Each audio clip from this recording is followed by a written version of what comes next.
What is up, Wilderness Bushcraft, man? How are you doing, sir? We're doing our random roll, and I threw the bug out in there, so we may have one hell of a stream tonight.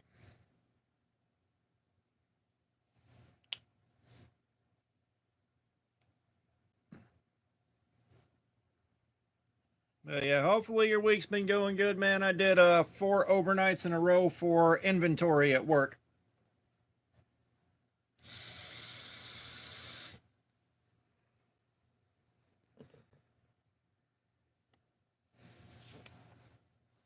So either I am going to run wide open for way longer than normal.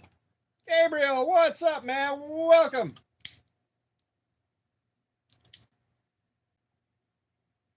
Yeah, either I'm full throttle all night, or I am going to do my thing where after about 3.5 hours I start crashing. We'll see. But like usual, we'll do our roll at 5 o'clock and see which knife we get. Go ahead and start placing your guesses now as far as what happens here. Zant, what's up? Welcome back. And Wilderness, we did put the Revo Canyon in here just for fecal matter and laughs.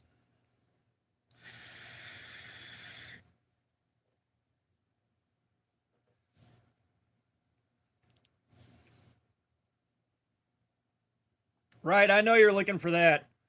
And that little piece of shit knife that cut me, oh, I got some revenge planned for that. I just gotta wait for this to heal up enough that I'm confident it won't bust open. Yeah, the motto, that's also CPM S35VN. So we got a heads up against the Rat One. Yo, Daddy 421, what's going on? Welcome, man. New face. So if you're not familiar with the format here, I'm gonna roll the D20 of Destiny, and it's gonna pick which knife we cut cardboard with all night to see how long it takes to fuck the edge up. Josh, what's going on? Welcome back, man. How's it going? Yeah, we're placing our guesses now to see which one the Wilderness. You are exactly right. You are exactly right. With it, Sandria, I'm not selling anything, but welcome. Yeah. All right, Zombie Man, what's up? Did you get your thing? Did you get your prize? Zandria, none of these are for sale. We're gonna roll this to find out which one we cut cardboard with until the edge fails. Yeah, you guys do know this is the Benchmade bug out in S30V, right? Oh, okay. Oh yeah, you're the one with the PO box. Yeah, I'm hoping everyone gets their stuff. I'm always paranoid about sending stuff in the mail through USPS just because if it gets lost. Knives are life. What's going on, man? How you doing? Yeah, I kind of want the bug out and I kind of don't, but this would be a good night for it. I've done 4 overnights in a row, so my sleep schedule is now on overnight. The Spyderco came from Ace on Knives. That is the Tenacious and ACR13. Yeah, the Schrodinger's prize. Blah, words are hard. Schrodinger's male. Yeah, that's like if we do the bug out, I might be doing my oh this. If we get the bug out, we might be doing a record-breaking stream. So this is the concept motto. This is one that I got from it was 90% off thanks to it being on sale and Bees Blades handing out a code for it, and I managed to get it fast enough to pick this one up for $14.95. It normally retails at about 150. No, the bug out, this is not weak. Like, you'd be amazed what a bug out can stand up to. That's one of the things everyone's like, oh, the frame's weak. Oh, it's fragile. No, these things can eat up a shitload of punishment. Like, a lot.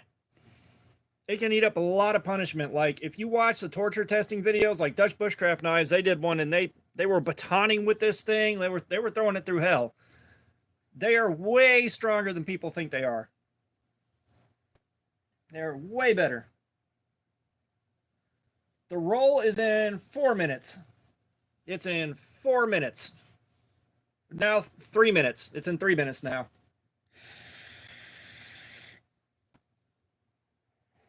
Oh no, you're good. I completely understand. I know you were waiting to see if we get a 17 through 20. I know you're waiting for it. Personally, I'm kind of hoping for 9 to 12, but we'll see. Because if we do this one, we're going to have to strop it pretty thoroughly. It got a lot more abuse than they normally take when I carry them.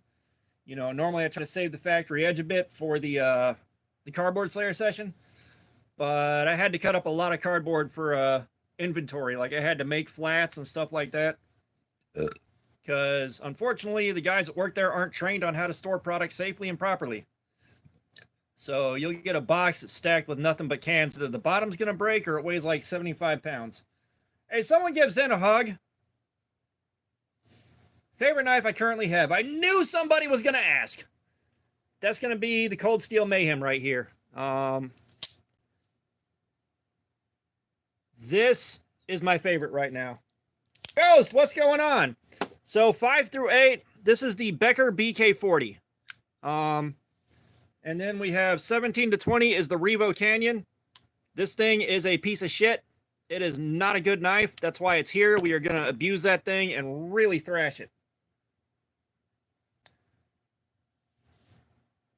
What's not a knife? Things that aren't knives are not a knife. Yeah, no, I saved up for that Mayhem for like 4 or 5 months before I could buy it. Yeah. Oh, believe me, when I carried this for a week, I had so much fun with it. I do not have the Recon M1. That's one thing you'll learn here is there's a lot of stuff I don't have. KO Knives, what's going on, man? Welcome back. But the Recon M1, like I don't have everything. Like I am paying for all this stuff out of pocket and I do not have a lot of money to spend. So that's like, I don't have everything out there. I genuinely don't. And there's a lot of stuff that's over the $40, $50 mark that I don't have. I don't have the money for it if I'm going to keep getting new stuff in to do new videos. Poppy, what's going on? Is the stream quality that bad? Let's switch over to Wi-Fi. Let's see if that fixes it. I see what you're talking about, though. Polly, 4 7s in a row. What's going on? Let's see if that gets the stream straightened out. Because, yeah, like, either YouTube is flaking out or there's something. If we're going to donate on this stream, we're going to donate to a friend of mine. She was in Asheville when Helene destroyed everything around her. Full Fire, what's going on? Welcome back. We got Husky in here. German Blunt Smoker, what's going on? Christian Lishin. We got people hiding. It's 5 o'clock. Let's see what we get. We got 15. We got the Spyderco Tenacious tonight. So we are running the Tenacious, and these guys are going back in the box real quick. Yeah,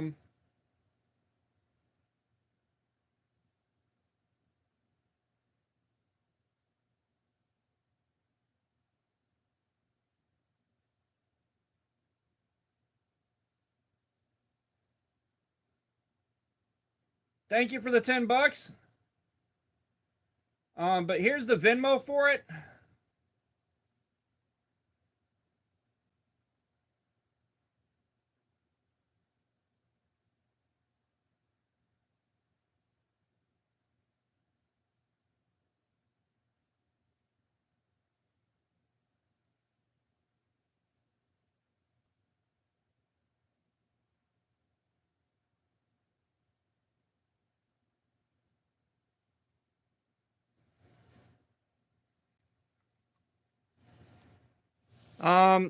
Dude, you have no idea how much stuff I had pile up from a Blade show and stuff that's coming in now. I'm not going to need to buy anything new for a good little while. But give me just a second to get set up here, and we're going to rock and roll. Punisher will be here in a little while. All right, so let's take a look at where the edge is at now, and let me write this down.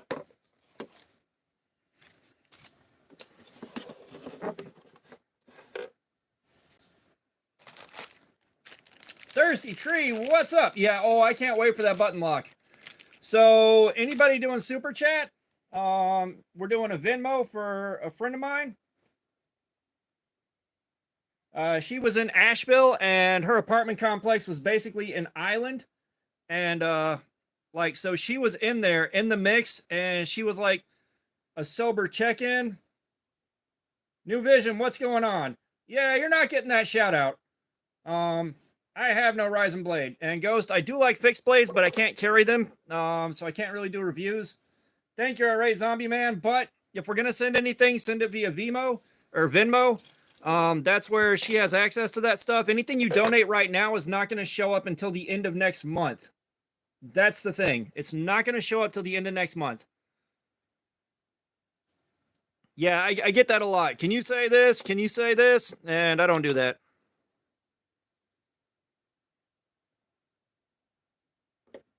All right, so we're going to call 214.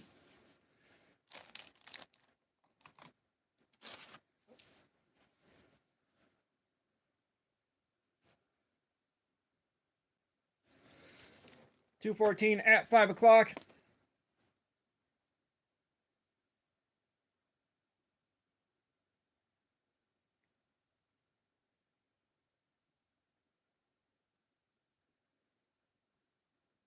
Punisher and KO, if you would copy that Venmo for me. I said super chats. If you're gonna do that, just send a Venmo to the best Jody. Because like when she was there and she was on the ground doing making sure the food got distributed. Like she made sure people were fed. She was a sober check-in for people going through it in recovery. She was out there doing welfare checks, going like manually to as many houses as she could, calling people. She was like the go-between, helping people get in contact with their families. Like she was out there doing it. And so she needs help now because she is basically homeless and only has like 2 sets of clothes at the moment. So like she needs the help. All right, 1 minute. We'll start at 5:05 cutting. And like I padded the cutout. I packed this thing with super glue and I put some padding on it, so maybe it won't open back up while we're doing this.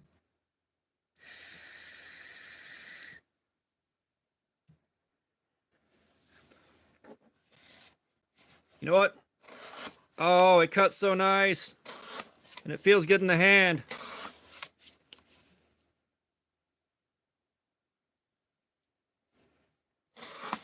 Zen, you didn't get stabbed this time, man? What the hell?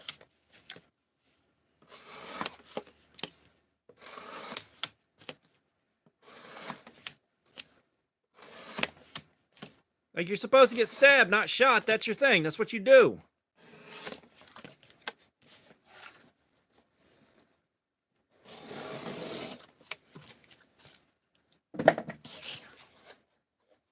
Yeah, it's already cutting good. Catastrophe, what's going on? Welcome. Welcome, welcome. KO and Punisher, did y'all get that Venmo copied for me?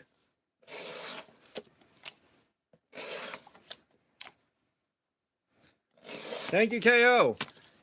Yeah, it's not so much that as she dumped so much of her own resources into helping everybody else out while she was there. She finally made it out, and is getting on her way to safety. That being said, like she dumped a lot of her own resources and a shitload of effort in making sure people were fed, making sure people in recovery could check in somewhere, going house to house where she could to make sure everybody, you know, get welfare checks done. Like, she has done so much work. And you don't have to tell me if you drop something in her Venmo. Like, nothing. But anything is greatly appreciated. Oh no, I just need the links so y'all can share it. I'm gonna plug that every so often here. Because like I said, I'm trying to help her because she is like one of the best people I know. Very, very, very good friend of mine, very highly valued as a person.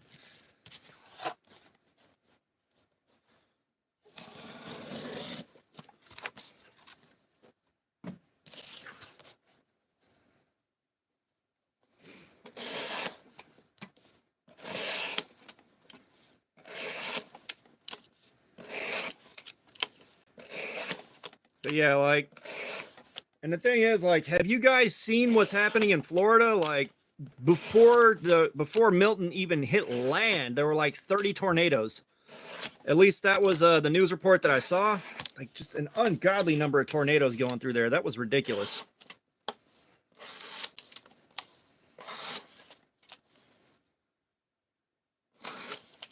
Yeah, like I'd love to have more different payment methods for her, but that's the one that got shared. And it wasn't even her sharing it. It was just like some of our friends, you know, trying to give her a hand with that stuff. Because, like, God almighty, Asheville got destroyed.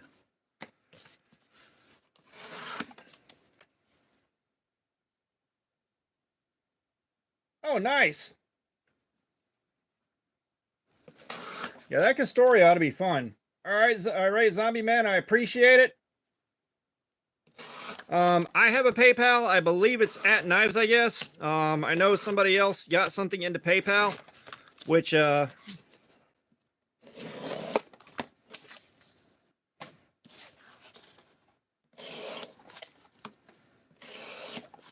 Cause like I know somebody sent me like $4 for the socks thing.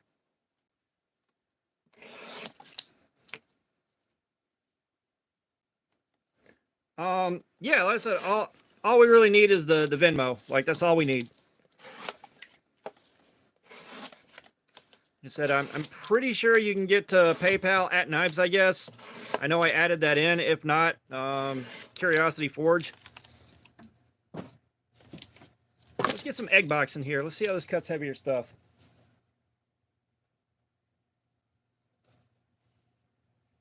Yeah, that's it right there. That's all we need.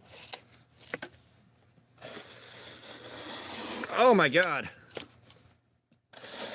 These egg boxes don't like being sliced.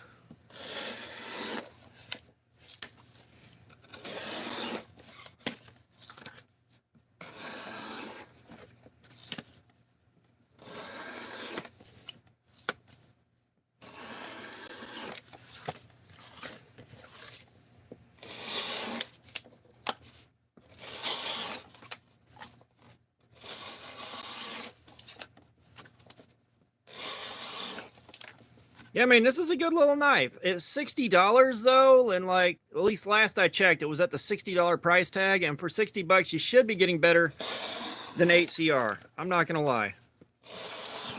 That's the only caveat here.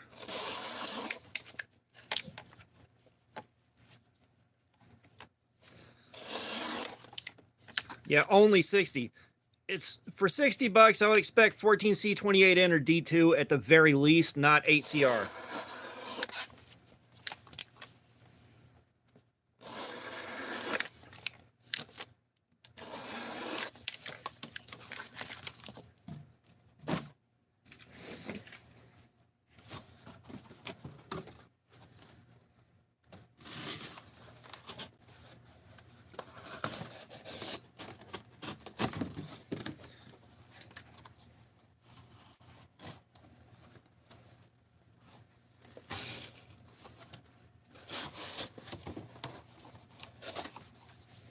I think Zen just walks up to strangers and he's like, "What are you gonna do? Stab me? I dare you to stab me. I dare you."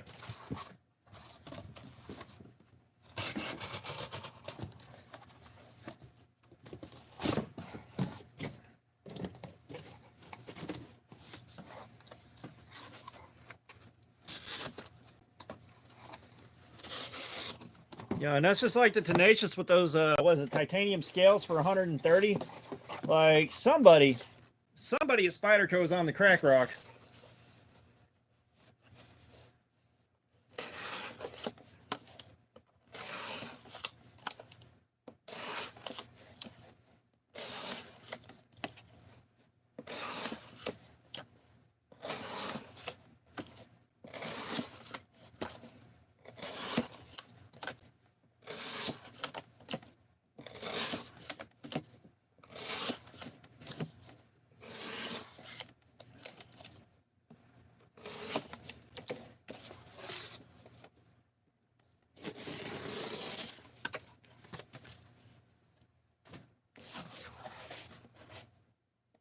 Kyle, heck, what's going on, man? How you doing?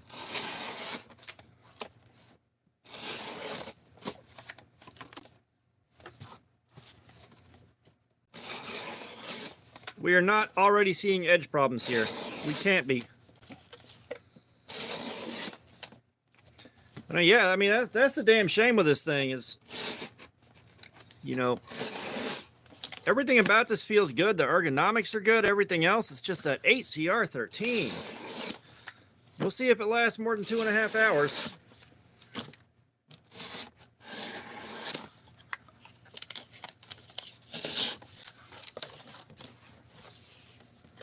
Sir, why are you in turmoil? Did you run out of baby oil?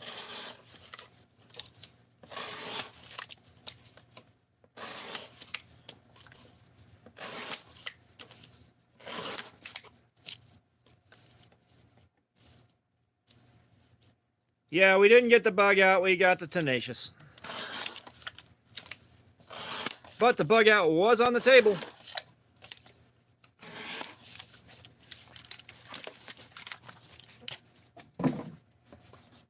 We'll get the bug out eventually. Like, I also threw the CanSet motto on there.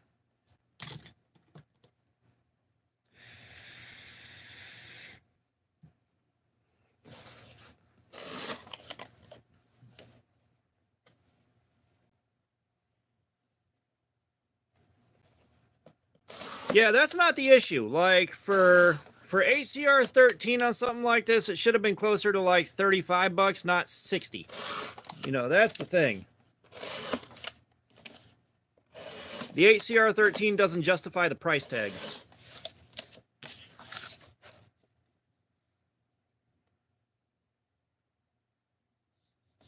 Oh, gotcha. Yeah. I'm not sure how I'd make that decision. I'd probably be more prone to making that trade now after I've been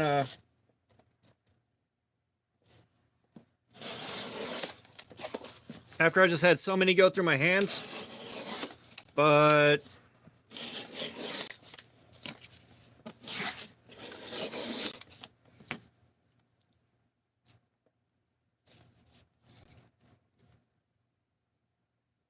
yeah, no.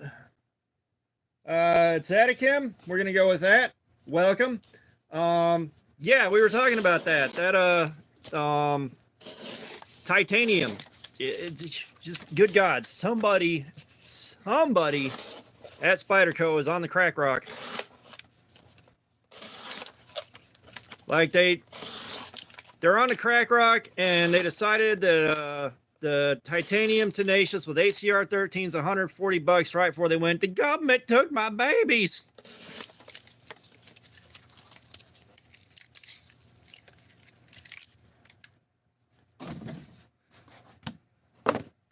You don't want a 1911? Oh, you charlatan. You are slammed full of soy.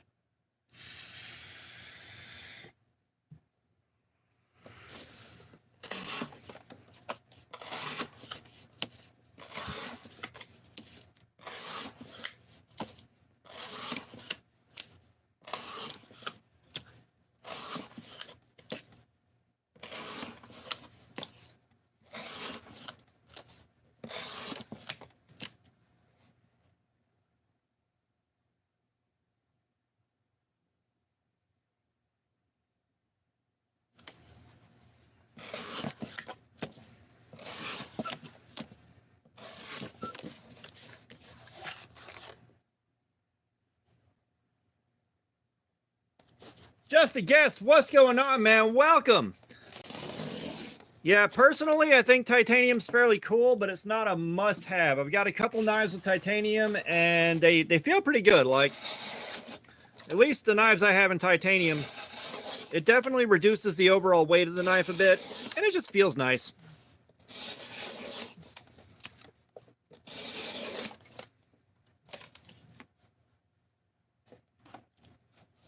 Eating ass? What's going on? Yeah, everything American made gets expensive fast, but that's also what happens too when, like, you pay your employees a living wage instead of, you know, like what guys in China get paid to make them, which is always a bit of a moral concern. KO Knives, thank you. Illumid, what's up? Instead of super chats, we are donating to Jody's Venmo. She was in Asheville at the time of Helene. and her apartment complex was the only thing around her that didn't get completely destroyed. But she was coordinating, you know, food being distributed, going house to house doing welfare checks where she could. Like, she put a lot of her time, effort, and personal resources into making sure everybody around her was okay. So we're trying to give back and help her recover. Yes, I am getting the Fireball. You guys got me to pretty much exactly what I need, or close to it, to cover shipping and taxes and all that. So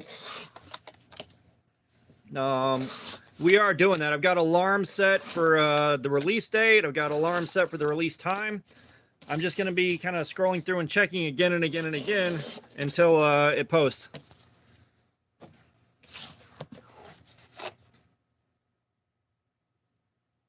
Yeah, like, that is definitely, there's like a lot of American companies making really good stuff.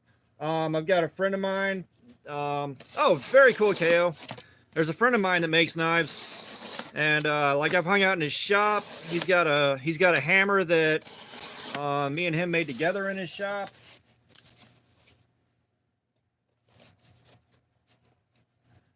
Chef Rocky, you in here? Chef Rocky, what's going on, man? Hey, Chef Rocky, you never sent me an email. But yeah, Chef Rocky, I'll tell you the same thing I've been telling everybody all night. Instead of doing super chat donations, we are donating to a friend of mine. She is an Asheville victim, and she put a lot of time, resources, and effort into making sure everybody around her was okay, fed, everything else, doing welfare checks. So she kind of spearheaded making sure everybody was okay after the fact, because her apartment complex was the only thing around her that wasn't destroyed completely. So we're trying to help her out. There is no offense, Karina, in asking that, but I am 44 years old. My children are adults.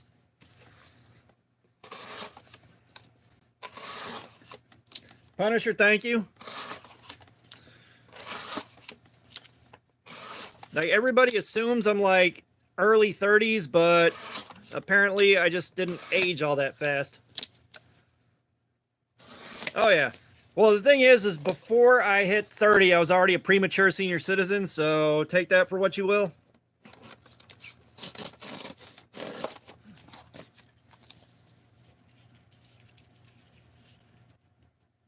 Not too shabby, Chef Rocky. Not too shabby.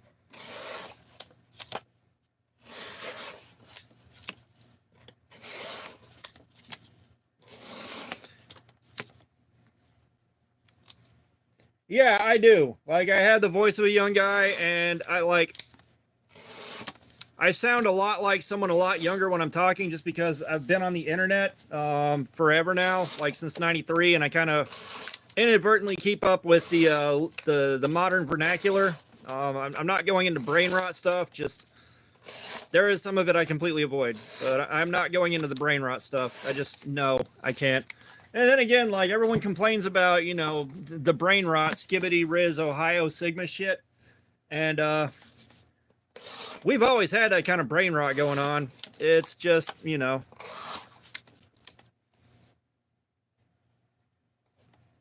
Oh, nice.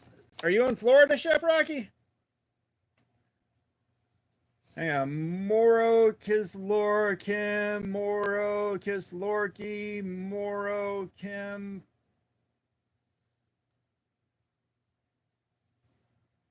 Kimorowski, Kiri. I think I got all that. I do play Fortnite. I haven't in a while, but I do enjoy it quite a bit. Maxilla, what's up? How you doing, man? But no, so Destiny 2 got ruined by Bungie. You know, they kept blaming Activision. Oh, it's Activision's fault. It's Activision's fault. And they've done to it what Elon Musk has done to Twitter. So I had to back out, and I haven't really found a what you call it? I haven't found a replacement main yet. So when I do start playing games, it's just mostly Fortnite. I like Rocket League, but I haven't had a team to run with in forever, so it's just kind of, yeah. Because Rocket League's absolutely miserable when you're playing by yourself. I'm sure you're a beautiful person. You can have all the Ohio Sigma you want.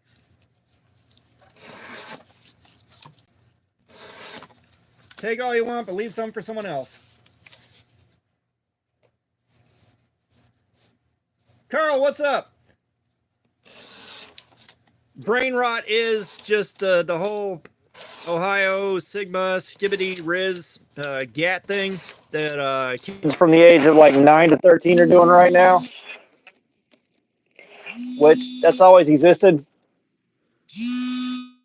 Eat a dick, Chase. I'm not paying my credit card off.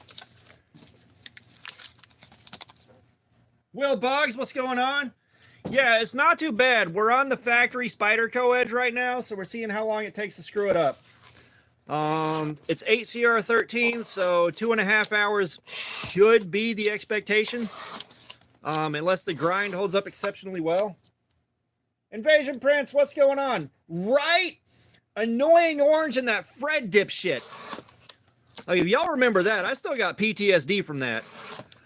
Like, my kids, they were at the right age to be watching Fred pretty much at all times at full volume every time you let them watch TV. And like, I could hear that kid screaming 3 rooms away, and the kids were quiet and happy. So I was like, I'm going to let them enjoy this, but my God, I am paying for it dearly.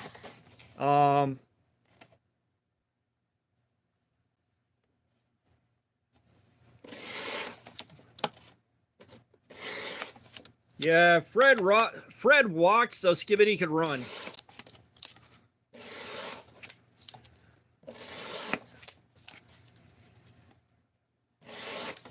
Like, it just, God almighty. That was so painful to have to hear.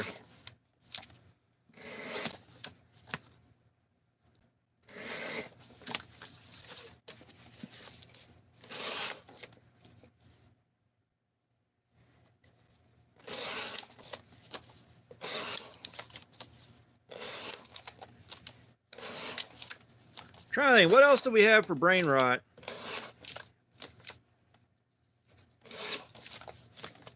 Scent Cask is one of the only people I could think of that could go to the gun range and get stabbed.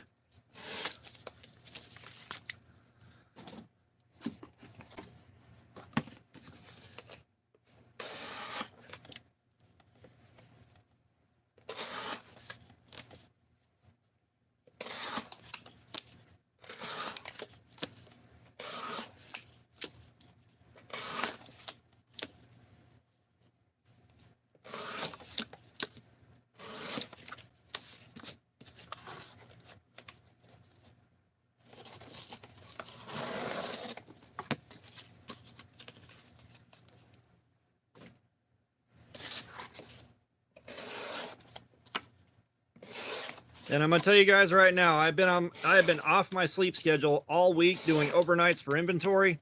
So I don't know how long I've got before I'm gassed out and start falling apart and sounding a bit more whacked out. Like, I'm already tired as hell.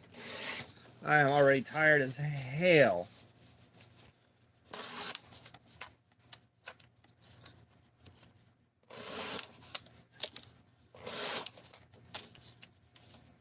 Arthur Gatsky, what's going on? Welcome back.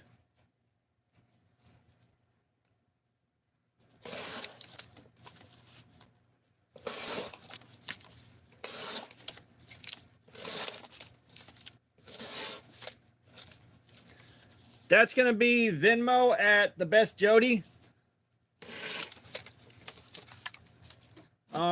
My PayPal should be at Knives, I guess. If you want to go that route, and then I can send it to her directly.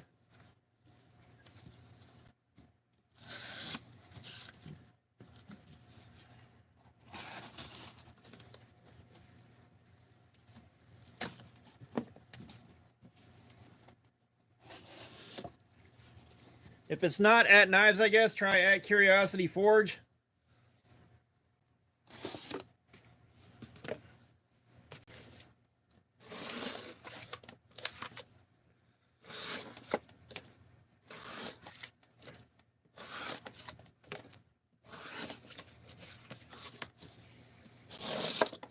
And yeah, the guys are going in on guns. It's like, I own a few, but I'm not really that well versed in them.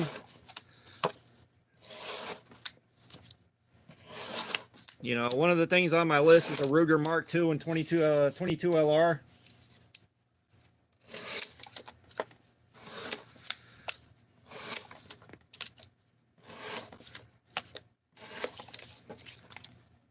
You know, if I've got my 45, I've got my 12 gauge, I got my 22, so I'm kind of looking more at range guns that I can afford to keep up. So, what we're doing is seeing how long it takes to destroy the edge on this. We're doing edge retention testing, and we're checking out the ergonomics for long-term use. Rowan Jason Hall, we're not sharpening this thing yet. It's still in good shape. Wait till about the 2-hour mark, then you'll see when we need to sharpen.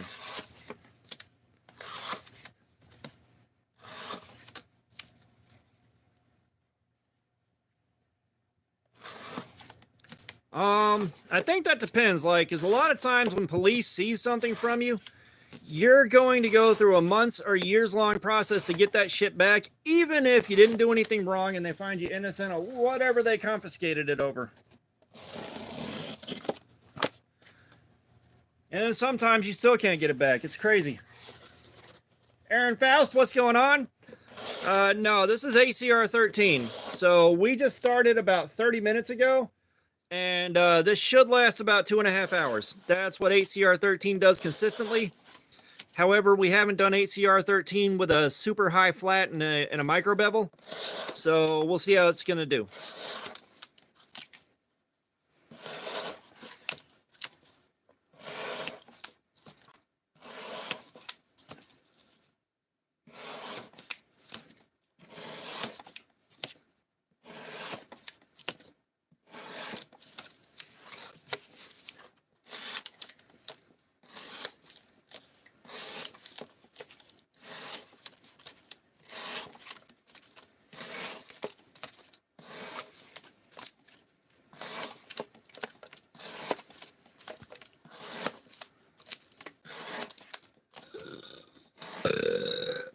Oh god, that was weak. I felt like I had a little bit more ass behind that one.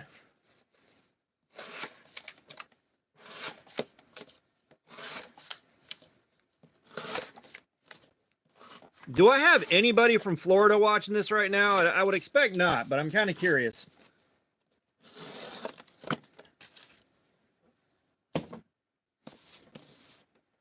Because I'm hoping Lacey's okay.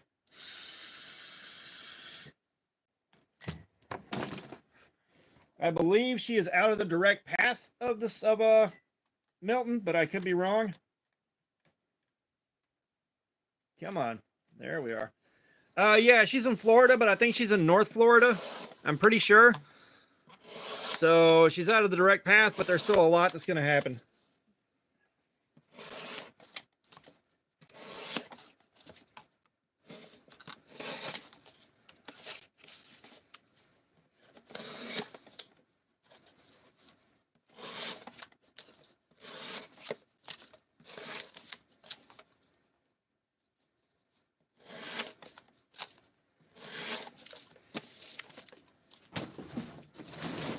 Yes, there's a pretty decent chance she just kind of cruised through that with a lot of rain.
And I'll tell you guys right now, I am very much looking forward to vacation time from work. Very much.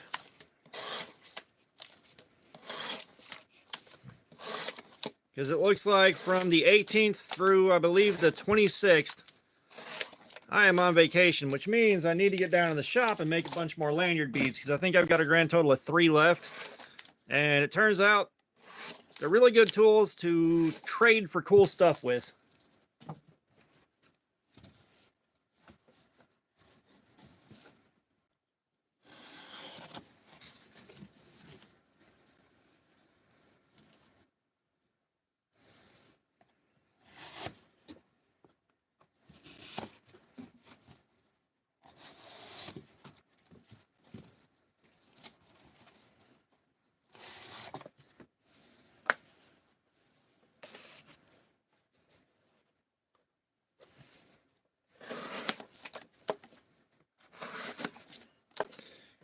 Oh yeah, I've been there. I've taken extended periods off of work, and like, during the pandemic, we kind of stayed hunkered down in the house.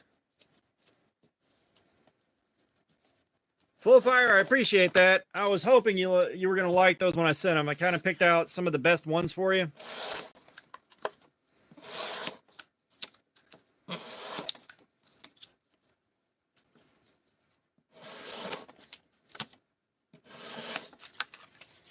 But yeah, so we stayed hunkered down. We were able to really capitalize on unemployment benefits and all that.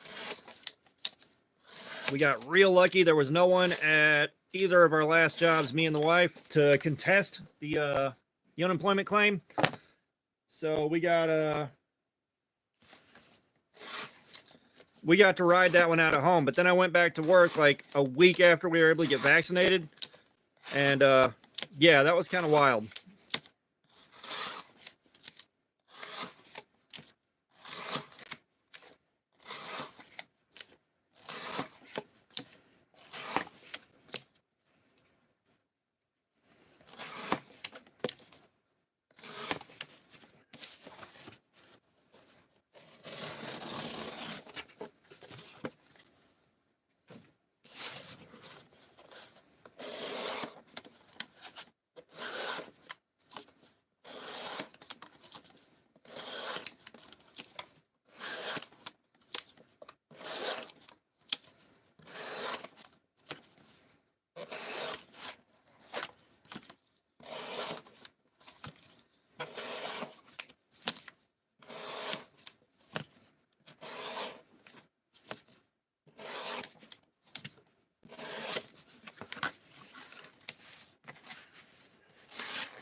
Let's see.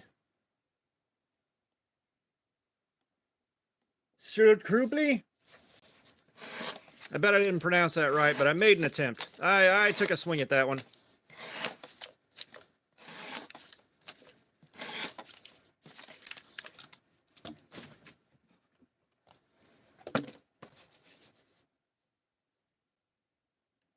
Okay, Krupli.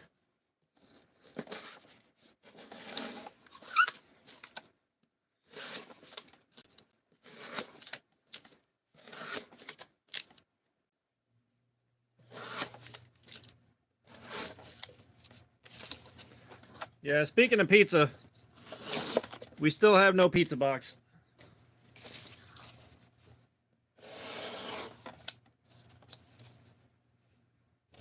That's the only bummer about closing.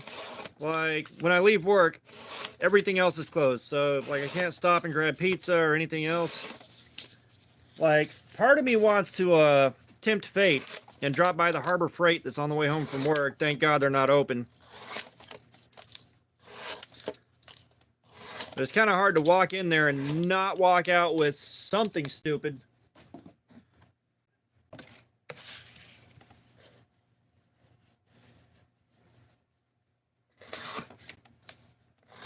What are you calling ZT for?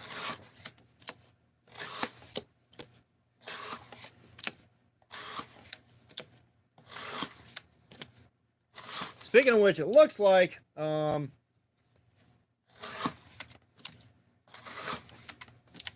no, I can handle pizza just fine, and I've got 9 teeth on the bottom, and that's it. I got no more teeth than that. I ran out of teeth before I hit 10.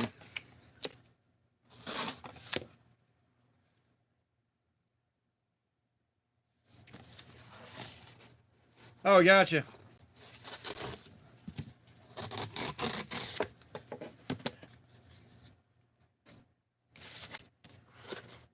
Captain Falcon, what's going on? Yeah, she didn't have teeth before she died. But then again, I hadn't spoken to her in like 8 years, so she might have had some installed. I don't know.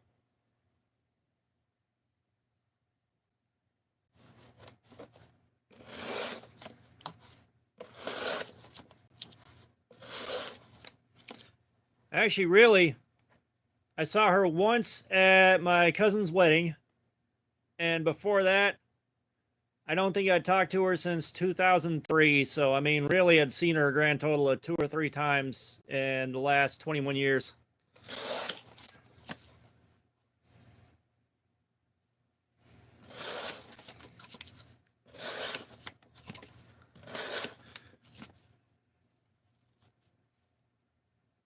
Bunk bed bros, what's going on? I am not even going with that one. I don't know what you're going for, but no.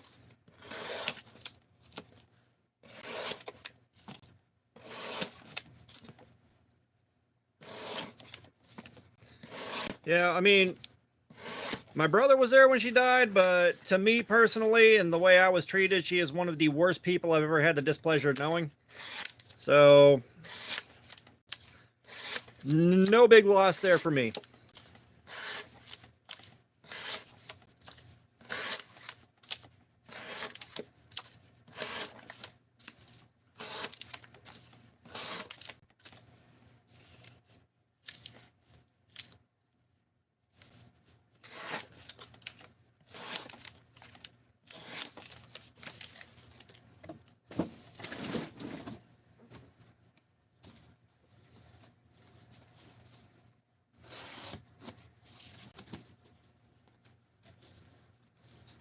Luke, what's up?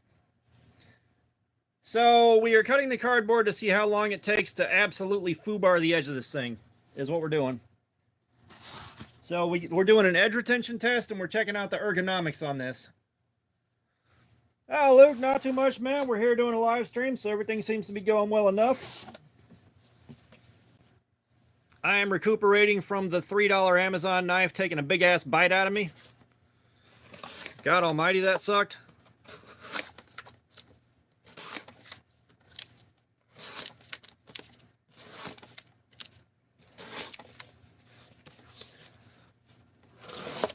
That cut is super glued shut, and I got a Band-Aid on it for padding.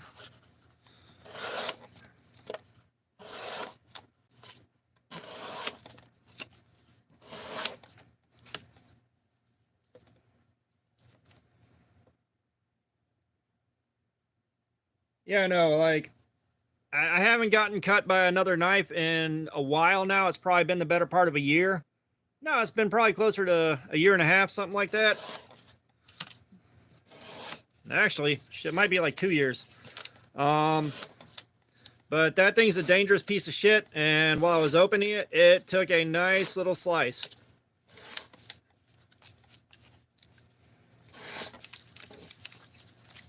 Yeah, if you can super glue it shut and band-aid and throw a bandage on it, it's not that bad.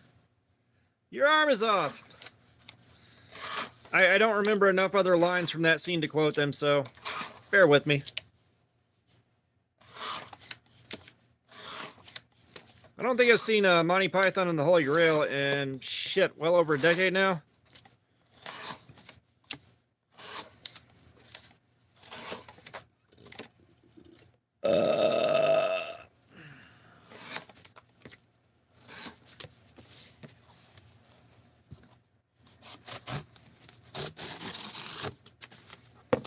Speaking of which, I'll tell you what.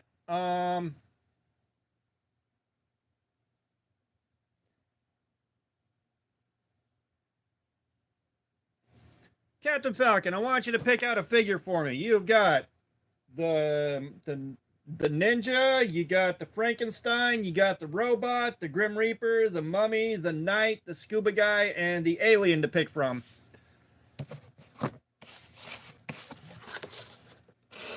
We haven't done that yet. Scuba it is. Give me 1 second. Why does everybody pick the scuba guy?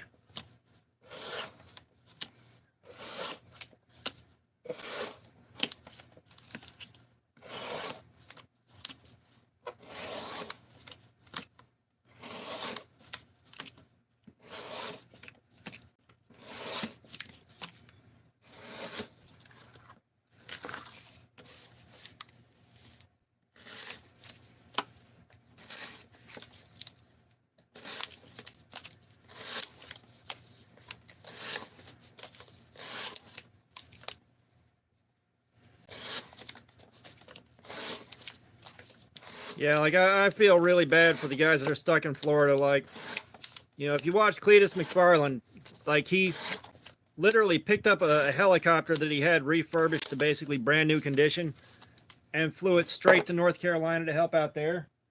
And then came home and he's dealing with this in Florida.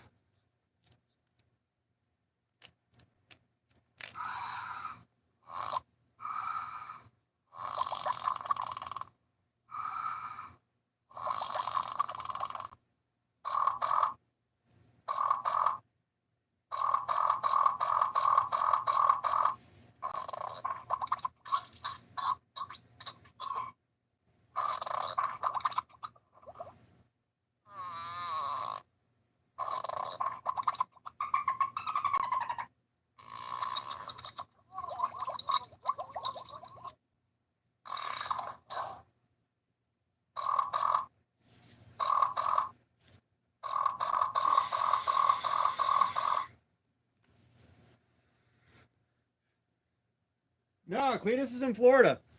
But you know, we're not gonna go into anything political here. Don't politicize this shit.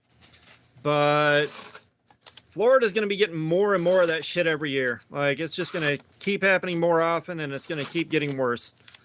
Like I firmly expect we're gonna get like a cat 5 going through Florida, some point in the next year or two.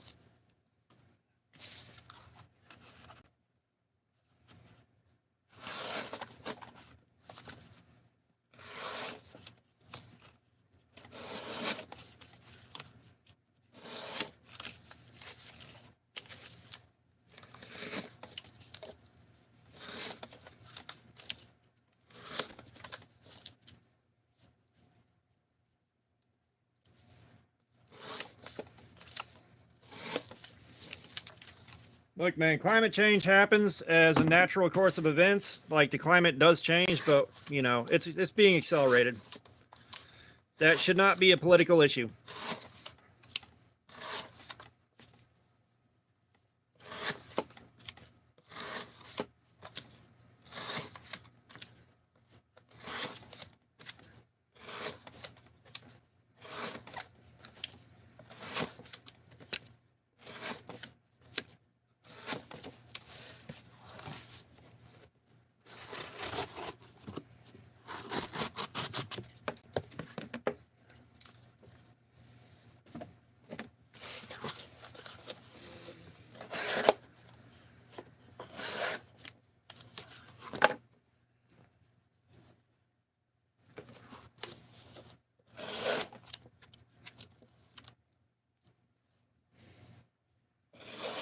They don't involve politics at all, but people manage.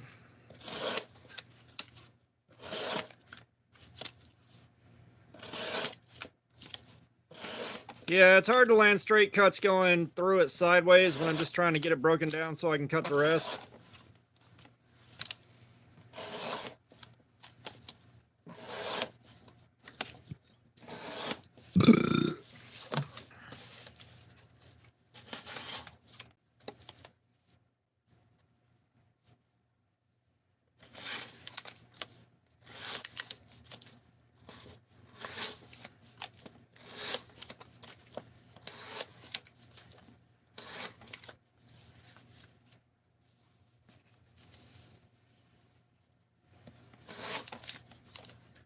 Like I said, we're not going to the political side of it.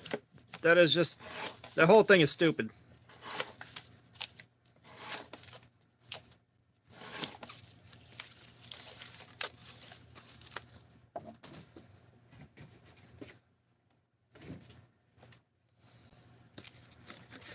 Oh yeah, no, I get it. It's just like we're starting to get into sketchy territory, and it's going to turn into a whole bunch of bullshit.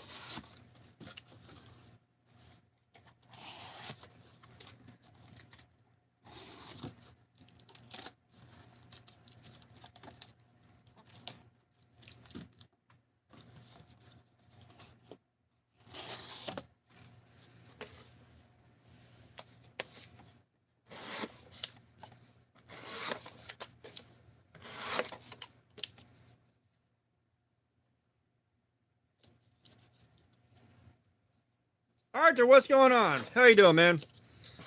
I'm gonna plug it again. We're not doing super chats tonight. We are doing Venmo for a friend of mine. She was in Asheville during Helene, and she dumped a lot of her time and personal resources into making sure everybody was fed, making sure people got welfare checks, making sure people were able to call their families. Like, she did a lot. My uncut cardboard pile is huge. And yes, cardboard will dull a blade. Absolutely. Anything you cut will dull a blade. All right, you could just be cutting notebook paper with it. It'll eventually dull out. And this cardboard is a bit on the abrasive side because it's got dust from 2 or 3 different warehouses, dust from the back of the truck, dust from our back room packed in it. So it definitely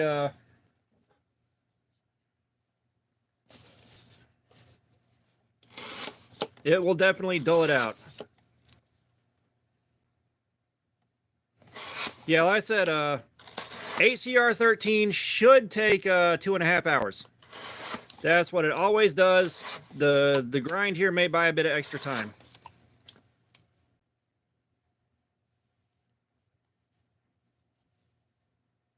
NG Carson, what's going on? If I had to take only one knife in my pack for survival, if we're going folding knife, it's going to be the Cold Steel AD10.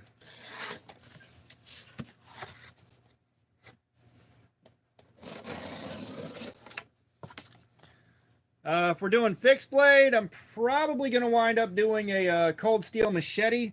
And depending on what size we're going on, it's either going to be the Copus or it's going to be the Bowie.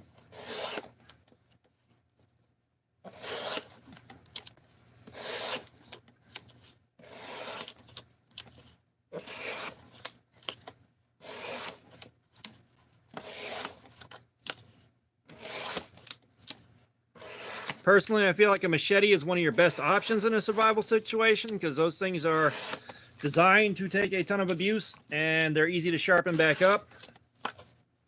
Like, there's a lot of advantages to be had there.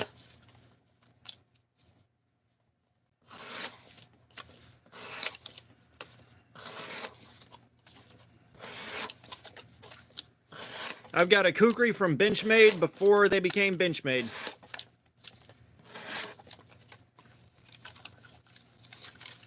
Yeah, no problem. Like, that's one of the few things where someone asks where I actually have some insight. But I'm going to share the Venmo link real quick while I'm thinking about it.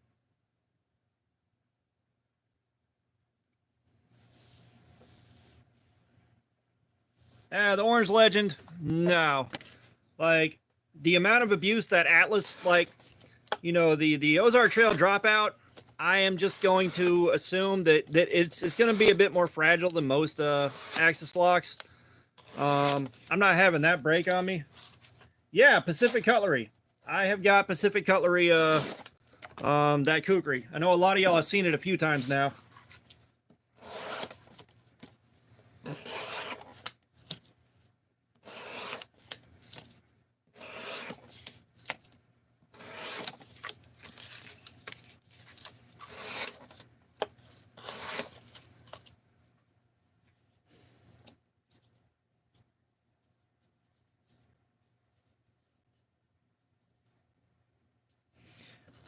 Yeah, and that's the thing is like I'm trying to accelerate the wear because, you know, as long as you got a baseline and you have something to compare it to with some kind of repeatability, you can get valid edge retention information out of it. Yeah, I don't have an Espada XL. That was pretty high up on the wish list until they dropped the Mayhem.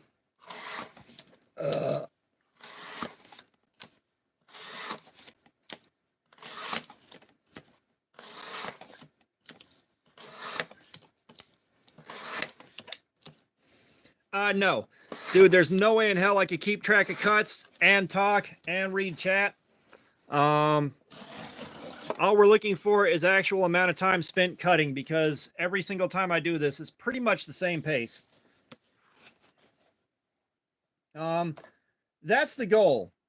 That is the goal, is kind of get something like Project Farm does, because like there are guys like I've seen Neves Knives, I've seen Stassa 23, I've seen both of them do their own testing. You know, their standards are different than mine, which is a good thing because they're going until you get the first snag when you're cutting copy paper. You know, I'm going for total edge devastation. So like we've done plenty of 8CR13. 8CR13 goes 2.5 hours like clockwork. I'm curious to see if this grind does better, so we'll know if it's got a good heat treatment. The ergonomics so far are really good. And that's the other thing. Like doing this is a good test for ergonomics. Good ergonomics means it should be about 2 hours before it really starts to hurt, minimum. And this feels like it's probably going to go the whole night without too much hot spotting or too many bad spots. Rich, what's going on, man? How you doing? How are you doing, man? Oh yeah, it's time consuming. That's why we do the live streams. I've got something to do while I'm on stream, and we get information.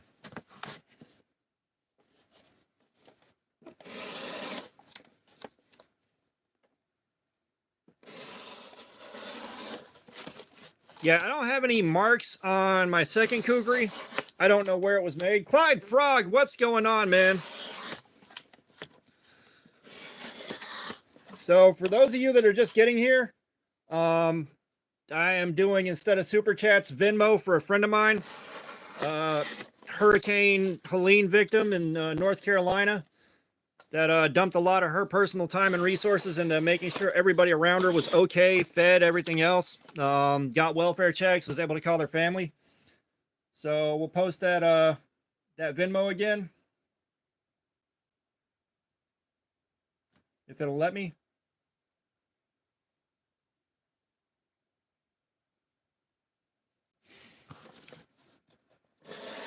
I said, I know it's going to be a little annoying, but I got to plug that all night because I'm trying to help out as much as we possibly can here.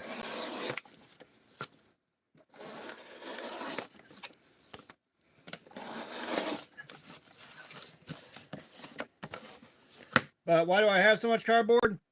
So that I can find out how long the edge holds up. Like, that's the whole thing. I need a lot of cardboard to do this. Yes, it is that Tenacious, sir.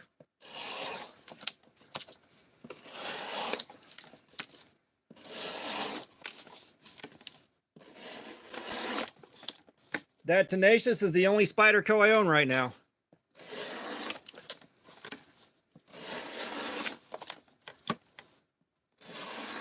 You know, I'd love to be able to trade a stack of beads for a nicer one. That'd be awesome, but I don't see that happening right now. Yeah, the Nepalese, for the most part, are leaf spring 5160 from old Jeeps. That's what they use more than anything else.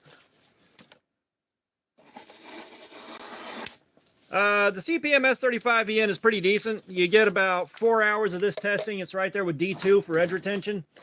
But it's a lot tougher and less likely to chip out or break.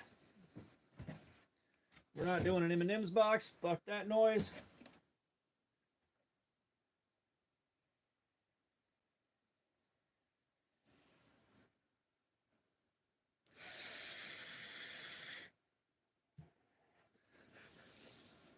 Cali boy, what's going on? Welcome back. Skirt, we're not making anything. We're seeing how long it takes to destroy the edge on this thing, and I'm hanging out with you guys. That's what we're doing. We're having a good time. We're having a good time around here. 8 CR 13, not 9 CR. So, like I said, we should be expecting 2.5 hours of cutting.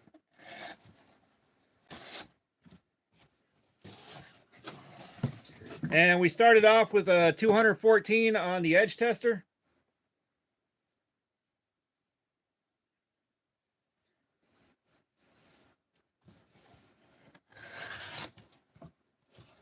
So in about 8 minutes here, we're gonna check the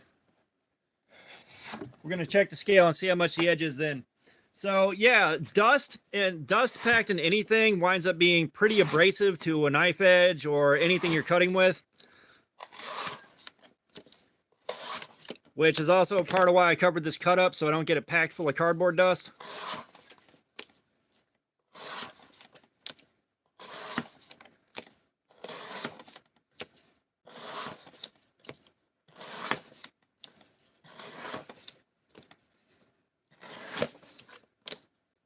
$19.77. What's going on, man? Welcome back.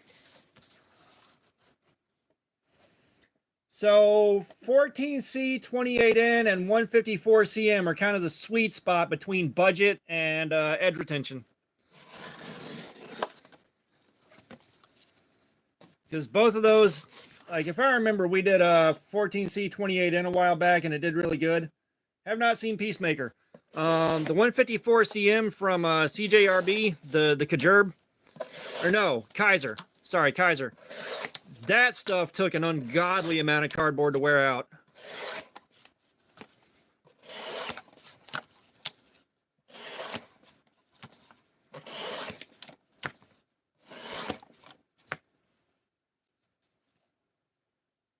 Oh, that's a bummer.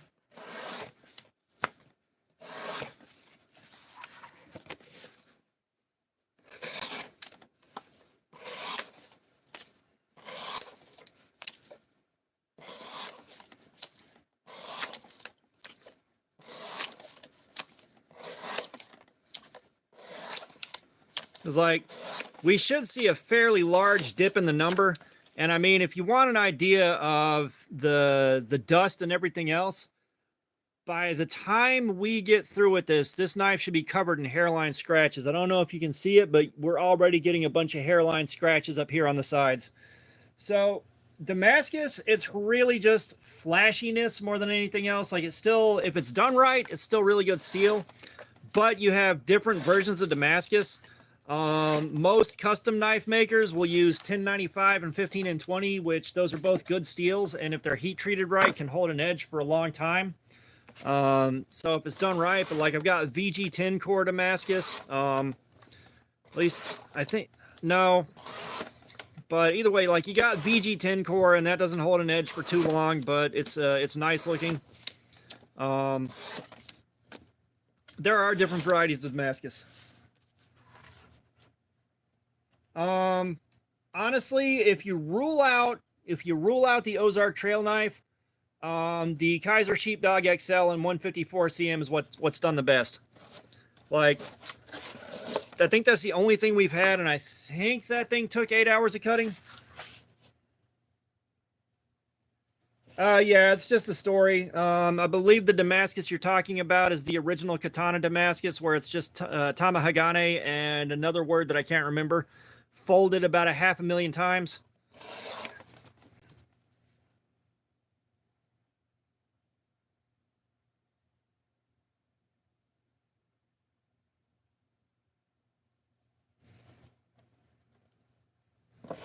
Yeah, because 1095 and 15 and 20, you nail that heat treatment, it's good. I did the Kaiser Nice Guy. That's Nitro V. That took about 4 hours to wear out. I know Jeremy said it was comparable to the 154CM. Not quite.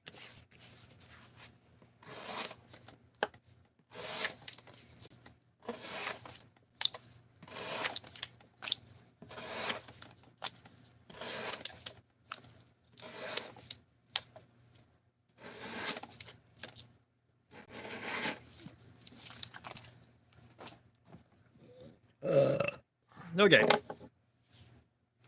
Let's take a brief interlude to find out where the edge is on the tester now. And if you see this, we got a lot of goo, a lot of schmoo from the tape that built up on this. Thank you, sir. Another reminder, we are doing Venmo donations from our friend Jody, victim of Hurricane Helene. Dumped a lot of her own time and resources into helping other people, so we're trying to help her out right back. Forbidden Moonshine, I am not doing Forbidden Moonshine on this cut. I want to so bad, but it's too much of a cut.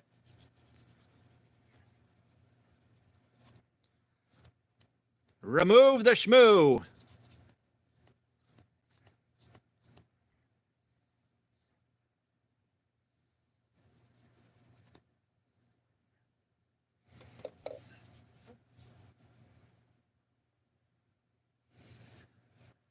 So basically, when you forge weld something, it's not gasoline, it's acetone.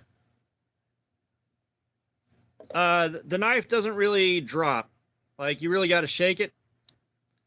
The action on it's really tight. I believe I tried loosening it up a hair, and you couldn't get it to run smoothly without blade play, so it's where it is.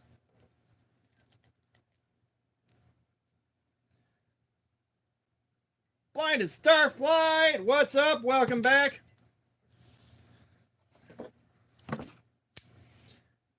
Yeah, Blinded Starflight, if you want to help a friend out, we're collecting donations via Venmo for my friend Jody. We just pasted her Venmo a second ago, but Hurricane Helene victim dumped a lot of her own time and resources into making sure everybody else around her was okay. So we're trying to help her bounce back a little bit, because, I mean, I think her clothes most of her clothes got destroyed in the mud and everything else.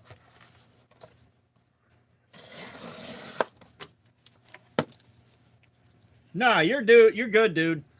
Like I said, I'm just kind of pushing that pretty hard tonight. I know, like, we typically don't raise a ton of money when we do this, but anything helps.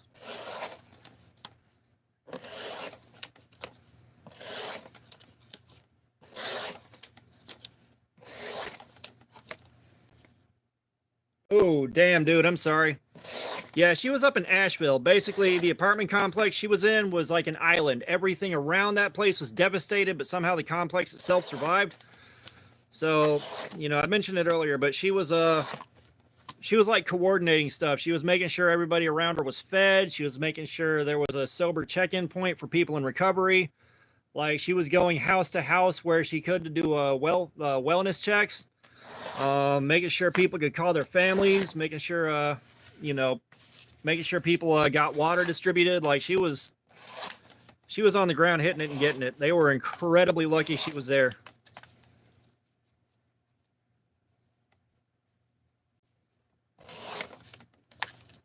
Yeah, worn clips are all right.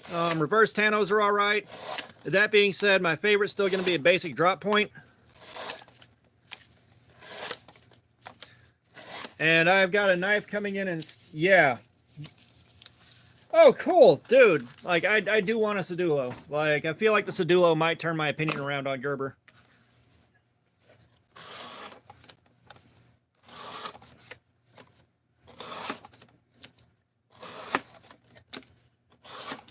Oh, we didn't stop and check this edge. Let me finish this panel off. You know what? Before I get a bunch more schmoo on it. Should be able to touch this up real fast. Yeah, but like, we've already got... I don't know if it's showing up on camera really well, but we got hairline scratches running through the steel already.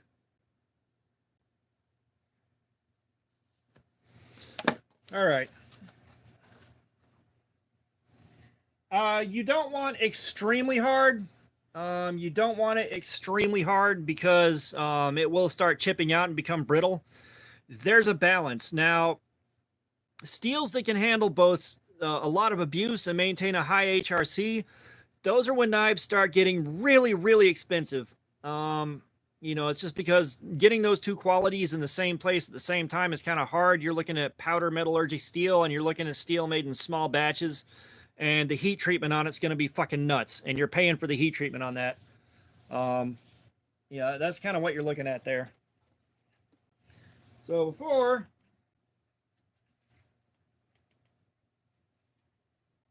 come on, do my bidding. Give me paper.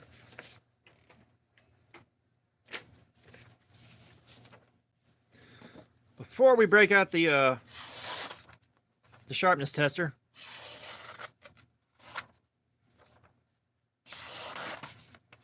we've already got a snag, which is expected.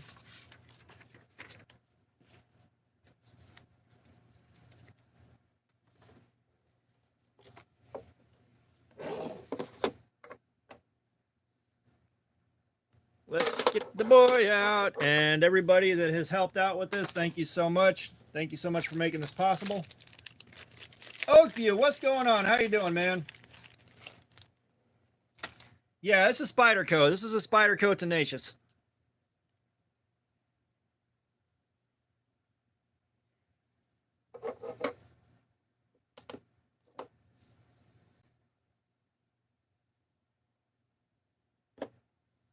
$487. Let's get one more test on that. That is believable.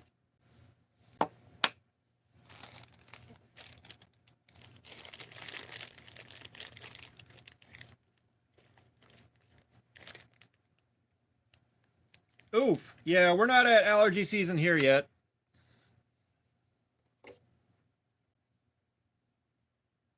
Toyotas and Tools, what's going on, man? How you doing?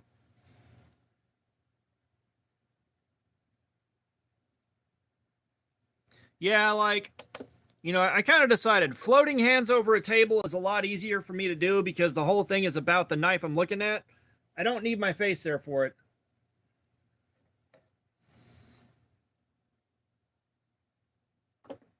Ah, son of a dick. I didn't turn it on. Guys, I'm burning through these clips so fucking fast. So fast.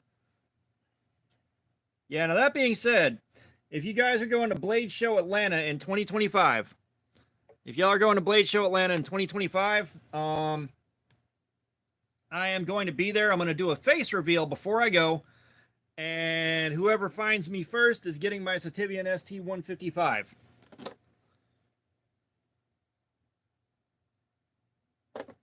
Yeah, 487. So, you write that down.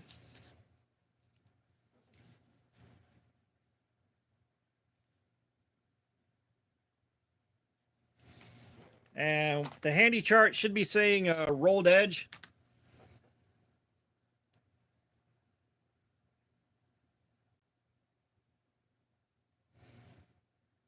So I'm, oh shit, this just pulled the media out of the clip. Son of a, so where I'm looking at is the first point of contact where we had that snag on the paper. That's what I care about.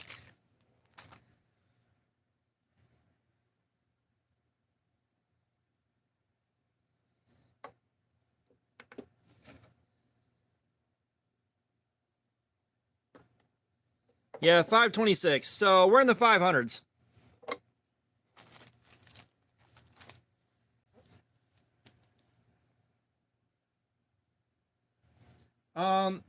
That's where the blade makes its first contact with the cardboard. That's where we had the snag on the paper when we were doing the copy paper.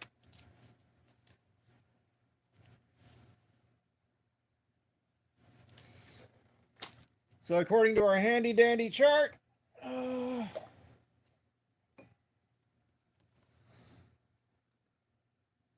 yeah, we're in moderately rolled edge territory, in need of maintenance.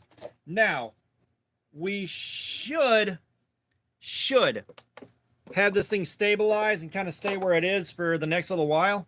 That's what we're looking at. This thing definitely broke down a little faster than I thought it would.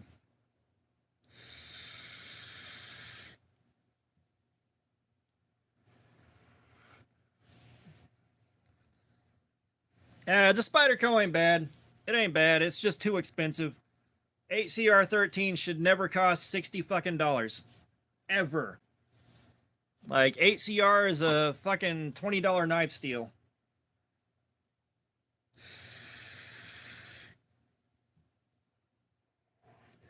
So you don't really have to rest the tip on that yellow spot. You don't. It's just the rate at which you push down on there. You know, that thing hasn't made any difference. It's been more inconvenient than anything else, especially if you're trying to get in here where the blade makes the first contact. Resting on that thing makes it nearly impossible to put that spot on the wire. All right, Cali boy, we'll see you in a while here.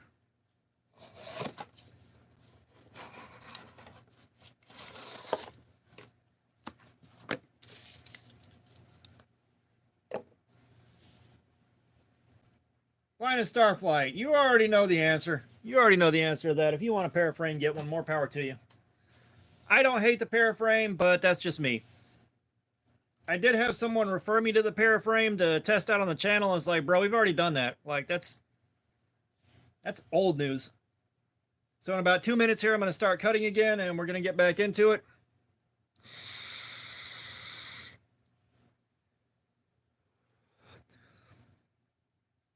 I said, please, please tell me this 8CR13 doesn't die in like well, I take that back. We should be getting another hour and a half, and there is an E etched on here I didn't notice earlier. It looks like the designer's mark. But can I show this? Like, there's a ton of hairline scratches all through here from the cardboard and the dust in it.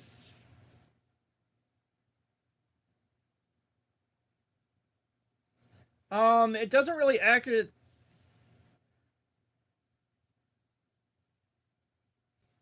it doesn't really affect the accuracy. The only thing that affects the accuracy is pushing down on it too fast. If you push down on the wire too fast, you can get a lower number than you're supposed to out of that reading. That's where you have problems. But resting it on the little that little tip rest doesn't really do a whole lot for you.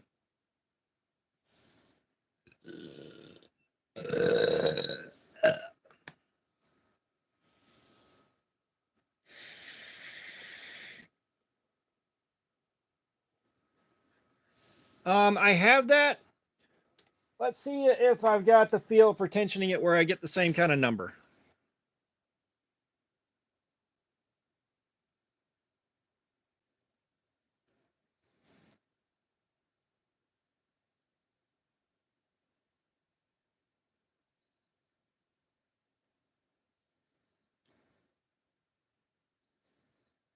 Damn it.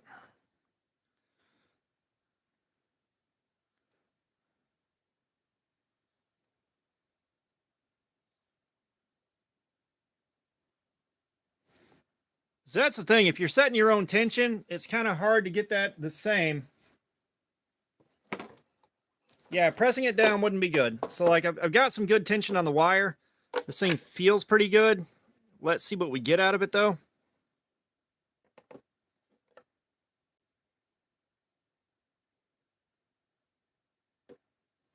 So we got a 581. So I mean, it's not too much farther off than the test clips, but the test clips are pre-calibrated.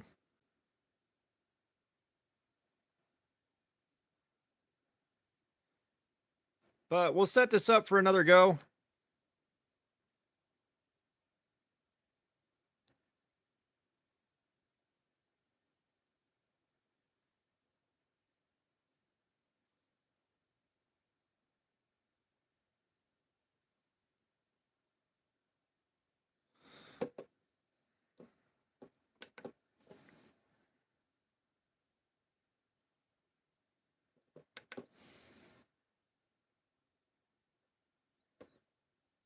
If I see some, so apparently I've got it pretty close. Like I've got it close. So the weight of the blade wouldn't make that much of a difference. You know, and the thing is, you don't have a blade that's heavy enough to make it through there without some assistance unless you're like using a whole ass damn sword.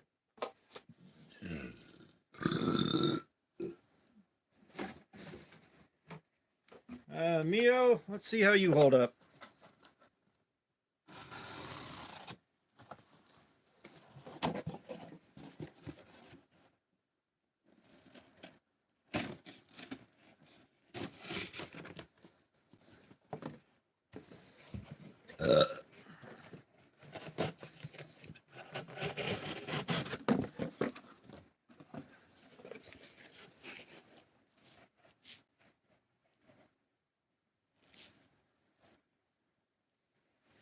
Nah, you're good, Illumined. Like I said, I'm still like getting the hang of that thing. Like I'm starting to get it dialed in where I know what I'm doing with it.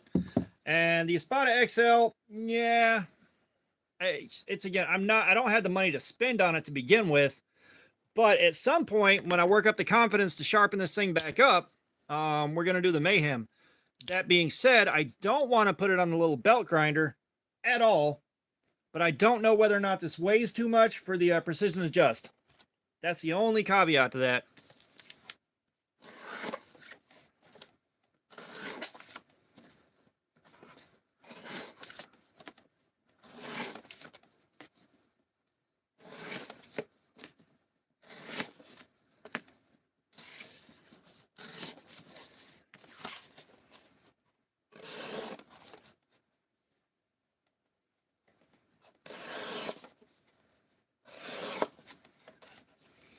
You know, we may experiment with that. We may experience sharpening it with a file later on down the road. I have sharpened knives with a file before and had it work out pretty okay for the jobs I was doing with it. Yeah, it's nice to be able to put some kind of a number to this instead of just guessing from cutting paper.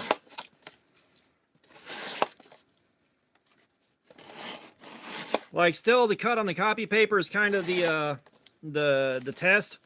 Well, really, the cardboard. When the cardboard starts looking like every cut's rolling and tearing instead of pushing through it, then we call it. So really, the quality of the cut on cardboard is our benchmark.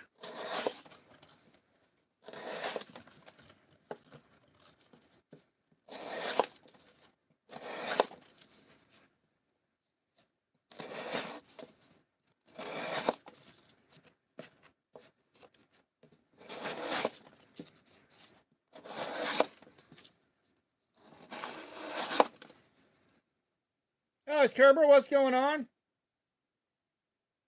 So really, it's just the bro. You've been here for a minute. You know I can't EDC a fixed blade, but really, tip up or tip down is a carry preference. Like, the only thing it really affects is how you have to manipulate it once you remove it from your pocket. Like, tip down, carry like this. Yeah, like this. If you pull it out of your pocket, you have to flip it over before you open it, whereas tip up, it's ready to go the second you pull it out. So really, it's just kind of whether or not you're comfortable with flipping the knife over when you pull it out of your pocket.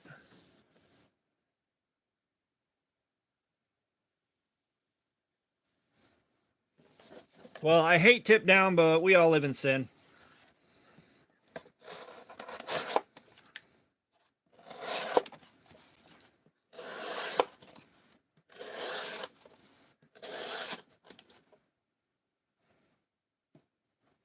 Oh yeah, there is that. You are right.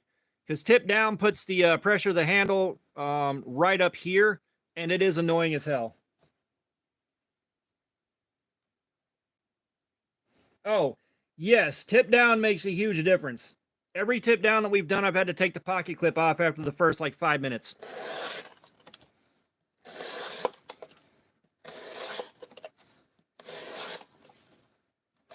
Yeah, that tip down pocket clip is profoundly uncomfortable.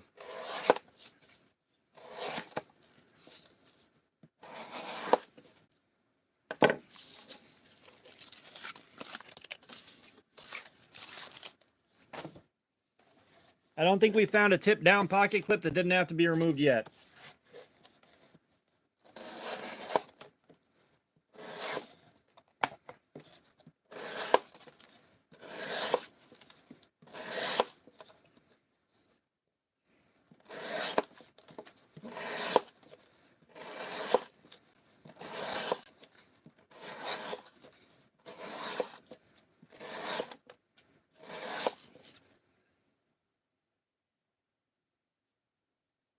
Bro, if you want to carry tip down, man.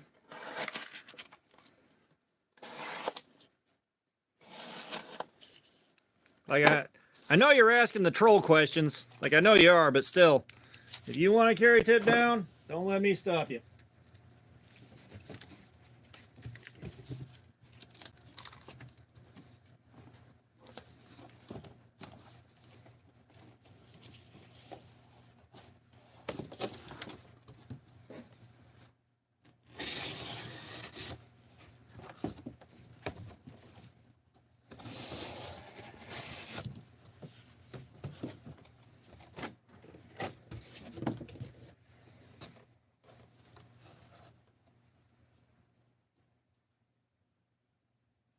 on, Dobbins, what's going on?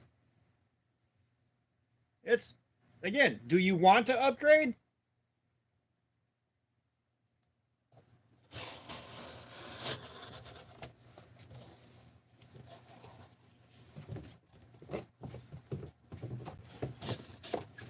Like, if you want to upgrade, then upgrade. Spider Coat Tenacious, 8CR13 MOV.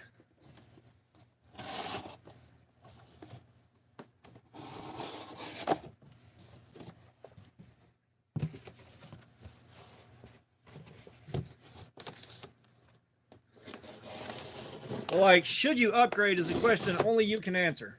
That's one that only you can answer. If you want to upgrade, upgrade. If you don't. If it's doing the job for you, don't worry about it. I mean,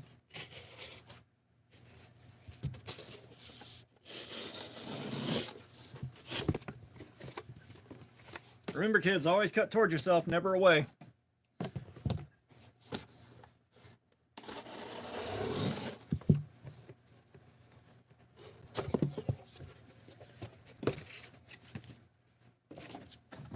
Yeah, you've sinned one too many times, eggs. That's what you get for being organic.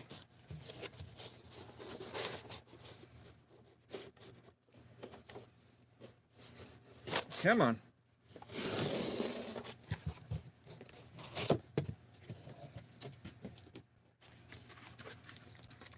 This cardboard is a lot harder to cut than what we've been cutting.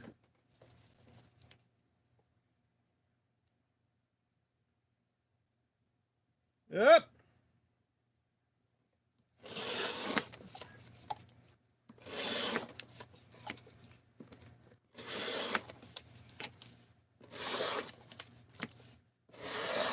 I just got Amazon delivered. We have got a knife and steel I've never fucking heard of that we got to play around with, and we got to do Cardboard Slayer on.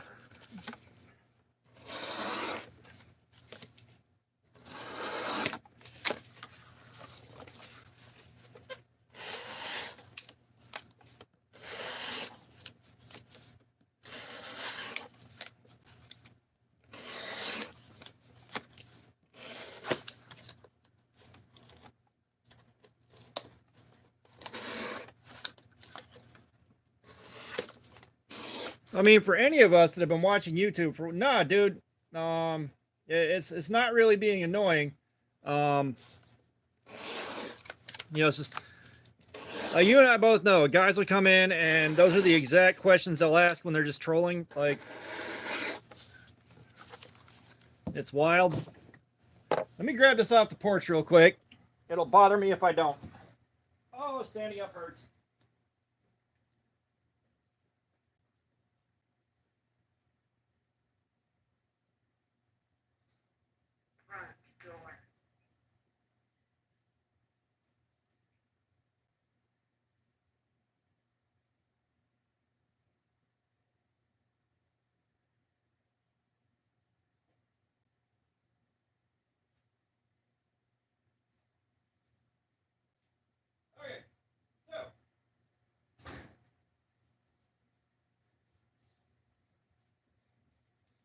Question for you guys. Do I unbox this now? Or do I wait to do an unboxing time video? Palmer Connolly, what's up?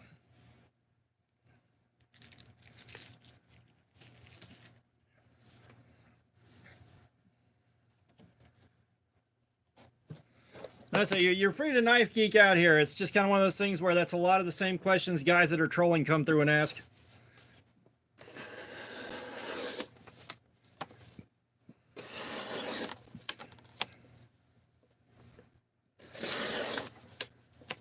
Zach, I don't know if I said hi, but hi, Zach.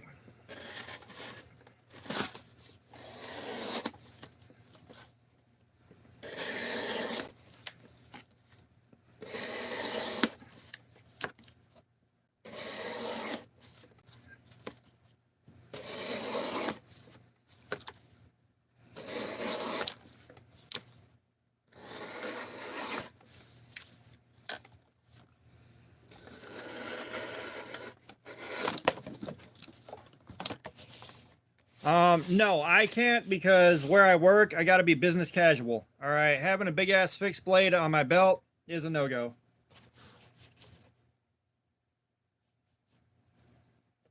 It's not really an unpopular opinion, man.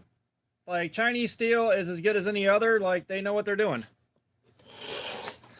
And you get into really, really common steels, HCR13, D2, all that. Like, those heat treatments are so dialed in that you're not going to get a ton of variance. Those heat treatments are pretty much perfected.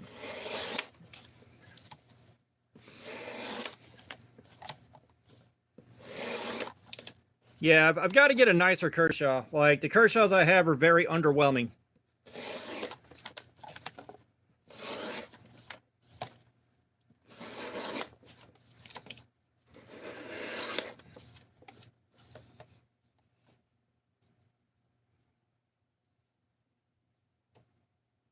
Yeah, like I've seen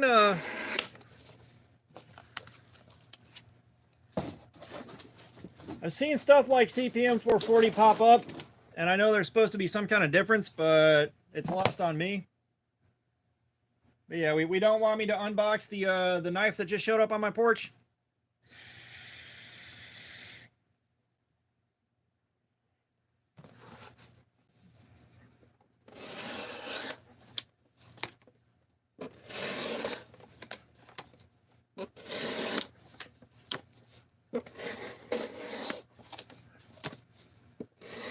All right, we got one vote to unbox it.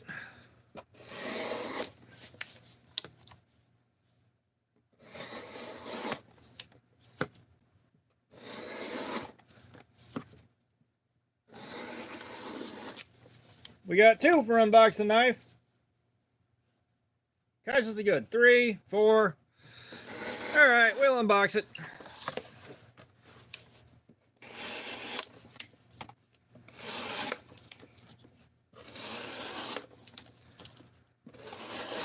Hopefully it's got the knife steel marked on the box.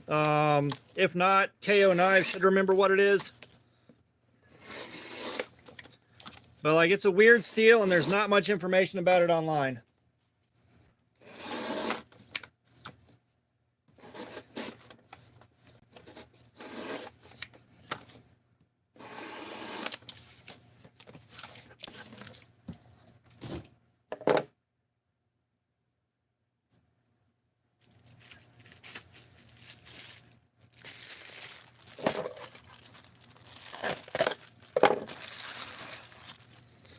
All right, so we have a Shenzhou. This says 14C28N.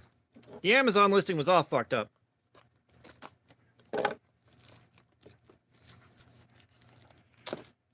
Now, that being said, the price I paid for it, 14C28N, is not bad. Hell, at full retail, it's not that bad. No, it says 14C28N right here, which, I mean, it's not bad for the price at all.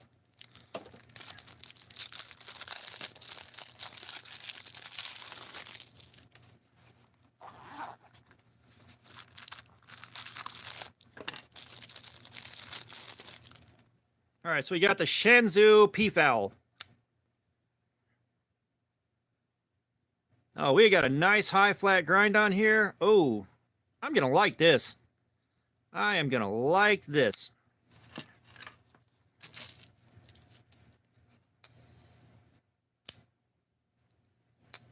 Well, that ZDF 905, it is listed on Amazon, on their website, and a couple of other places. No, that is what the blade steel was listed as.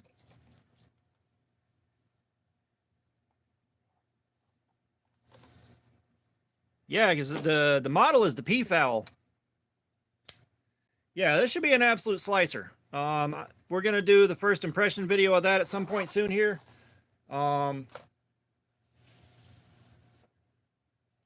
they got it listed as 14C28N. I'm gonna trust that. Which the knife at full retail is 60. I got it on sale and threw a coupon code on it and got it down to 23 bucks.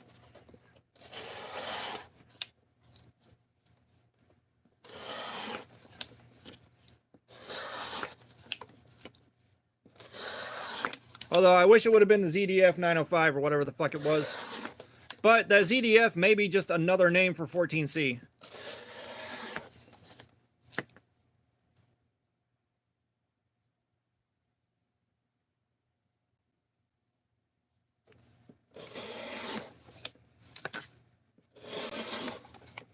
Yeah, I don't like clones so much, and I don't bring clones on the channel knowingly. The only times I've made exceptions are for Temugeddon, when I carried Temu knives for 10 weeks. And then the cheapest knife on Amazon series that I'm working on now. That is just the cheapest possible knife, regardless of what it is. Which, the last cheapest knife on Amazon cut the shit out of me. So that thing is getting some revenge. I'm getting my revenge on that thing.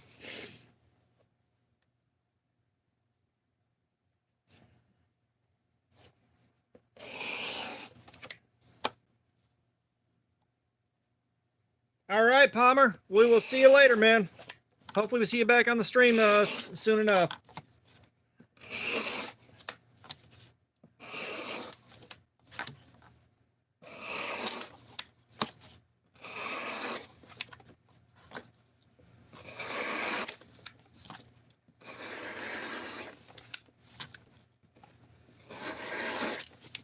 And I cannot tell you how much I need my emotional support water right now. God almighty, I am drier than 2 buckets of sand. Yes, that's the goal. Edge devastation. Like, we've already gone well past the point most reviewers would have stopped cutting. We've got a long way to go.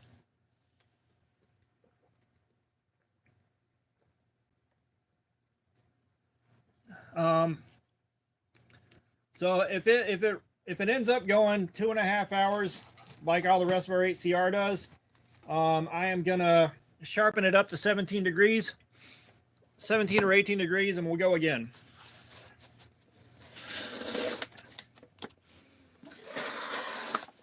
Because 2.5 hours is a very short live stream for us.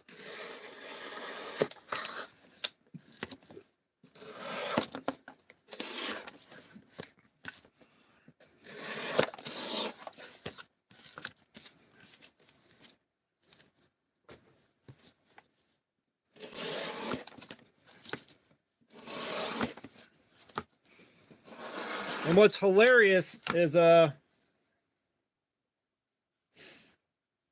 see. I did carry and mess with the Sincut Crowley. I took a look at the Icon knife from Harbor Freight. However, I didn't keep it and do any work with it because that whole stink with them ripping off the mini glimps. I didn't want that on the channel. I didn't want that. I thought maybe they'd licensed it from Beg or got the okay from Beg or worked with Beg on it, but had some contact with the guys from Beg Knives. It's like, nope, they just straight up ripped it off.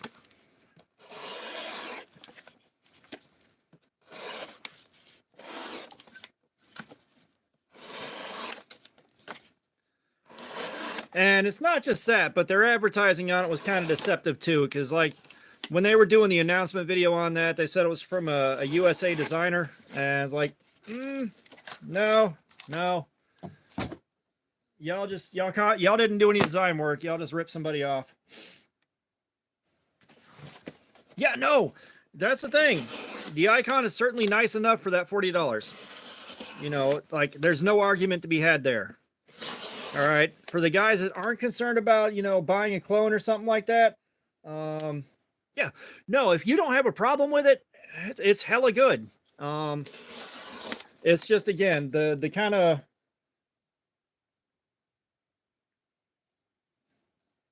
yeah, it's just, again, the deceptive marketing and the bullshit with them ripping it off that bad.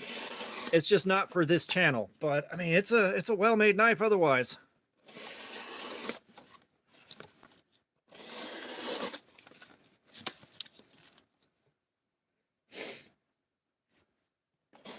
Because don't get me wrong, I fucking love Harbor Freight.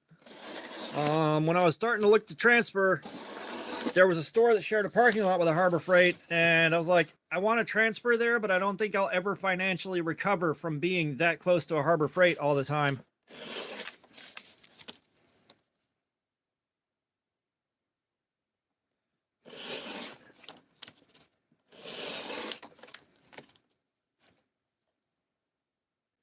Yeah, that's it. It's not that I think the Icon knife is a bad knife at all. I just don't want it on the channel. Chicken Wire, what's going on? How you doing? I mean, if it's the right stone that you sharpen, it can split molecules.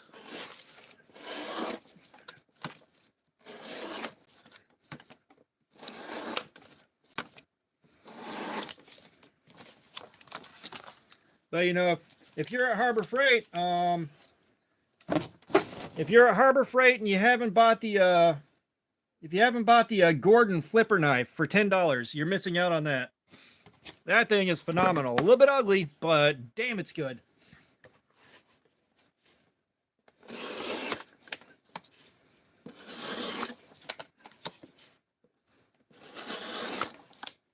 Did the rocks at least consent before you banged them? Let's see. That Gordon knife is in here somewhere. Yeah. So this is your Gordon knife for $10. It's on bearings. You got your flipper tab. It's got really good action on it. And you got thumb studs, 4-position pocket clip, and 8CR13 on this thing. Like, it's really good. We've already done the cardboard slayer session on it. The 8CR13 is heat treated well. It did 2.5 hours. It's good.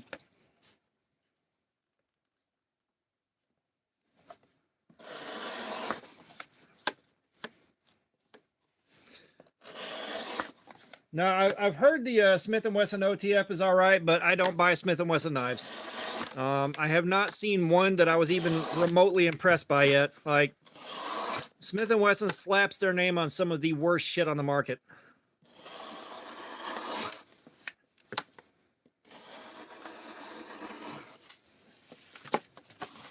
Levi SS, what's going on? Yeah, it's in 8CR13. Like, I like it. It's a Spyderco. It's the only Spyderco that I have. But for the price, 8CR13 don't cut it.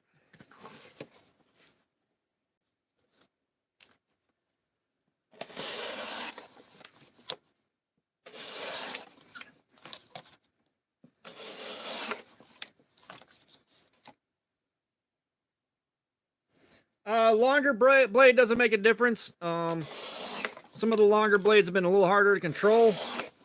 Like, there's a reason most knives are in the 2.5 to 3 inch range. It's just the optimal blade length for anything you've got to do with a folding knife.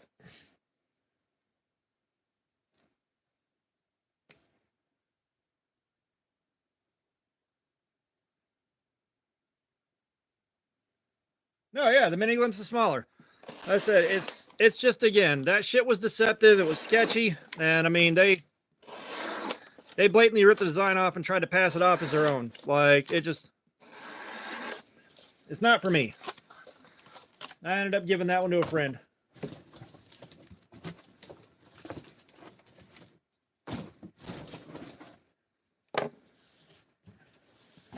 All right, that egg box, this egg box should have put some wear and tear on this edge. I said, this stuff is hard to push through.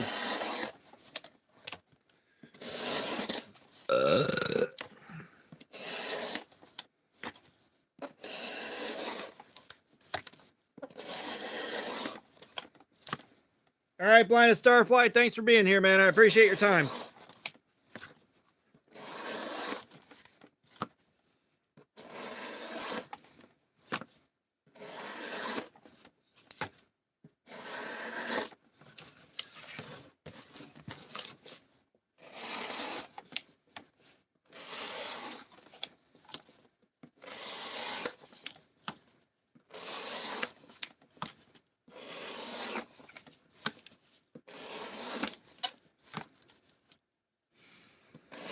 I don't think Fook's been in here yet. That being said, we're not doing this on a Friday like we've been doing, so...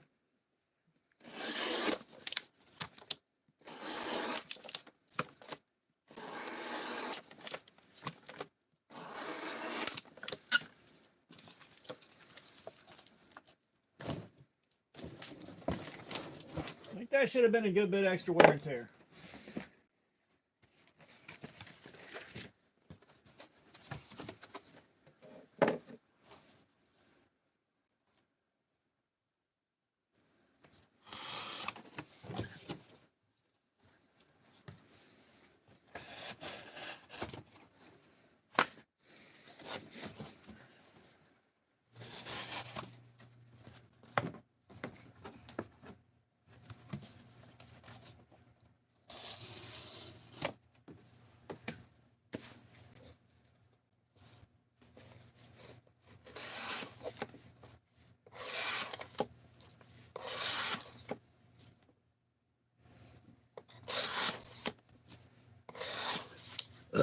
Oh yeah, I would definitely like a wire clip as well. That being said, since I only carry these for a week and they go on the pile for either cardboard slayer or just in the box if they're not what I want to do cardboard slayer with, there's no point in spending extra money to customize anything. Although I'd really appreciate a larger pocket clip for the Mayhem. I don't know why they made the pocket clip that goddamn small.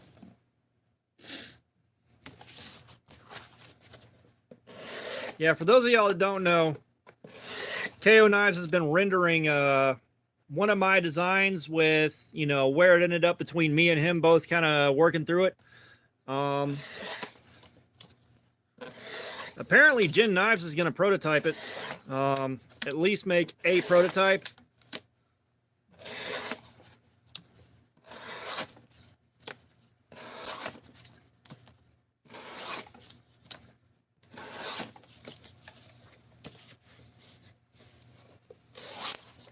Yeah, like, I don't know what the hell they were thinking with that pocket clip. I really don't.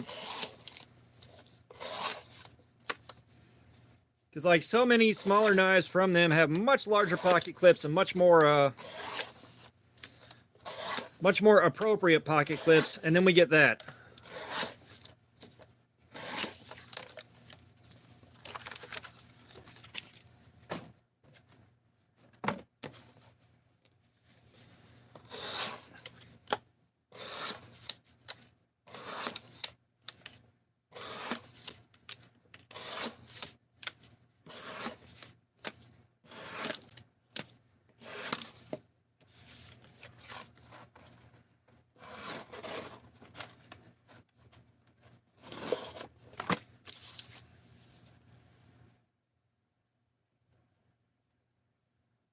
Sean Andrews, what's up?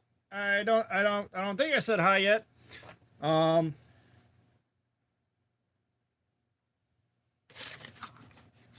Yeah, I was like, why wasn't this pocket clip on the Mayhem?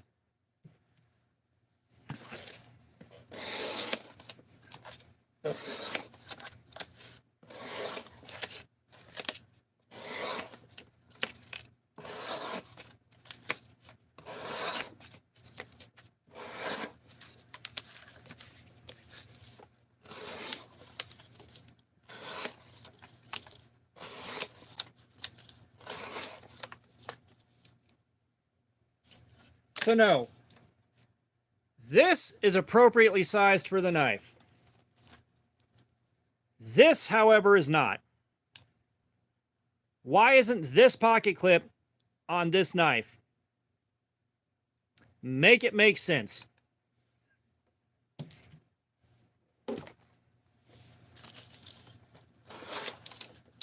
It's been a while. Sean, you want to pick a figure out? We got the Ninja, the Frankenstein, the Robert, the Robot, Grim Reaper, the Mummy of the Night, and the Alien.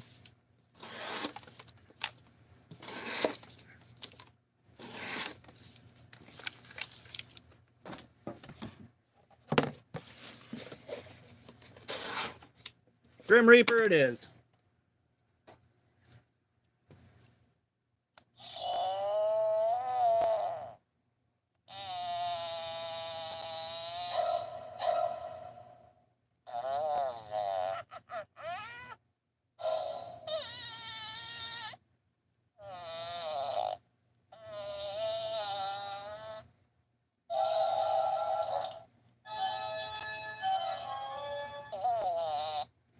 Mediocre, welcome. How you doing? Hopefully everything's good your way.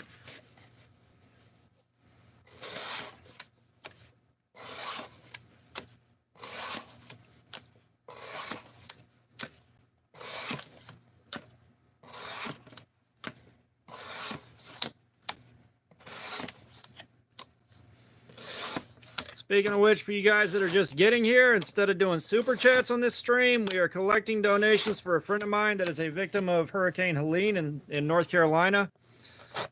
She dropped a lot of her own time, energy, and personal resources into making sure everybody that was in the complex she was in that survived got fed, doing wellness checks, everything else. She put a superhuman amount of effort into making sure everything was okay as it could be. So we've got her Venmo right there. Drop a few bucks. If you can't, no worries, no pressure. But if you can, everything helps. Because like I saw on Facebook where she's down to like her last 2 changes of clothes. Everything else just got destroyed. With the mess after the hurricane, the mud, the nastiness, the fucking diesel everywhere. Like watching her update everything when she could, when there was like brief internet access, was just fucking surreal.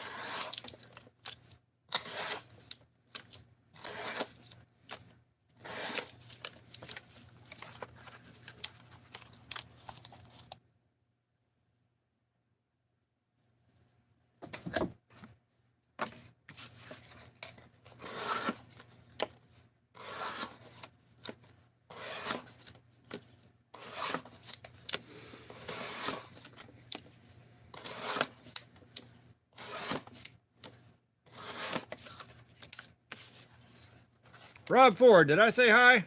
I hope I said hi. If not, hi Rob Ford, how you doing?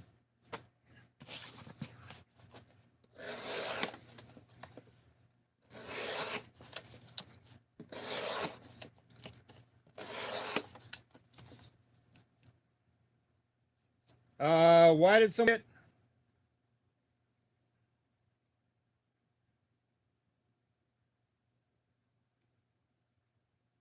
Yeah, I was about to say, what dude?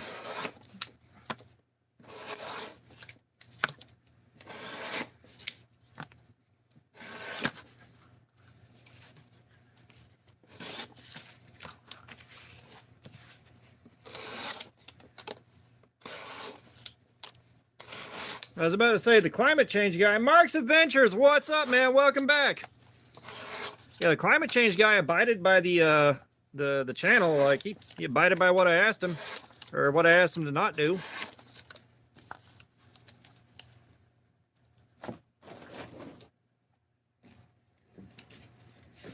No, yeah, he was cool. Like, oh shit, yeah, good looking out, KO. Holy hell. KO is standing on business. Yeah, I didn't catch that. I did not see that mess. Good looking out.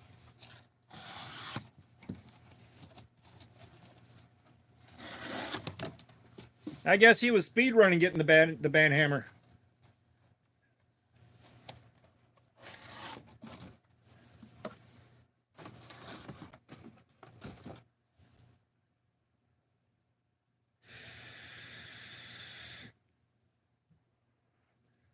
That was Zint on an alt trying to speed run getting banned. That's what that was.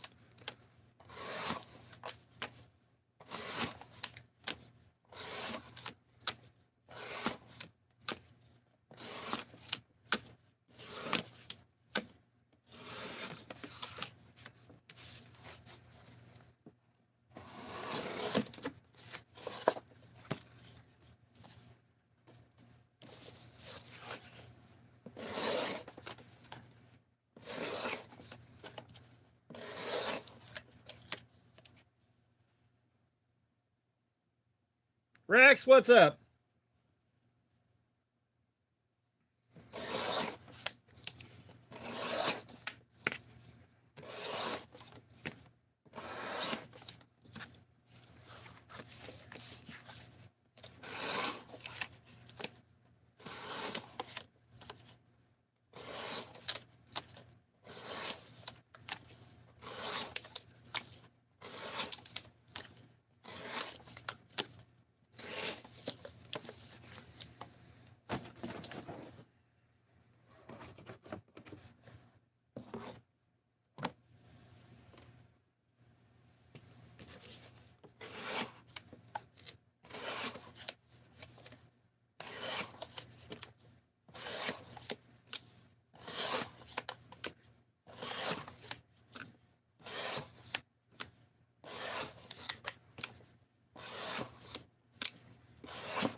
Well,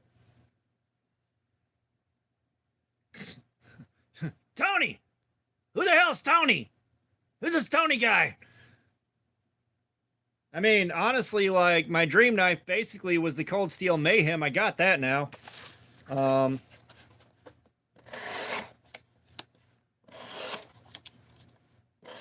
it'd be kind of nuts to see that in something like S90V or something like that.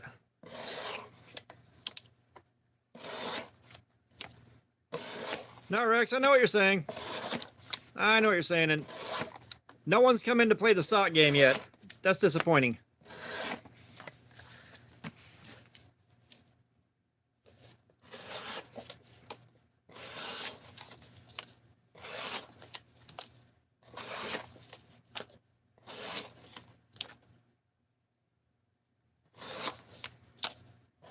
I'll tell you what, if you haven't seen the Civivi Hid, I do want to get that one.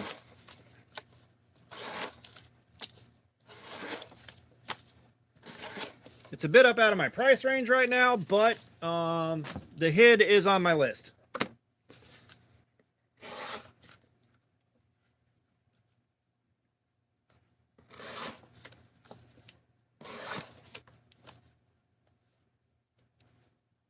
The Hid, H-I-D. Civivi Hid.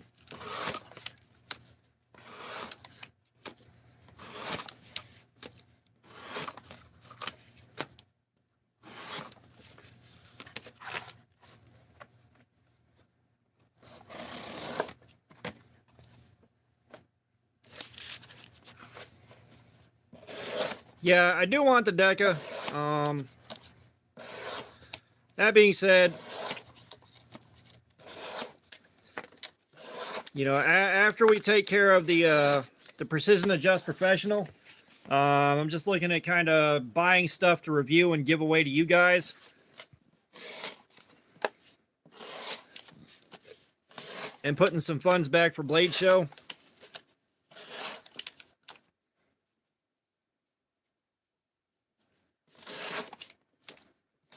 Because I don't want to walk into Blade Show with like $100 to spend and walk out like basically after 5 minutes with my Devo prototype and nothing else for the show. We aren't making anything. We're seeing how long it takes to just annihilate the edge of this thing.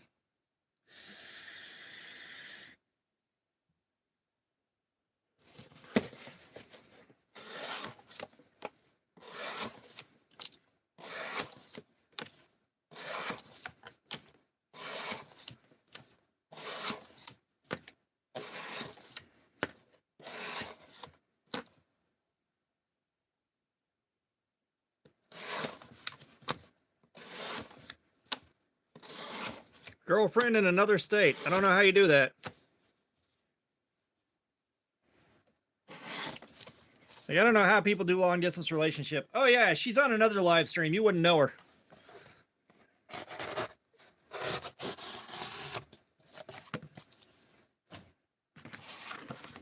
Yeah, we've been going for about 2 hours now.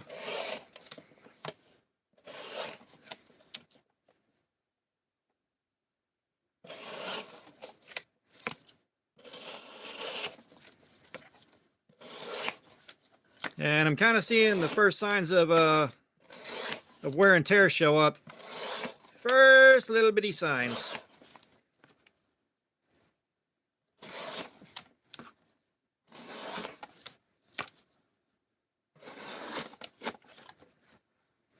Yep. First signs of trouble. 2.5 hours is average for 8CR.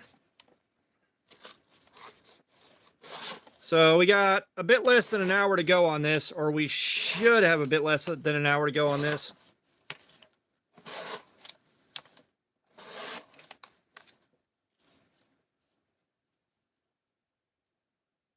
Danielle Clark, Zach, how you doing, man?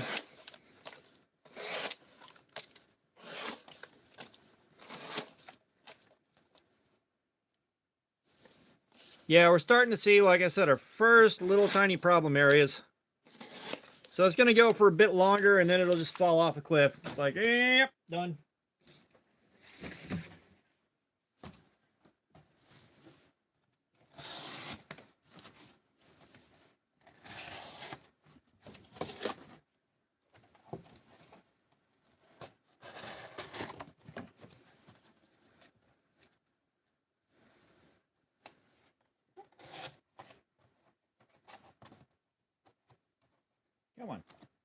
Damn it.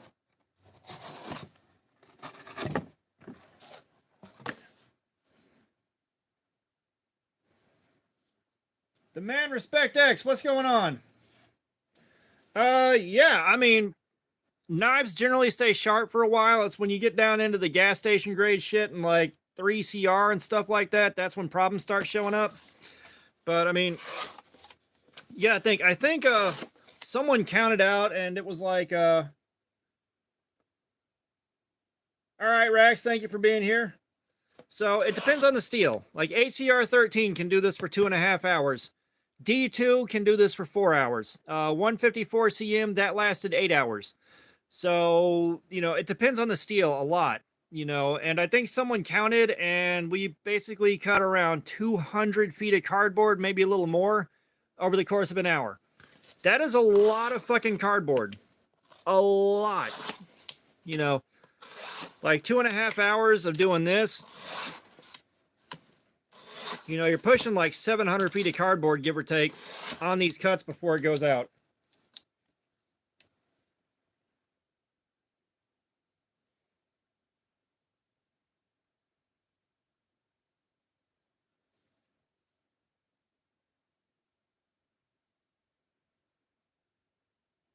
Yeah, like, and I've had knives where I've done that in the past with certain jobs that I've had. You know, it's cutting all kinds of random stuff. Wires, fucking tree branches, like all kinds of random shit.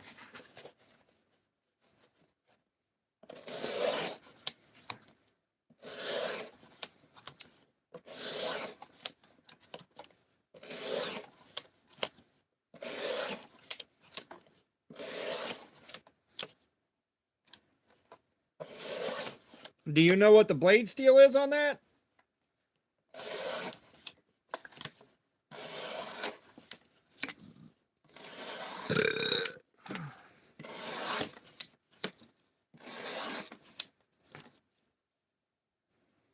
Yeah, like what blade steel are you using? That's the question.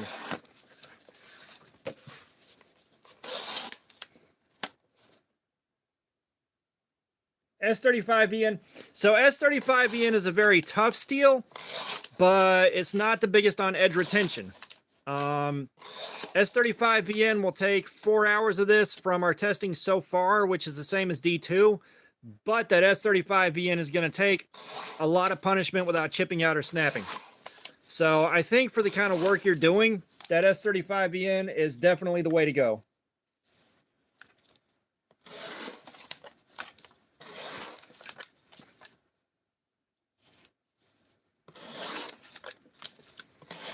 I haven't had the attention span to read in just way too many years. When my divorce happened, I just kind of stopped reading and never went back to it. I got a lot of books. I used to read The Hitchhiker's Guide to the Galaxy, like all 5 books in that trilogy, about once every year, year and a half. I'd read 1984 about once a year.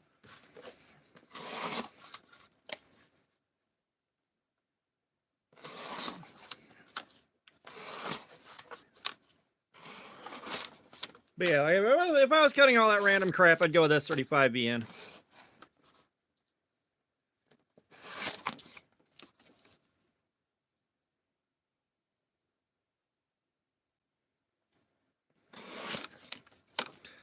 Well, I tell you what, if you're sharpening stuff and you're not skilled with a whetstone or something like that, spend you $100 or $120 on the WorkSharp Precision Adjust Elite.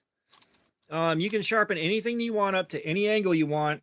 It's a little bit slow, but you can get very, very accurate, clean mirrored edge angles.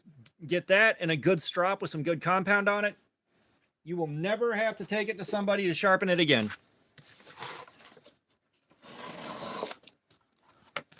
It's like with those kind of cuts, I'd probably put a 20-degree edge on it. And I'd probably leave that at about 800 grit. Just a nice toothy edge. Yeah, no, I absolutely love the Hitchhiker series. Like, I made sure both of my kids had a copy. I made sure the wife had a copy. Like, now, the Hitchhiker's Guide to the Galaxy TV series, the 5-part, I think it was like 5 or 7 parts. That was really good. It was very accurate to the books. The newest Hitchhiker's Guide to the Galaxy movie, oh my god, they fucked that up so bad. Ah, thanks for the sub, dude. I appreciate it. It was like, and that's the funny thing. Like the Hitchhiker's Guide to the Galaxy, I watched that movie and I was pissed off. You know, the elements of the story they used were all in the wrong order. I hope everything works out too. I didn't feel like it was a good movie. The lack of accuracy was like kind of one of the larger problems I had, but I didn't feel like it was that good of a movie. And the thing is I was so pissed off that I was complaining about it while I was watching the movie, and the ex-wife was like, "It's a movie. Shut up. Stop complaining." And then she watched, the ex-wife watched Twilight and got mad that it didn't follow the book. She's like, "It didn't follow the books. I didn't like it." I was like, "Excuse me? You're complaining? Really?"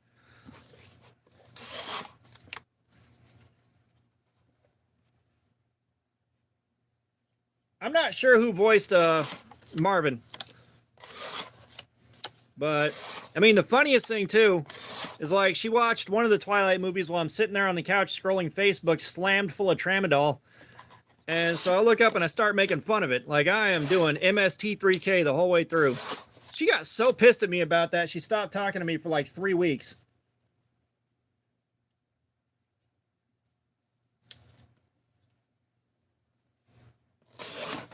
Like, she stopped talking to me for 3 weeks because I made fun of Twilight.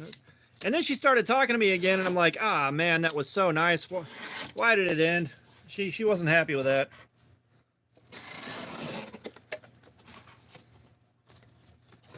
But when she was talking to me, all she did was start arguments. Like, if I was home for longer than about 30 minutes, she'd just start a fucking argument for no reason.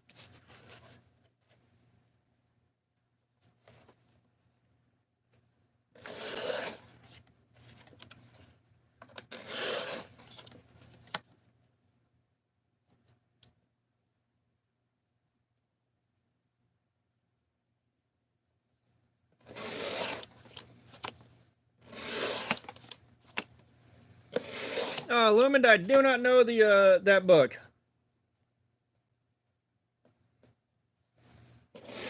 Huck Finn's on a raft in a river.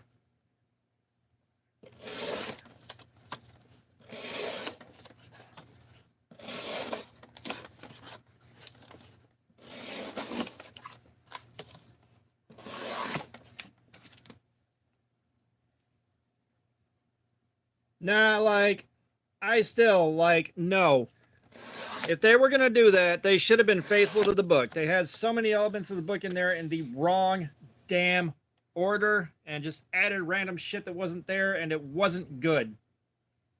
It was not good. The crap they added in there was not good. So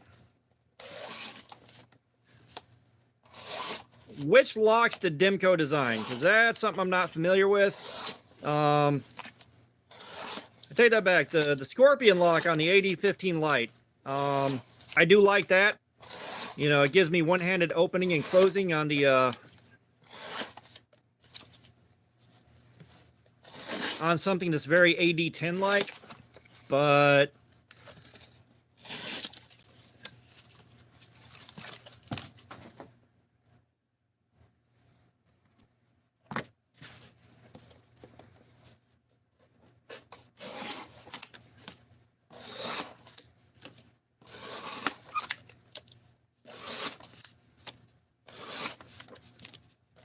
speaking of which, when we take our next break in about 10 minutes here,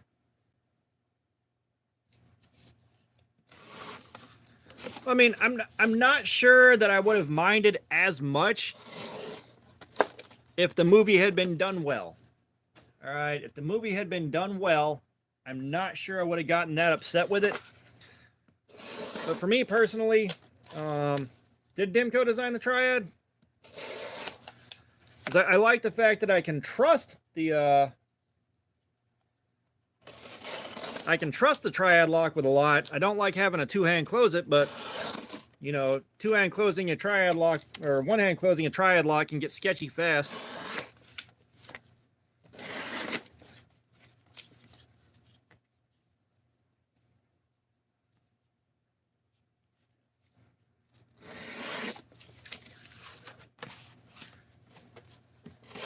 Just like the Atlas lock. I do like the Atlas lock a lot now that I have one. That, again, gives me the one-hand opening and closing, which is part of why the Mayhem took over the Espada XL for the most wanted spot.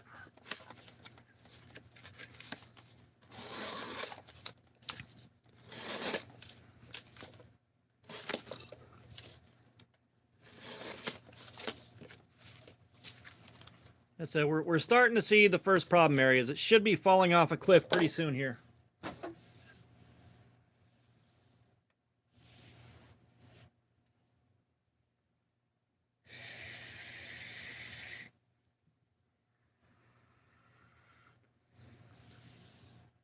I said if they would have done justice, especially to the original story, and did it right, I would have loved it. But no, I hated that whole experience. All right, let's get the Forbidden Moonshine out and clean the tape shmoo off of the blade, and let's take a look at where our edge is now. So I'm expecting we're probably still going to be in the 500s or maybe the 600. Like once it stabilizes out there, it tends to stay there.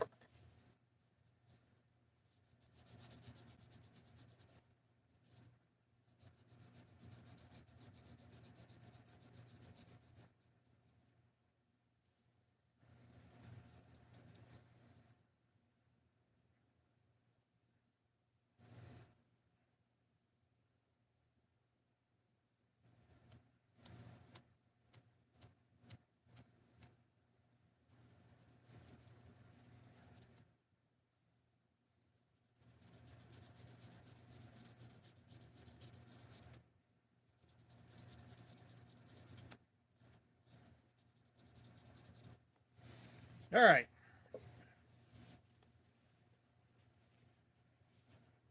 Like I said, I get where you're coming from. I do, but I hated that movie.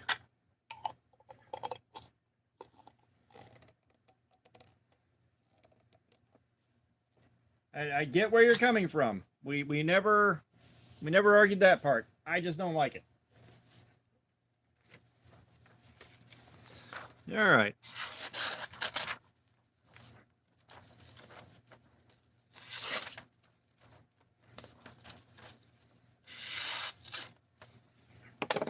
So yeah, we got a pretty big snag there.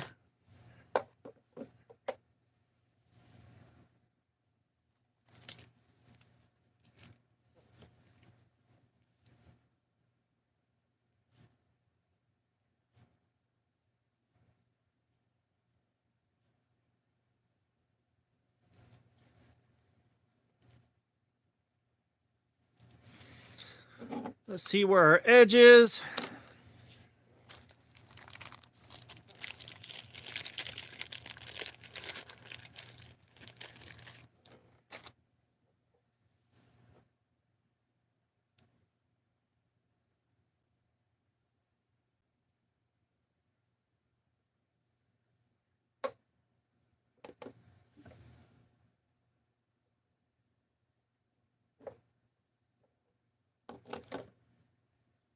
This is just pulling the media out of the clip.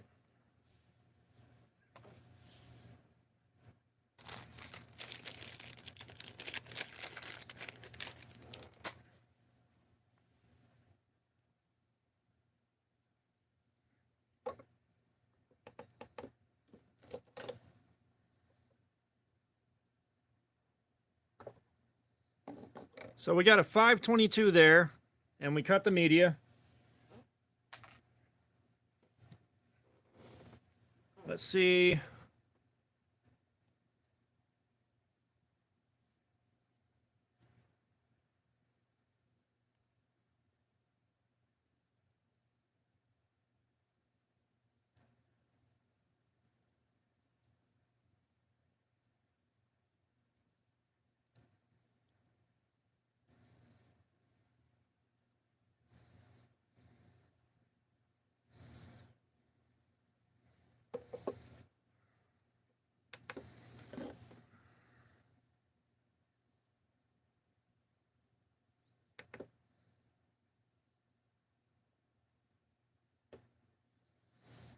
So we got a 680 there.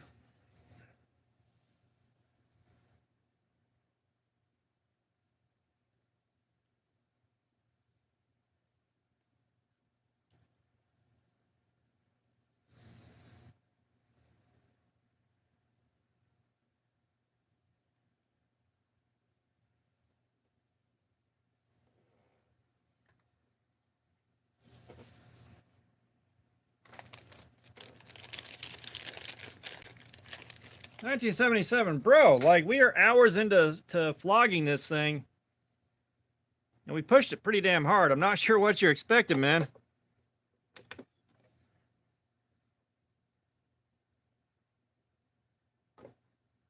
Yeah, so we're gonna call this 600-ish.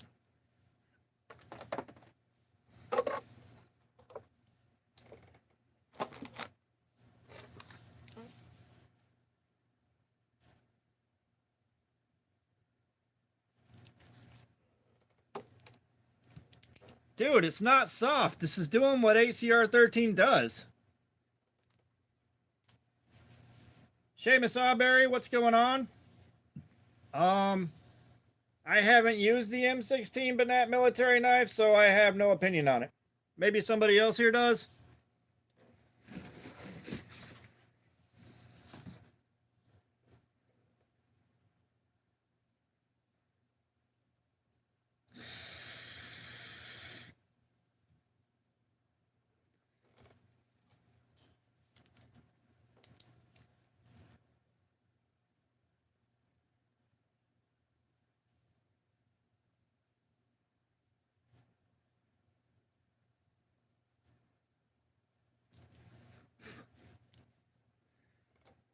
Young Clay 420, what's going on?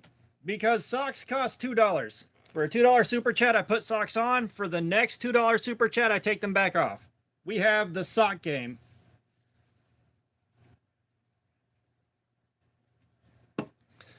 Time for emotional support caffeine. Tonight I have got cherry lime.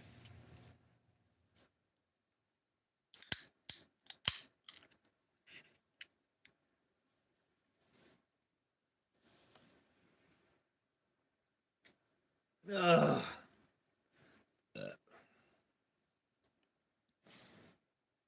Yeah, I mean, I like the fact that it gets commented on so much. However, we have the sock game to play. No one's played yet. But I will say, instead of super chats tonight, we are raising funds for a friend of mine. I think Punisher or KO will put her Venmo in the comments. That is her Venmo. I don't see the money, but she's a victim of Hurricane Helene. Everything around her apartment complex was annihilated, and she has dumped so much of her time, energy, and her own resources into making sure everybody that was there was fed, had water, went door to door for wellness checks, made sure people could call their families. And she is down to like her last 2 changes of clothes and not much else. So we're raising funds. Yes, Venmo is at the best Jody. Like they are incredibly lucky they had her there, because like she kind of kept everything running there. She finally got out of there and got back to civilization, but yeah, she lost a lot.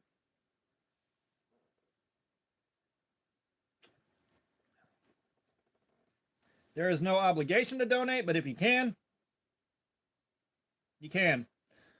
Um, yeah, so the Rambo knife, like the Rambo knife, the First Blood 2 knife, um, they're kind of impractical, and the survival knife handles are always sketchy because they're just tubes that are held in with a bolt.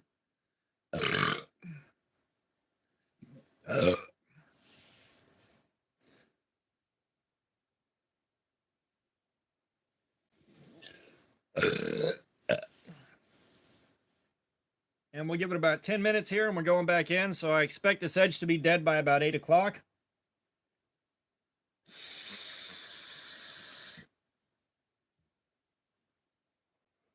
And then we can sharpen it and screw around with it some more.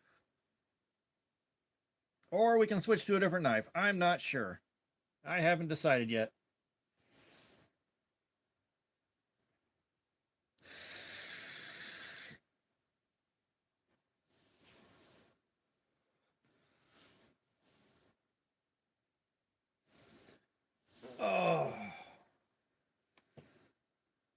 You guys, I am so tired. Inventory was surprisingly painless, but our back room was completely fucking wrecked, so we had to run so hard for 4 days in a row to get everything caught up and get everything done.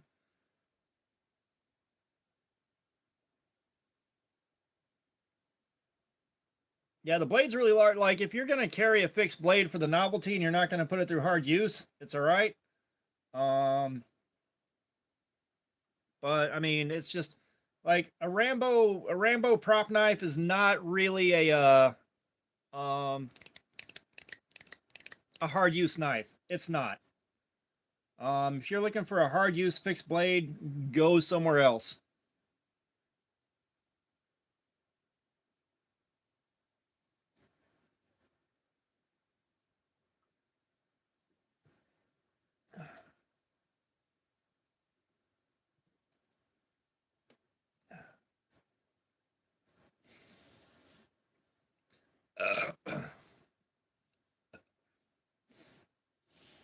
What else do we have that we could screw around with?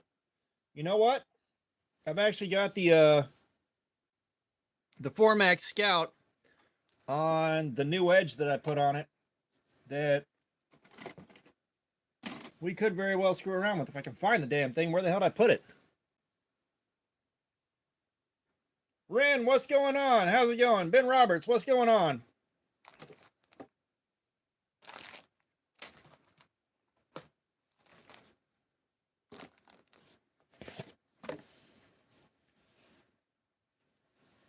Trying to figure out where the hell I put my Formax Scout. So we are thrashing this thing as hard as possible to see how long it takes to just annihilate the edge on it, is what we're doing. However, I'm taking a 5-minute break because this live stream is already almost 2.5 hours old, and normally I'll stop for a few minutes at about 7 o'clock ish to give my hand a rest. And apparently now try to figure out where the hell I put my Formax Scout. What the shit? I just had the thing too. Guys, where the hell did I put the Formax Scout? The cut on my finger's doing all right. Dude, I've got like 200 knives. Like, I am up to like 200. You don't do a channel like this and not acquire just a shit ton of knives.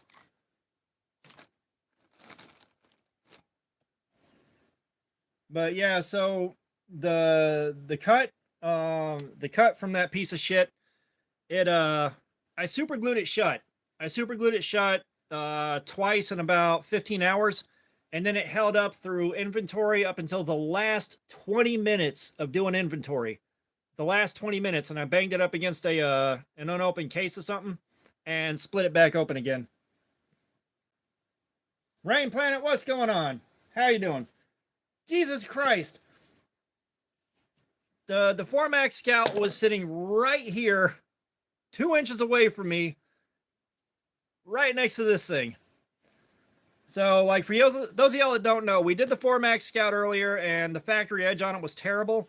So I had to reprofile the whole thing down, and I haven't used it again since then. So we're going to switch over to this once this is gone.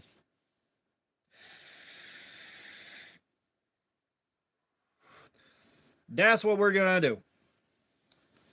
So I said, I'm on the overnight sleep schedule now, so maybe I'll be awake for a while. I might catch a second wind here. That was not on purpose, but dear God, you're right. You're absolutely right. Well, I did that so you couldn't see my legs. I did that so you couldn't see my legs, and it was just feet.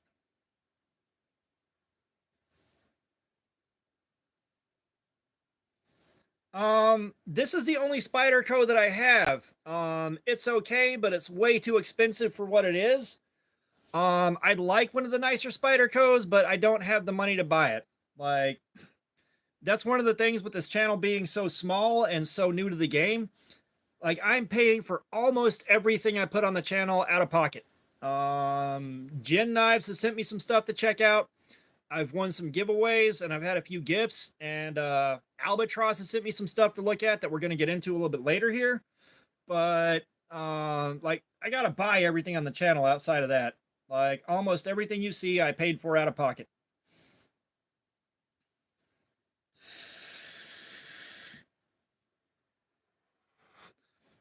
Like, I got this thing in a trade, which I'm quite happy with. But you know, generally speaking, most of my stuff I paid for.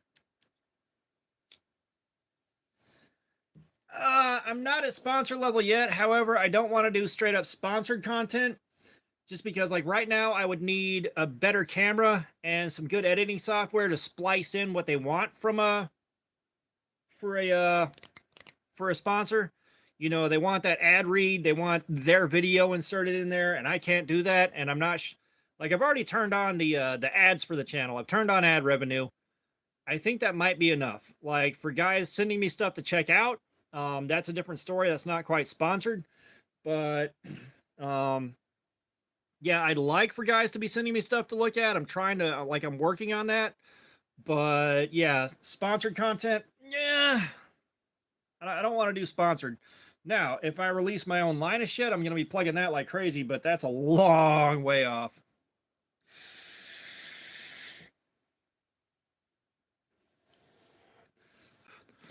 All right. Let's get back into it.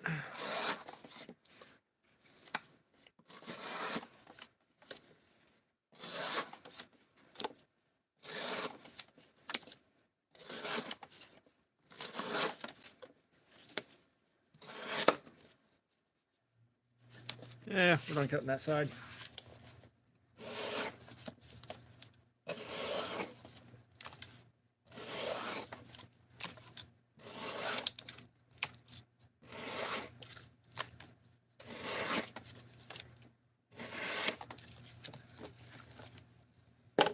Hey, the work wife's here. What's going on, Justin?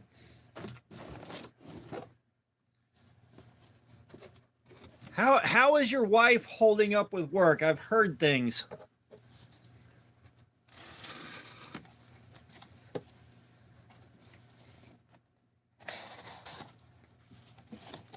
Like, I hope things have calmed down at that store a bit for everybody's sake.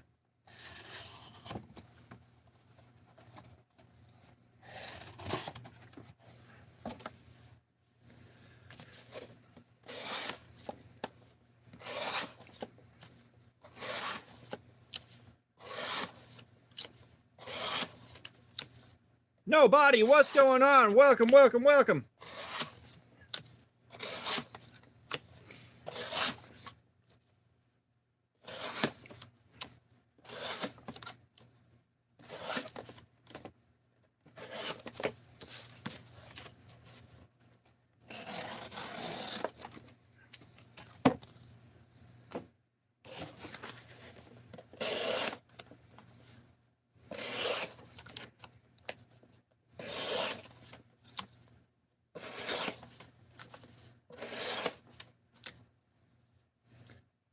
This is just the 8CR13 Tenacious. But we're about...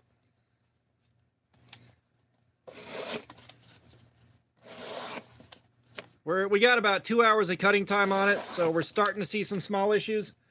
But...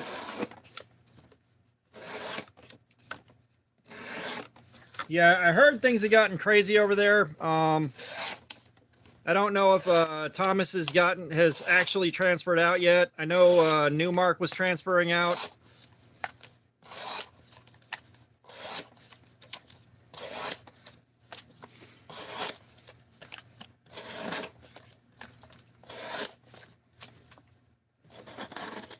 Not yet. All right. Yeah, like, I'm only getting bits and pieces of what's going on. Like,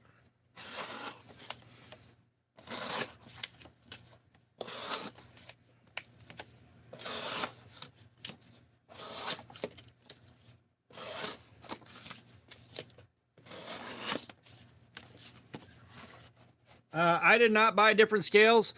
So one of the things is like I'm only carrying these for like a week for review and then doing cardboard slayer on them. So there's not really much value for me buying parts to, you know, modify or do custom or upgrade them. Like there's just not much of a reason for me to do it.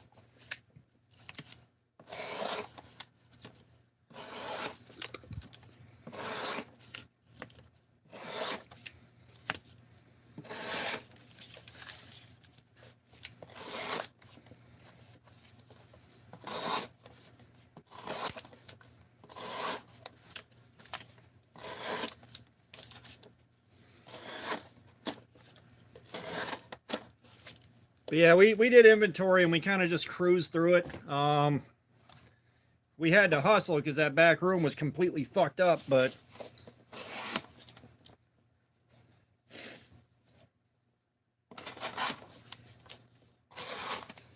inventory was surprisingly painless. Just a lot of damn work getting everything under control.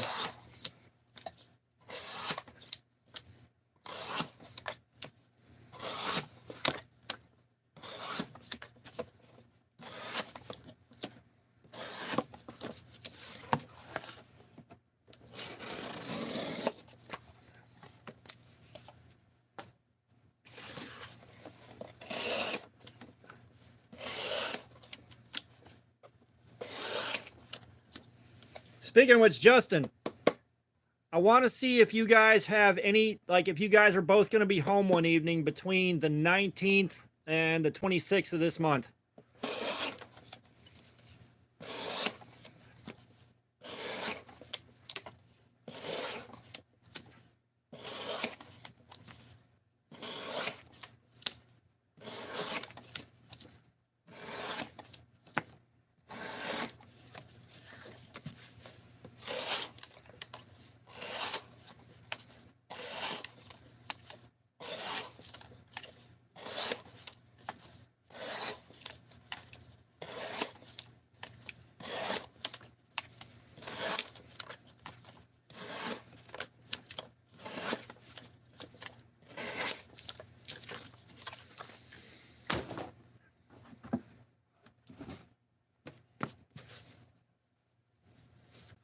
King 13, what's up?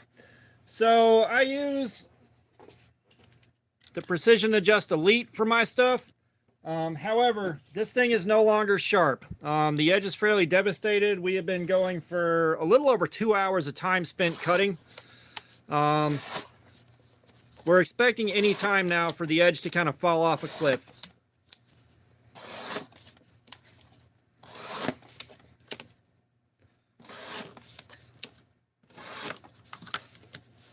Like, I'll give you an idea how sharp this thing isn't anymore.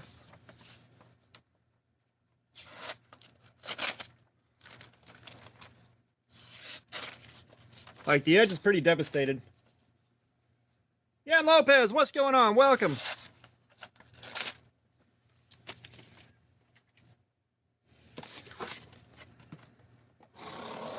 Yeah, we've done a lot of ACR 13, so we kind of know what to expect. Maybe the grind and the bevel on the edge are going to help it make it past the 2.5 hour mark. But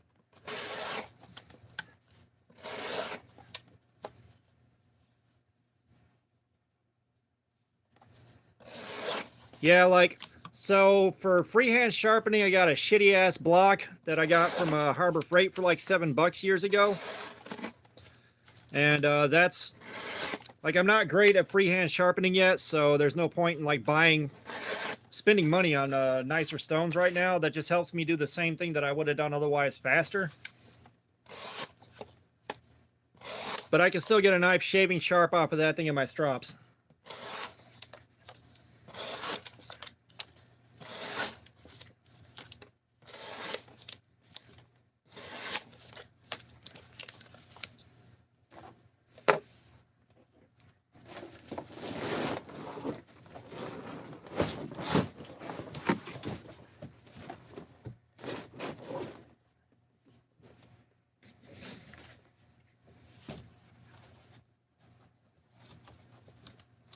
Oh yeah, no, that's what I do. Like with the cheap stuff when we do this, I'll freehand sharpen it.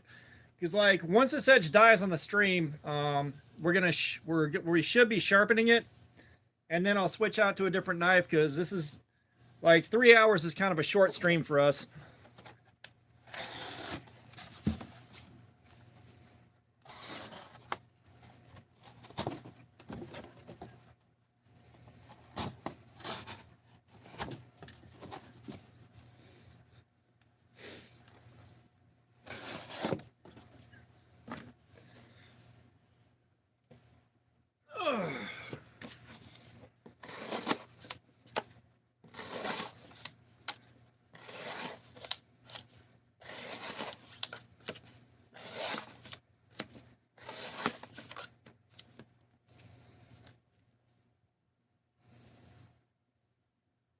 I am not sure what a replica 0006 knife is.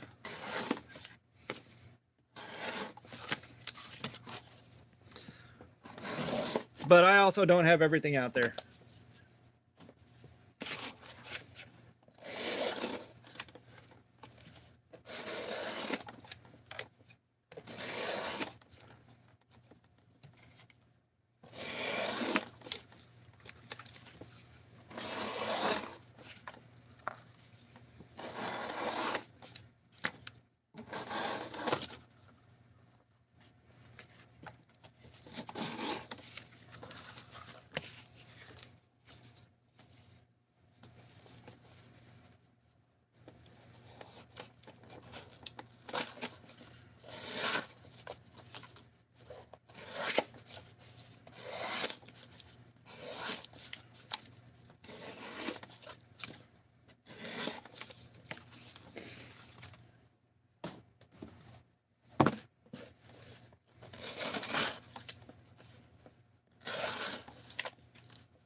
Okay, King 13, you're a fairly new face here.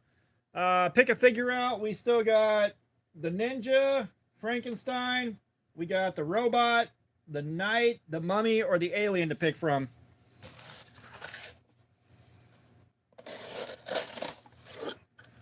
Oh God, yeah.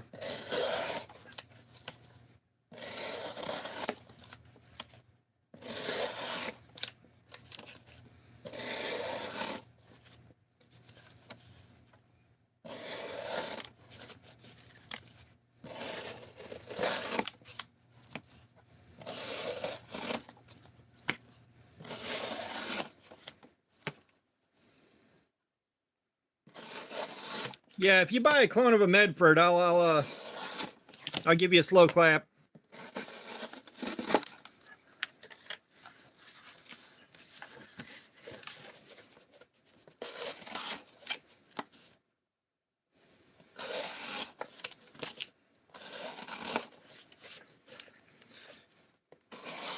Yeah, I don't think we got too much time left on this edge.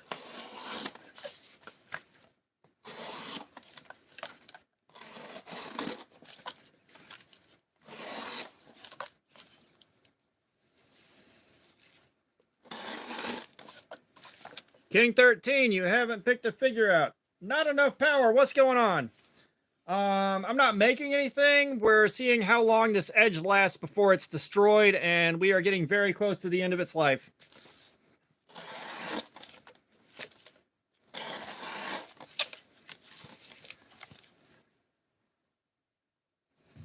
Helicopter, helicopter. But yeah, King 13, you got the Ninja, Frankenstein, the Robot, the Mummy, the Knight, or the Alien.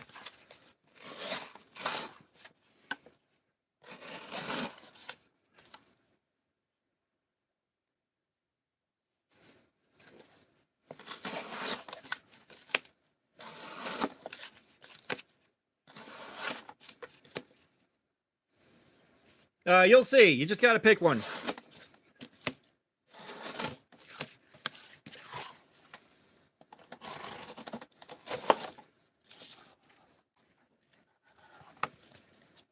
Yeah, it's dying.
Yeah, I mean, say what you will about Chinese labor practices, like, I don't understand how much of what we hear is anti-China propaganda and how much is reality.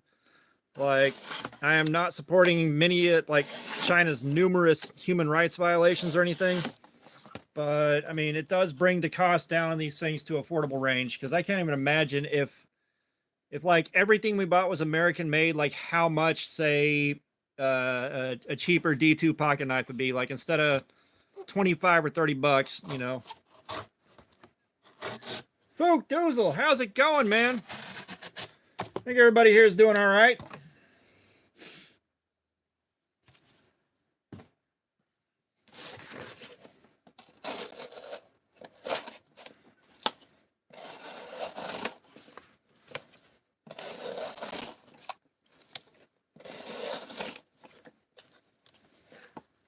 Spyderco Tenacious, HCR13. And we are hitting the ping pong. No, sir. We are destroying the edge on this thing. We are destroying the edge as hard as we can.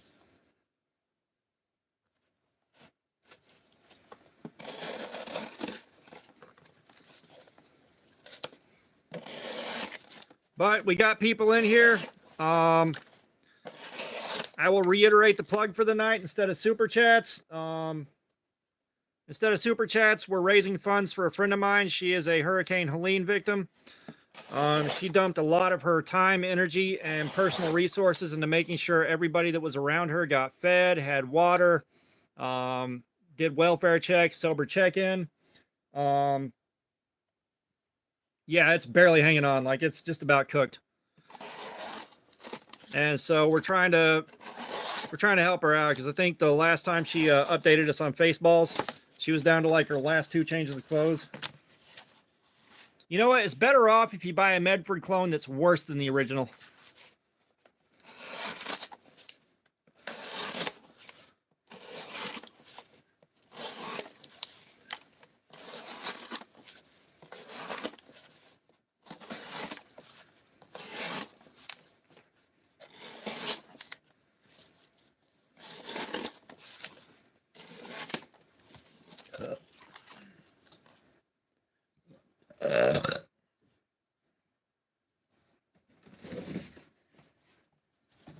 Yeah, that edge better be getting its affairs in order.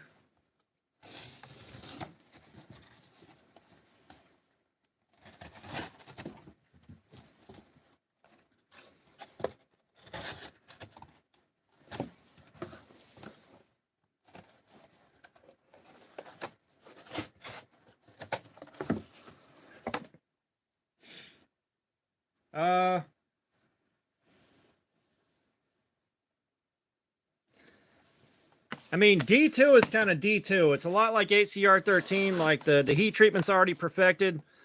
You know, I think most of the D2 is coming from, right? Most all the D2 is coming from the same places.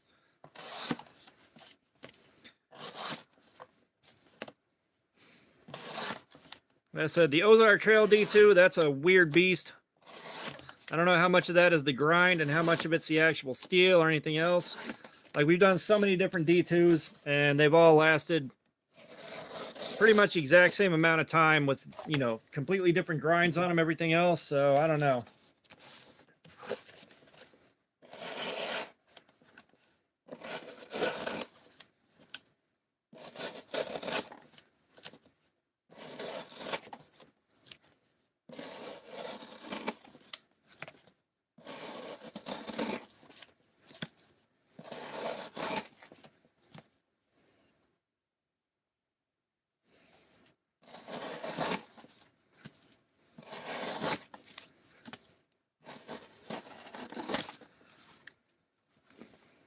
Yeah, I'd say she's toast.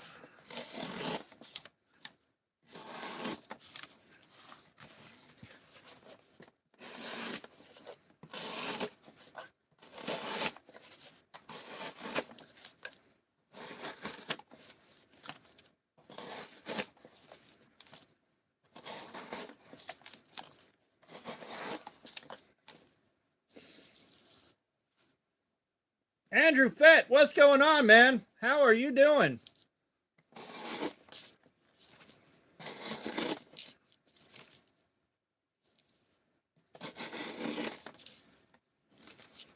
Yeah, I think we can call this. This is edge devastation right here. So we'll put that off to the side for the aftermath video. Let's get the forbidden moonshine out.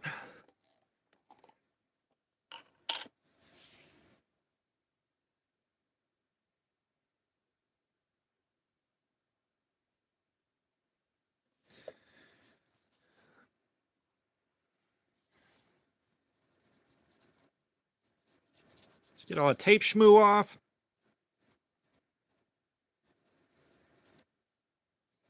So yeah, I mean, this thing ran right at about 2.5 hours, maybe a little bit less.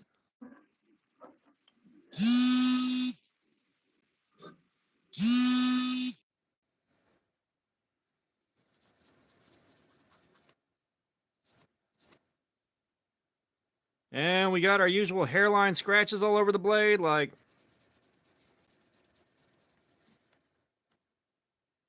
I mean, it's definitely solid 8CR. Like, it's solid 8CR. It was done right. Can't really argue with that.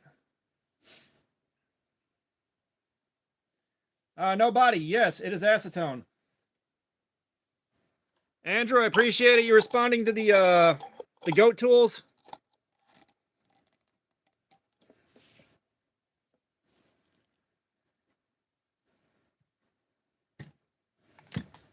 Yeah, I know. I think I know about 3 Forged in Fire winners and a couple of just like, I think one guy, he was out in the first round. I think another guy, he took second place.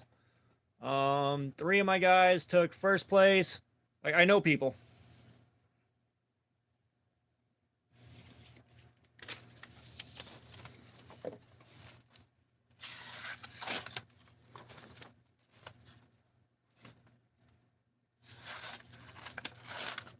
Yeah, that is toast.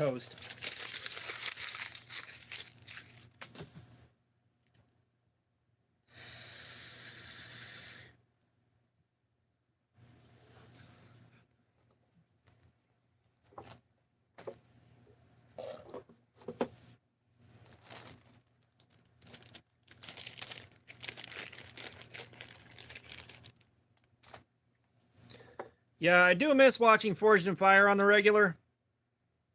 Like, I missed one of my friend's episodes, but like, I waited for my buddy Tang Tang's episode, and then we had to cut the satellite because it was starting to cost too much.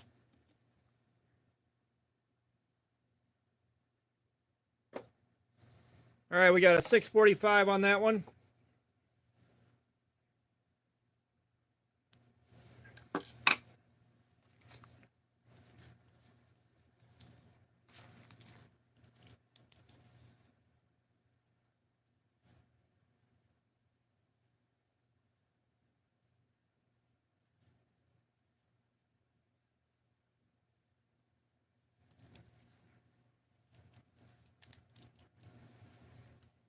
Yeah, no, like watching some of those tests, it's just like you pucker up and you're like, ugh, ugh.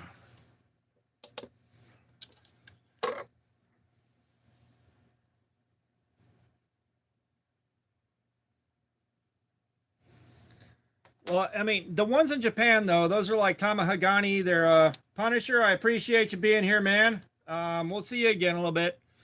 But you know, the Japanese, the proper katanas are Tamahagane and another grade of steel that are folded together and worked a whole bunch of times. And like, there's a lot more work than goes into it.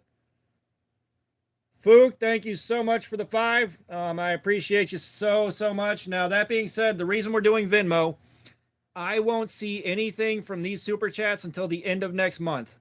All right. That's the only caveat. That's why we're doing the Venmo.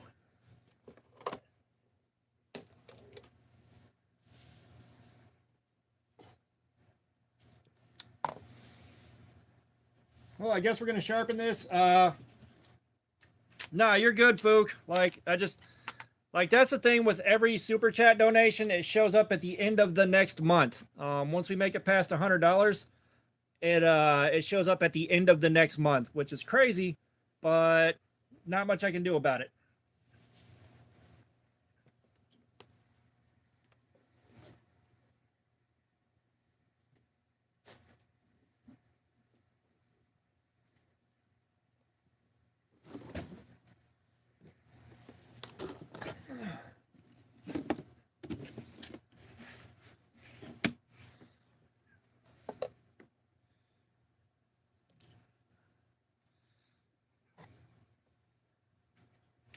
I can't remember the name of the Forged and Fire offshoot show where they're like doing a gauntlet with knives they made.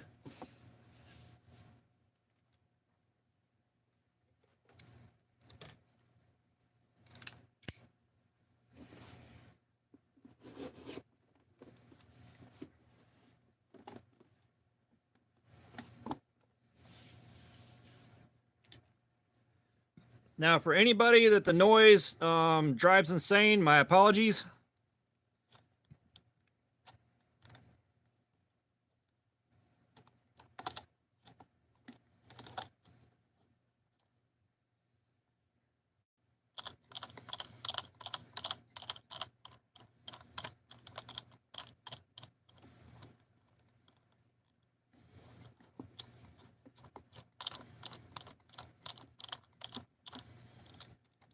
What's happening here?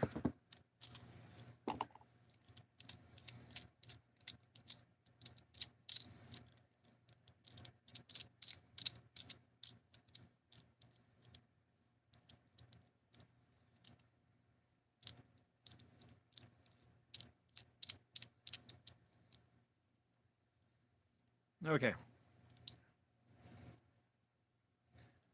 So it really depends on, yeah, knife or death. That's what it was.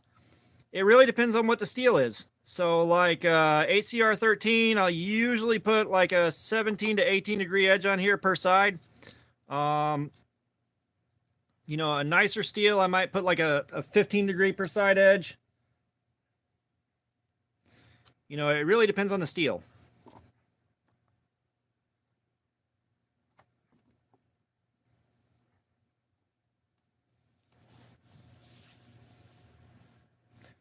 Knife or Death, when I watched that, was pretty fun. Austin Poston, what's up? Welcome. I cut myself on a $3 knife from Amazon because that thing was dangerous as shit. But I haven't cut myself doing this yet. I could take it down to 12 degrees. However, that's not a good edge angle for HCR 13.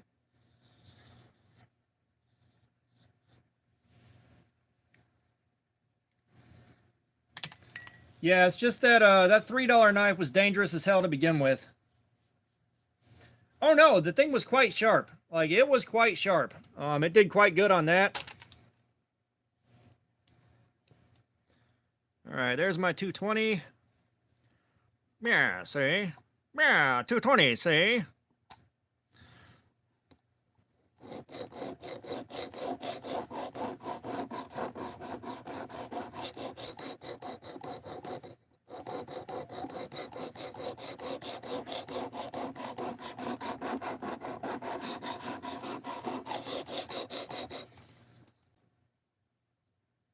Now this is 18 degrees.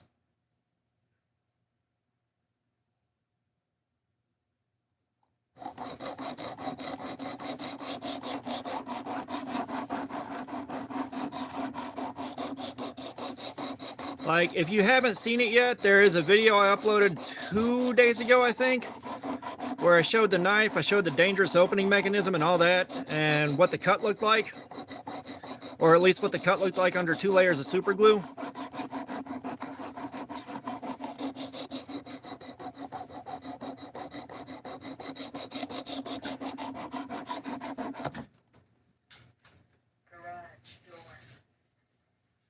Hey, beautiful.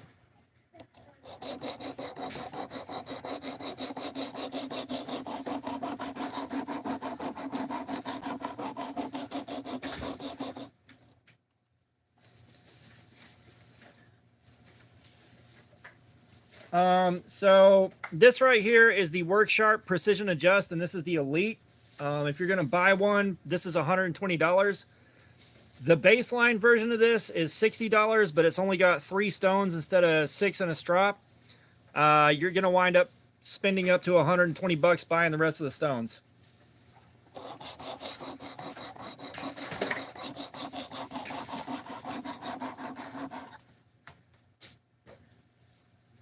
Now, I'll take care of bringing that stuff upstairs. Just let it be.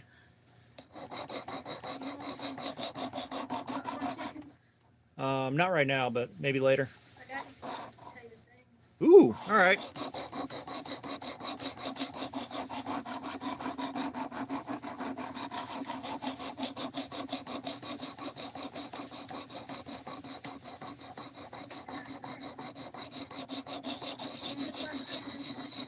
Yeah, they got it now.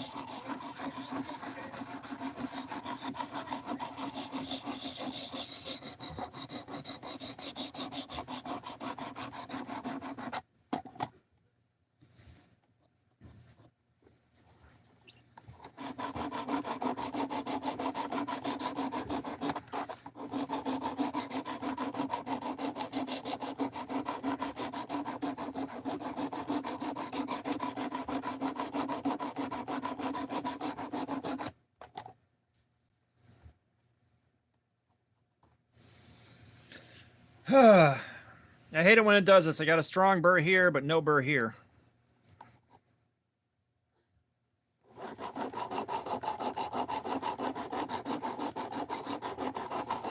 Yeah, the knife that bit me was really sharp, so it was a clean cut. So I was able to super glue that one shut and keep it in pretty good shape.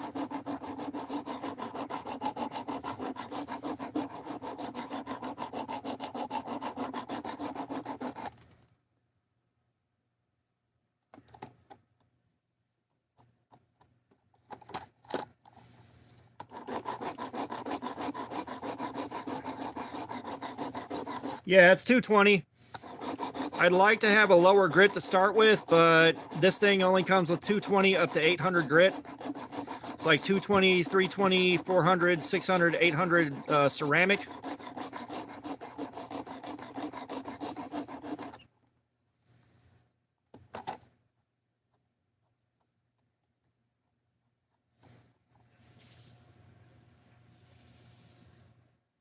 Gods of Angel Sad Life, what's going on? Welcome.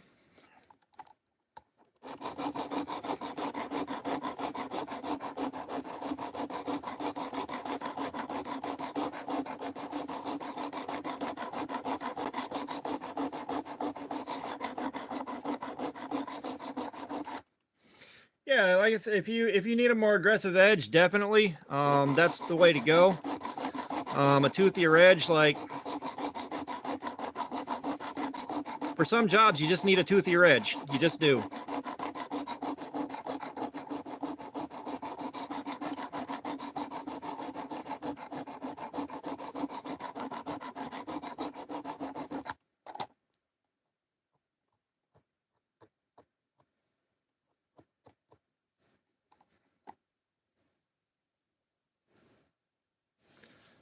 It handled like ACR-13. We basically got 2.5 hours and it took a shit.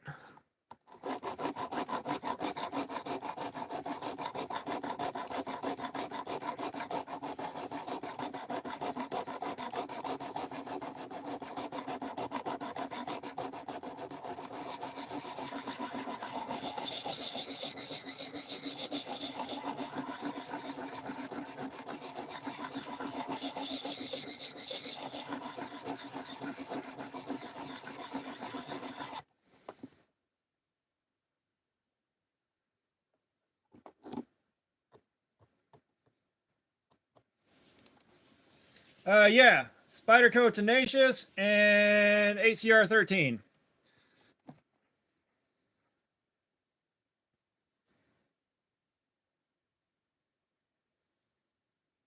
God almighty, I still got no real burr there. Let's see if we can raise one on this side.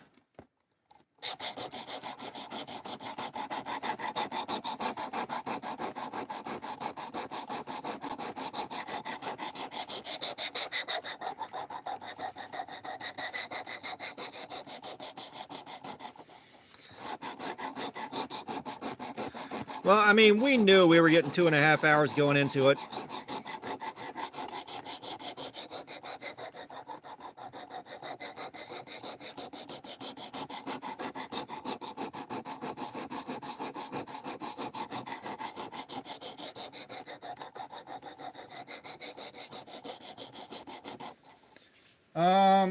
Husky, no, like, again, this is good HCR 13. This is good HCR 13. All right, HCR 13 goes 2.5 hours every time, like clockwork. This did exactly the same as every other HCR 13 we did. It did not dole out quick. At least not by HCR 13 standards.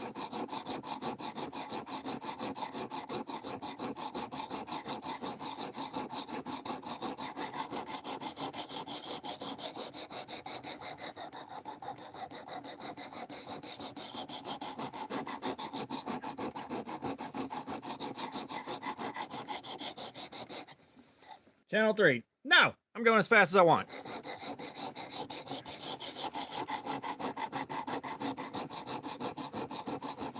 Right now we are edging, and we are edging at exactly the pace I want to edge.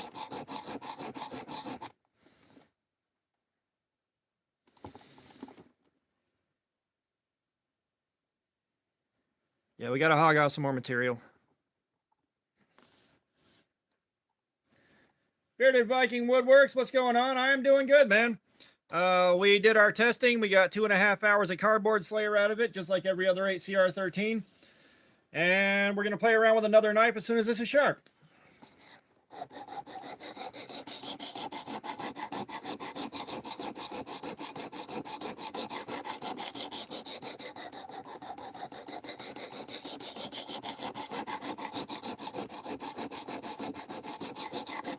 You know, right now I'm just hogging off material to put the bevel where I like it.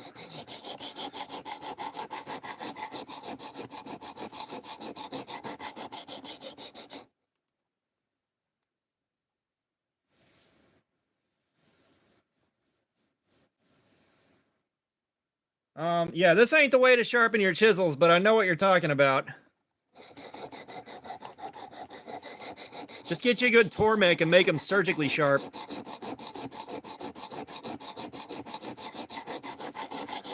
Like, I'm not gonna lie, my gouges for the wood lathe, I sharpened those up on a 800 grit belt grinder. I got a belt grinder at 800 grit, and I'll sharpen up on the flat platen there. It's not the most precise, but my tools are dirt fucking cheap. They are not great tools.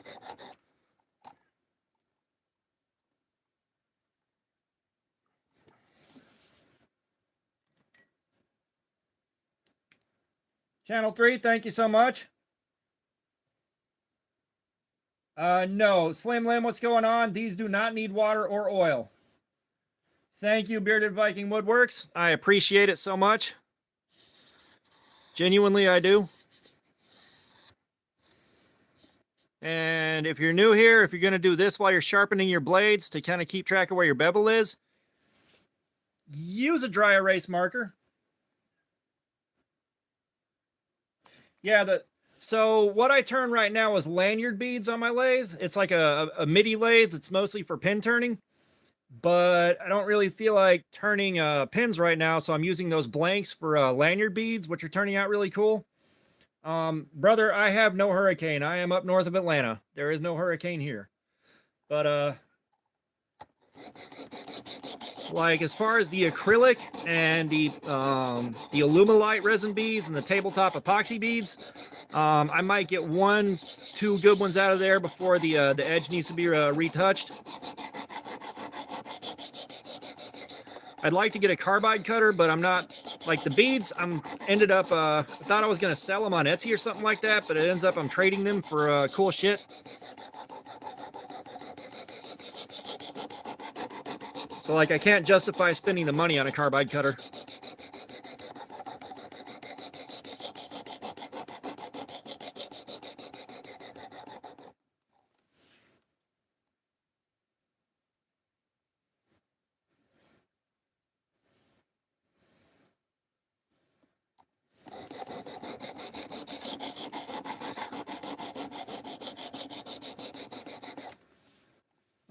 Yeah, definitely post time to time. I'm gonna share it here.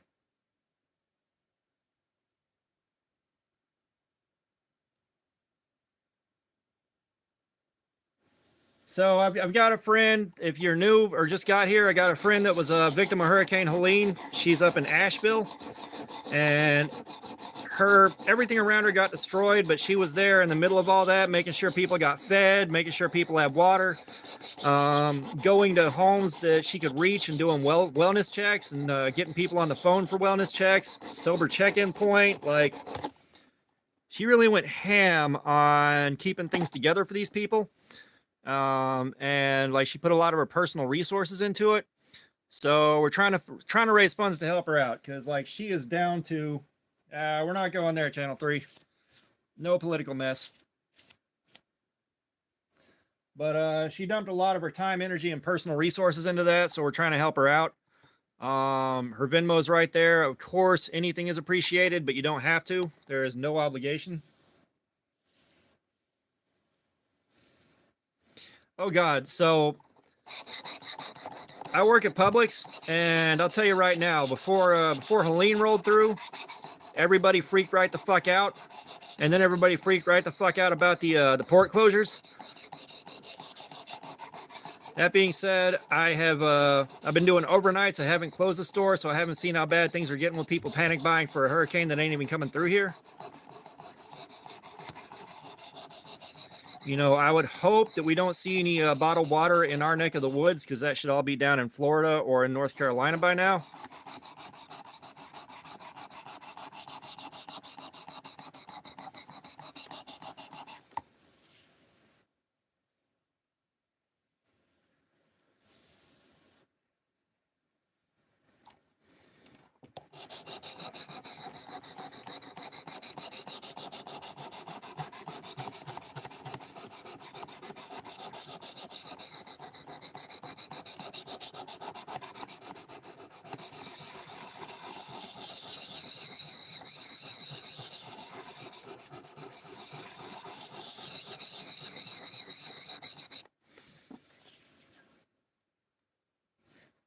Prince Shaw. It's not really that dangerous. Like you've got places to keep your hand well out of the way, and I mean well out of the way. Like my hands are in no danger of getting cut.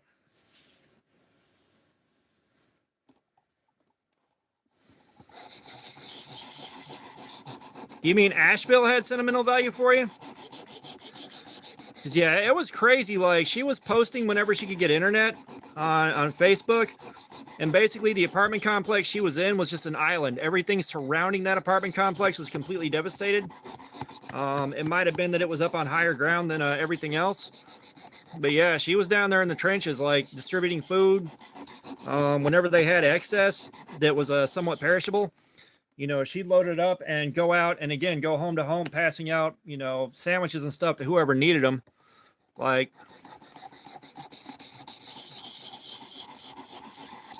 you know, I said it before, they were incredibly lucky they had her there.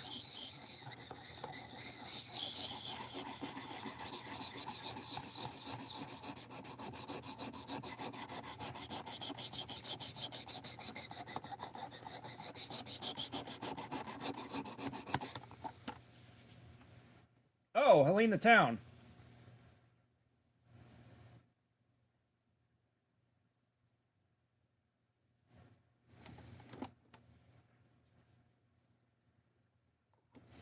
Yeah, I can't believe people were panic buying toilet paper because the ports closed briefly. Like, make that make sense. Like, really make that make sense.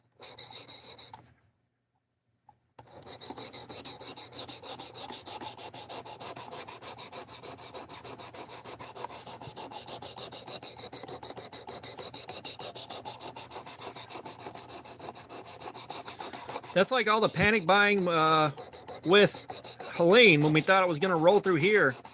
You know, it's like, bro, at worst we'll be out of power for like 48 hours. I don't think you need 3 cases of toilet paper and all the bottled water in the store in one go.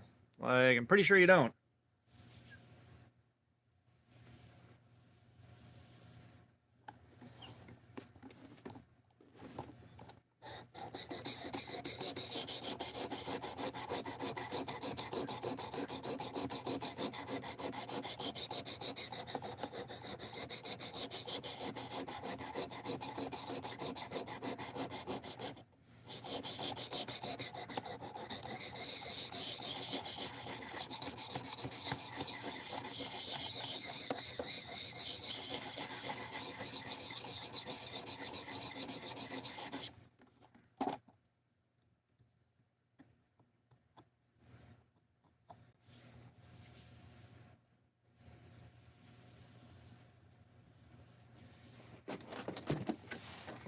Well, I'll tell you what, I haven't figured out how to wipe my ass with this thing, but if it comes down to it, I'll figure it out.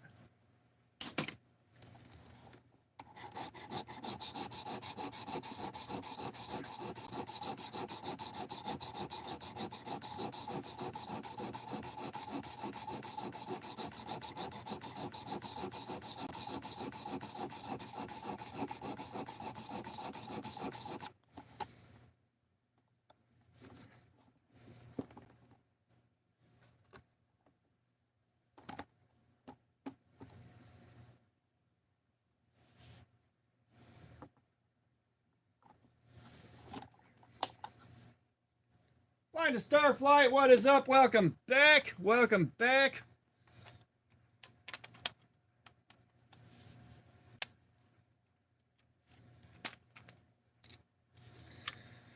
Okay, the slowest part of the sharpening is over.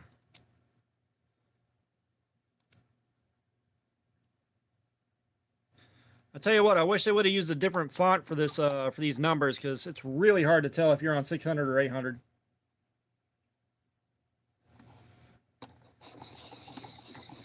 You know, the one time I was forced into a situation where I needed to use leaves, I was doing a caving trip. I was about a quarter mile underground in a cave. And I realized there was no way in hell I could hold it for any longer. So I came back up to surface, and I get out in the woods and I look around, and there's a jogging trail. A jogging trail going around, winding through there where there was no safe place to hide. Light Skin Tay, what's going on? This thing isn't heavy or bolted down, so I got to keep it from moving. It's like that. Yeah. But, you know, jogging trails everywhere, so I panicked and I tried to figure out where I could hide to use the bathroom. And I finally picked a spot, and I mean, I conjured up a crazy fudge dragon. I pushed the tip of my heart outside my body.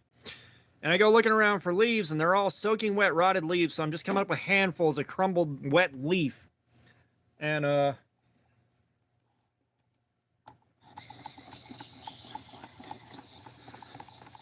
so I couldn't really clean myself up. And I had to wait till we got home, and I cannot tell you how much of a mess that felt like. But I get back home, it's like I'm trying to find something to thoroughly clean myself up with before I have a chance to take a shower. And I ended up grabbing a sock that had no match and running it under hot water. And I cleaned myself up with that. And then,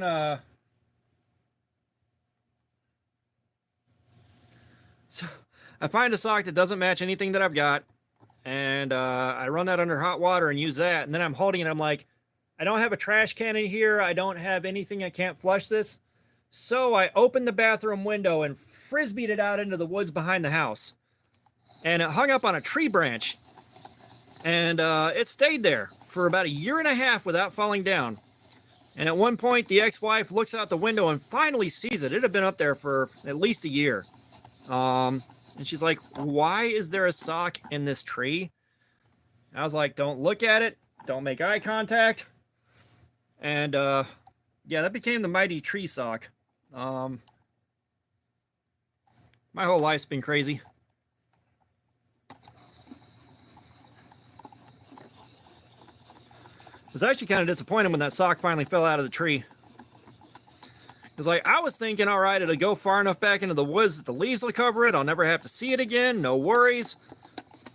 Nope, got stuck in a tree.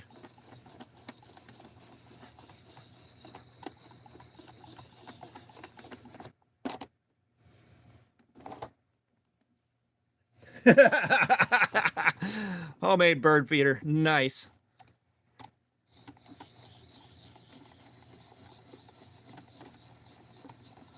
Oh, mighty tree sock, what is your wisdom? Next time, use baby wipes.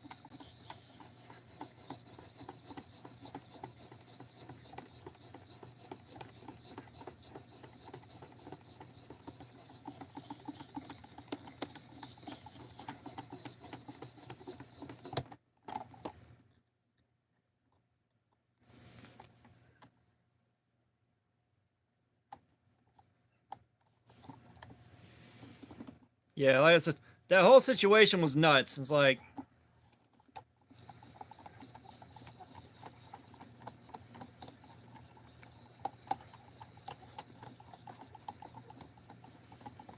I gotta tell you though, I never want to be in a situation like that again. God, no.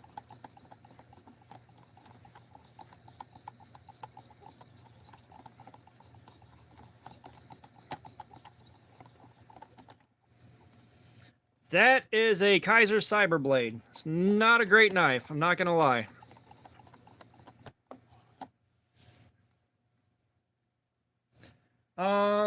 Dude wipes are nowhere near as they're a lot drier than baby wipes. So they're not as comfortable, they don't feel as good, they don't clean up quite as good.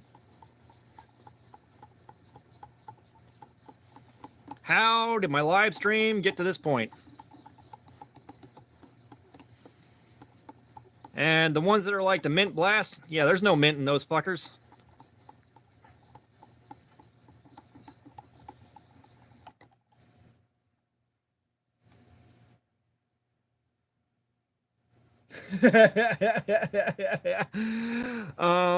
Well, no, and that's the thing is like I see a lot of guys that are like, you know, making these EDC these EDC bug out kits basically. And it's like every time I'm like, why do you not have baby wipes in there? And why do you not have Lysol wipes in there? Yeah, they really don't taste like mint. I think that's just false advertising. But it's like, bro, why don't you have baby wipes and Lysol wipes in there? Because like if you've got to use a public bathroom, I am pretty sure you want to be able to clean your toilet seat off. I know I sure do. And like at one point I was like, wait a second. I'm gonna the port device, this thing is sharpening a knife. That's what it's doing. But you know, like I worked way out in the sticks where there were no gas stations or anything, and it was a lot of Alicia Parr, what's going on? But there was like nowhere to use a bathroom except for porta potties where houses are being built. So I ended up just carrying Lysol wipes and cleaning the hell out of the seat. And I can't tell you how much better it is to use a bathroom when you can clean out the seat. Like if you can disinfect the seat, it feels so much better. You know, at work we got the antibacterial antibacterial foam to wash your hands with. Like, I'll use that to clean up and make sure I got a clean seat. And it works great. Yeah, portable toilet. I'm north of Atlanta. I'm in Woodstock.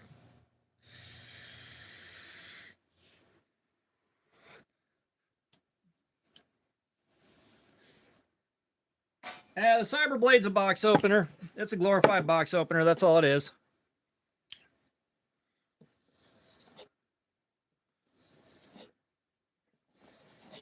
Yeah, I've been up to Blue Ridge a couple of times. And of course, Expedition Bigfoot is fantastic. So Blade Show is in June. I do not know where Franklin is. But Blade Show is in June. Admission, I think it's like $35 for a day, something like that.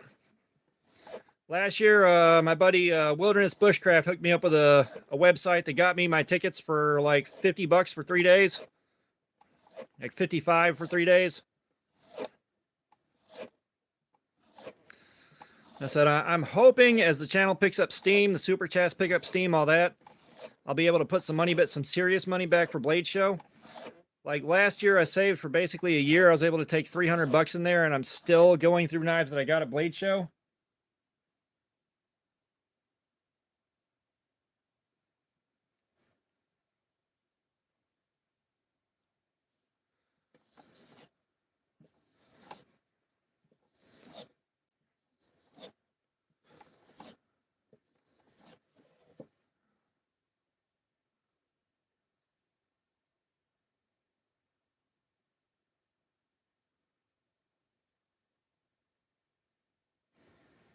I'm still not getting perfectly matched edge bevels on these things.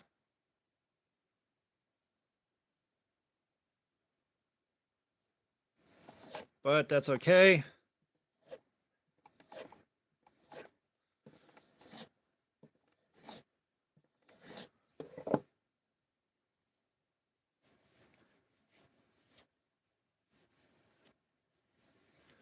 Well, I've said it before, but if you're the first person at Blade Show to find me and identify me as Knives I Guess, you get to take home my Sativian ST-155.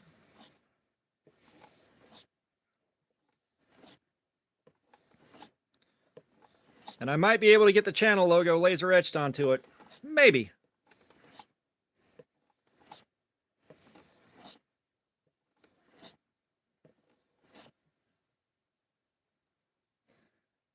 Edgar Gutierrez, what's going on?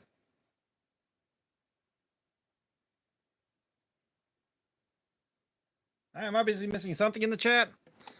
But, we're not done stropping it yet, sir. We have only just begun to strop.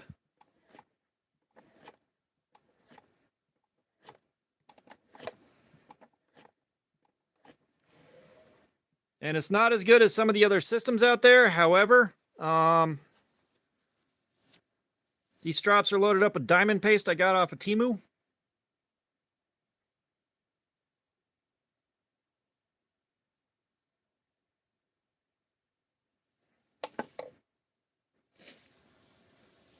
John Rockford, what's up? So this is ACR 13. And ACR 13, non-stop cardboard cutting, 2.5 hours. So this is a knife I'm giving away. It is like the worst knife I have ever bought, that I had good expectations for. So this thing has become a meme around here. This is the meme knife for the channel. That paste does work well. You know, like I go through 5 stages of it. I got like 28 micron, then 14, then 10, then 5, then 2.5. It gets shit real sharp. Just with those strops by themselves, I can resuscitate a fairly dull edge and get it back to at least serviceably sharp, good working edge sharp.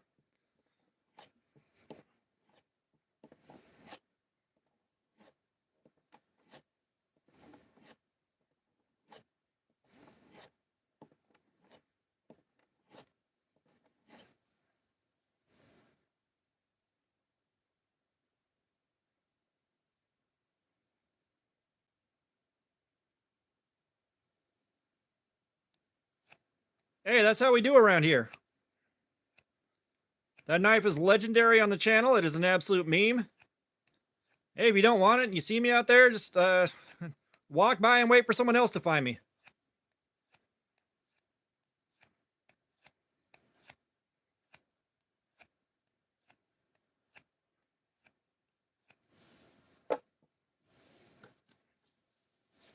All right, Blinded Starflight, thanks for being here again.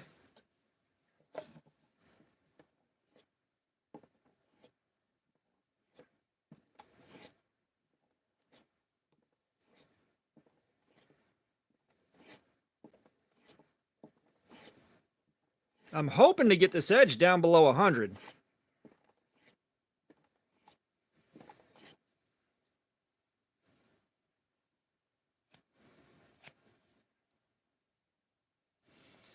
Well, given that I am by nature a fairly antisocial person, being left alone for the whole show ain't that bad of a deal.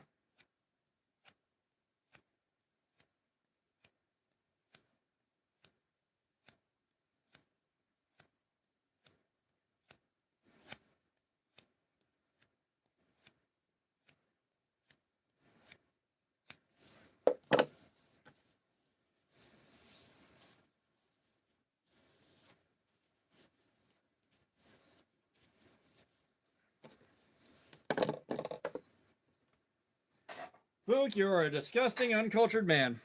I will say that right now. You are disgusting and uncultured.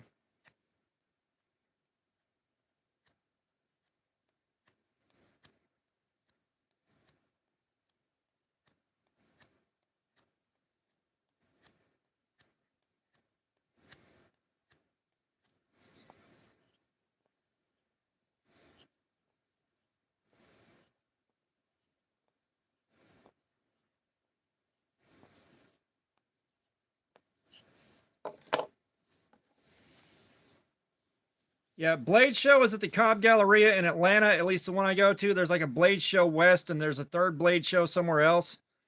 But you know, I get to ride with my buddy Bushcraft, Wilderness Bushcraft. We go up there, we hang out, and then split up for a while, and then catch back up, and you know, so on and so forth.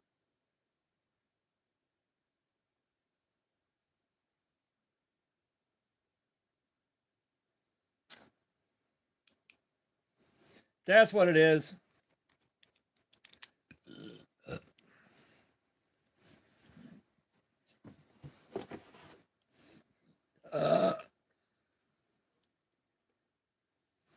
There you go. Somebody is aroused.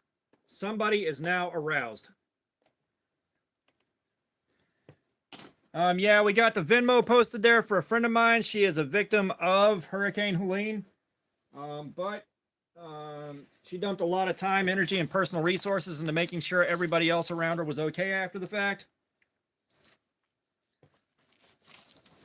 So we're trying to help her out. Like, she is down to her last two changes of clothes, basically. Everything else got destroyed by the mud and everything else that was out there after the hurricane.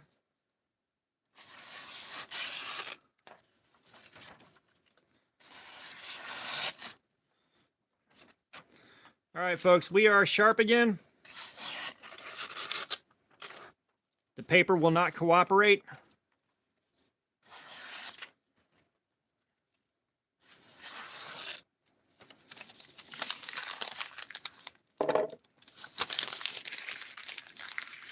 That is a Sativian ST-155. Oh, if y'all didn't catch it, I made a 3 seashells joke with that thing on the community post.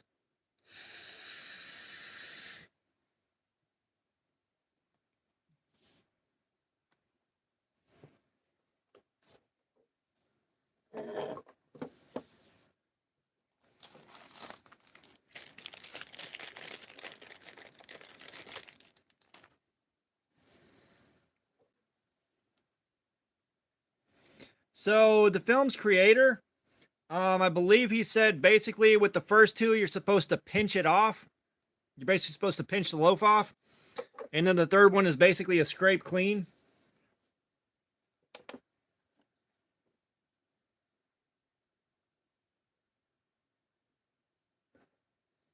I got a 110 off of that. So we're talking about crazy sharp.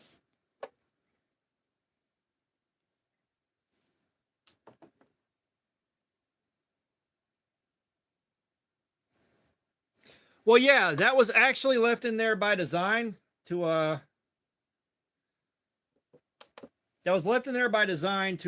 basically be kind of a bit of a MacGuffin. But there's an explanation. I read it online. I'm not sure about the veracity of it, but basically you're supposed to use the first two shells to just pinch it off, and then the third one's like a scrape clean.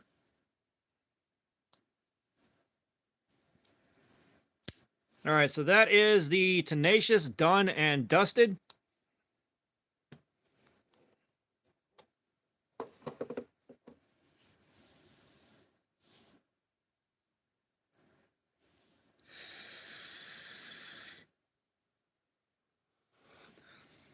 Do I really want to go back in and do the 4MAX Scout a second time?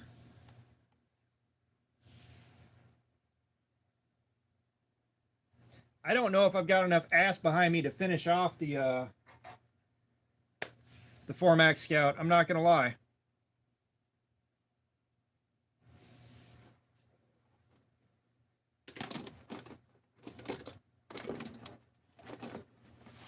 Let's see, is there something else in here that might not last that long?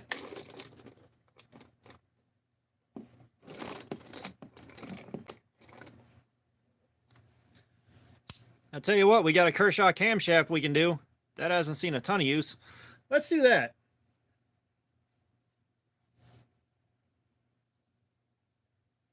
Oh, Ray the Sharpener, he goes to like stupid low angles, and I think I don't think he uses the clips. I think he uses the thing.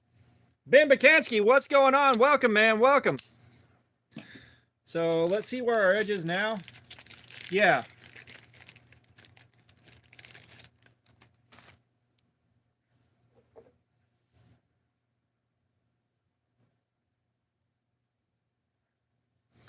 Because there are ways to cheat these testers where you do get like super low numbers.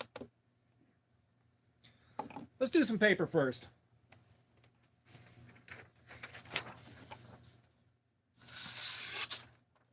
All right, so we got a fairly clean cut. I'm going to guess this is in the 200s. There's a small snag here, apparently.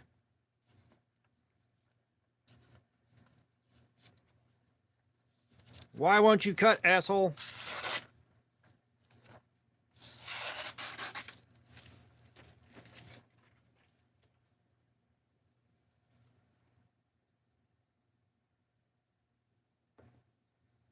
$313.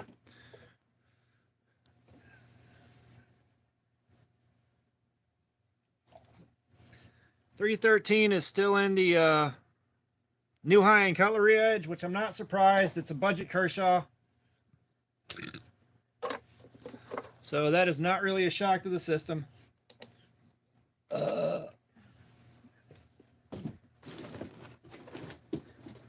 Let me switch out boxes for shredded cardboard. Shredded cardboard here. Get your shredded cardboard. Fresh, hot shredded cardboard.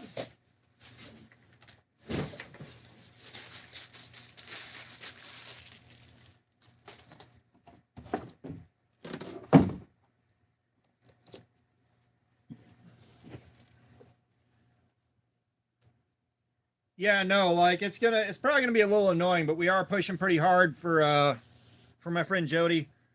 Like I said, she has been through it. She only just now got back to civilization. But yeah, she did a shitload of work and dumped her own resources into making sure everybody was okay around her after Helene went through, where she was in Nashville.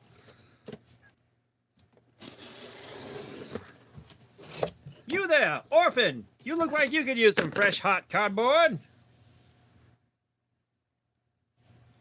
Gabriel, I appreciate you being here, man. Thank you so much for your time.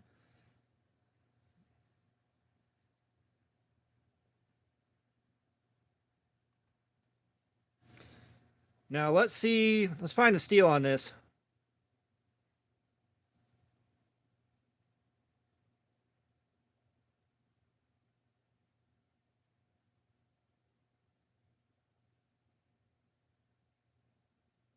Four CR14. 4CR14.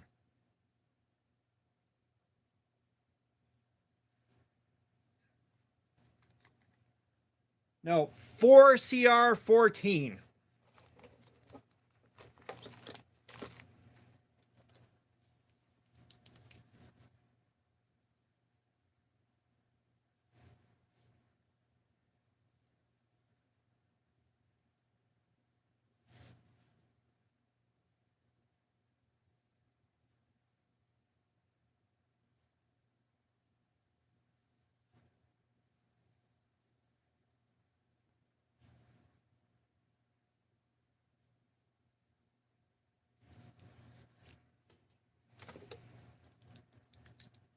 So this is not a Walmart exclusive. I bought this on Amazon ages and ages ago. It's the camshaft. It's the Kershaw camshaft. Let's see. Yeah, November 24th, 2021. Now, the price tag is hilarious, $34.99. And at the moment, it's minus 30% to $24.66. What did I buy this for?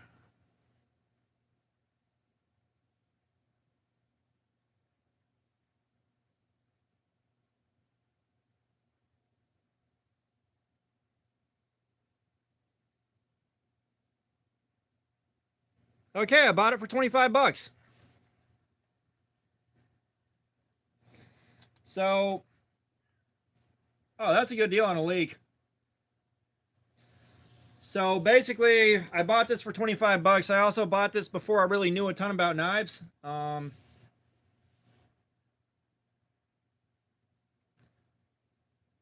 Yeah, I've seen the hot wire before. Now, that being said, that was also before I knew much about blade steel, so I was kind of interested in it, and then I was like, not really. I didn't have the money to buy it at the time. I'm glad I didn't buy it. But I don't think we've done 4CR14 yet.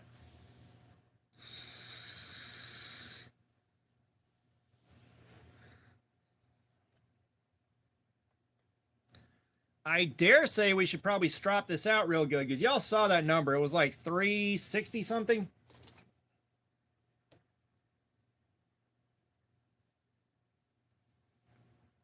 Yeah, we're going to call it 350. So let's see how much my strops can do. Yeah, I don't like the misdirect that much either.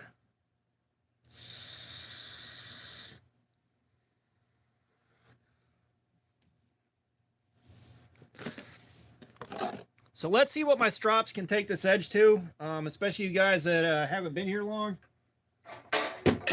Ow. I hit the cut on my finger.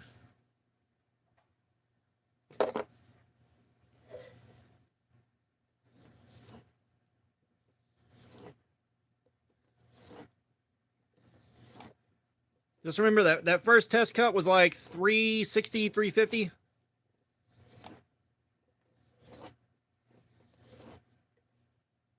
All right, Fook, we'll see you in a bit.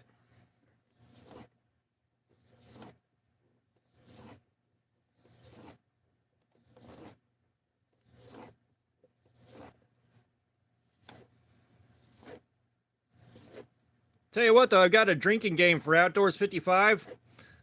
Whenever he says, welcome back.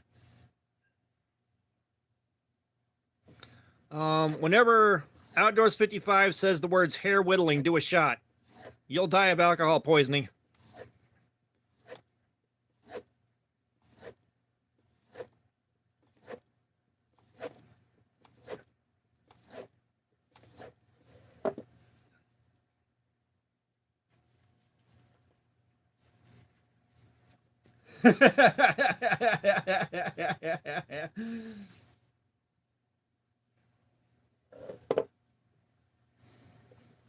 All right, 313. We'll go with that.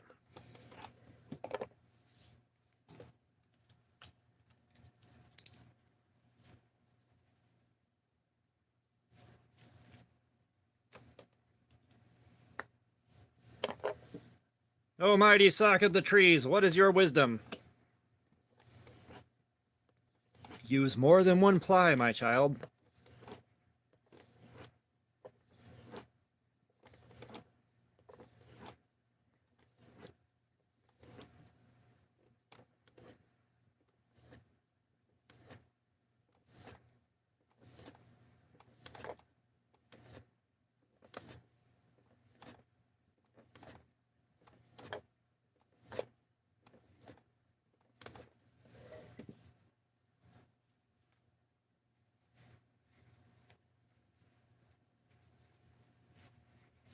So I will share the sock story again, Danielle.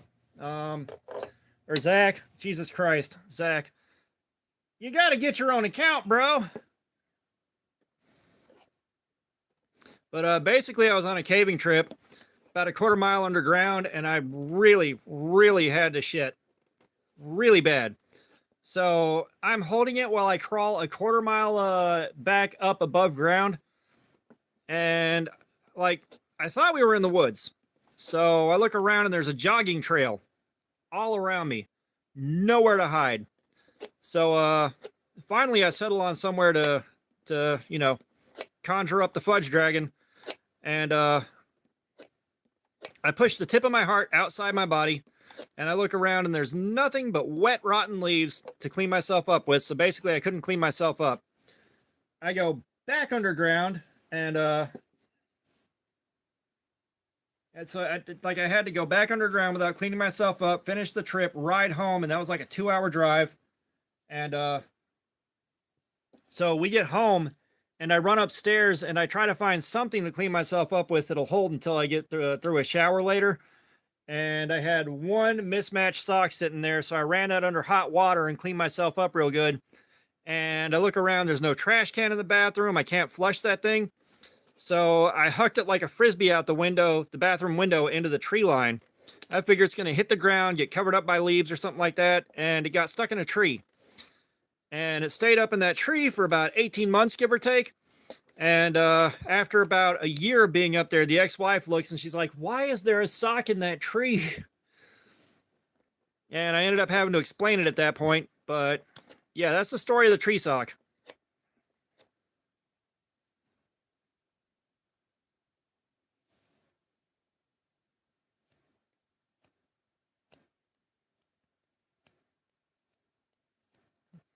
If I got one thing, it's stories.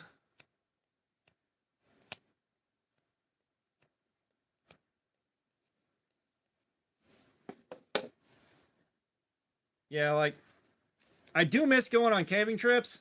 That's something I haven't done in ages, but there was one trip where I got the privilege of, I set foot on a spot that no human being had ever set foot on before. You talk about a surreal experience. Like, I was the first human being to ever see that, first human being to ever set foot in there. That was a weird experience.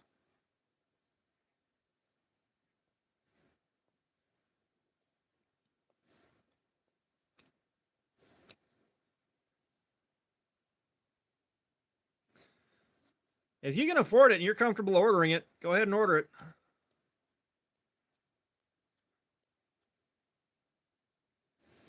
I didn't go to the moon, but human beings have already stepped on the moon. That's been done. No, so the group I was with, they were working on opening a new passage, and they got the passage open, and that thing had never been opened before.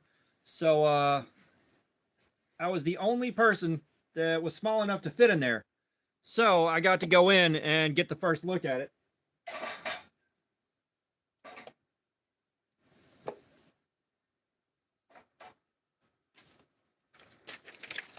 Okay, let's see what that did, because the edge is a lot shinier now.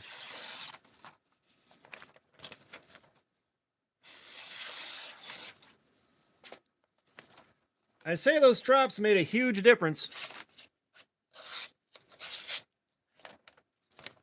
If the paper would cooperate.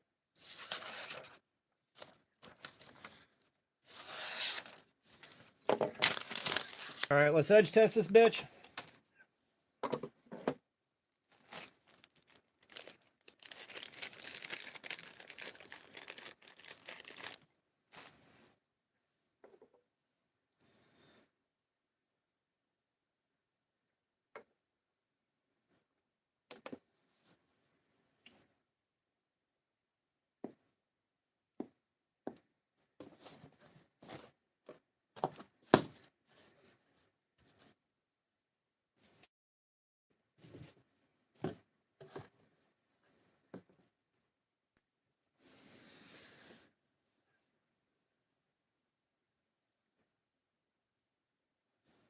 Gotcha.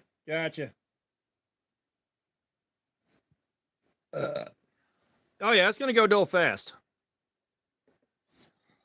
But yeah, so those strops, if you were asking if the strops are effective, that brought that down to 158. So at 158, we are in we're right in between double-edged razor blade and utility blade. So that's how that does. Granted, that's more steps than most people usually strop, but a lot of guys are using I do not have a website. I need to work on my glow-in-the-dark beads. I've done a lot of glow-in-the-dark resin that glows really well, but when I try to do the beads, they don't glow very bright and they don't glow for long.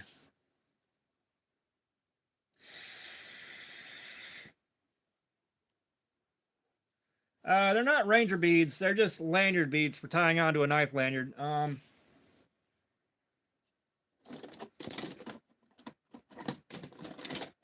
You know, this is not a bead that I made out of resin or anything, but this is the general idea. I made this out of a 20-sided die because, well, it matched the rest of the knife.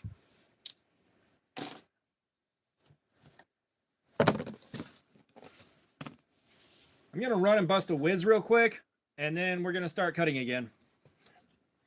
Let's see how fast 4CR14 dies. Should be pretty fast.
All right.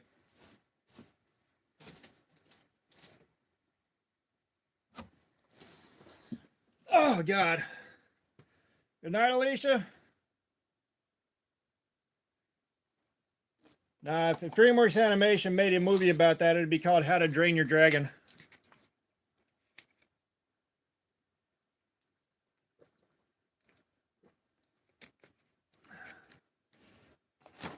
Okay, let's give it 2 more minutes. Give us a nice even number to stay on top of.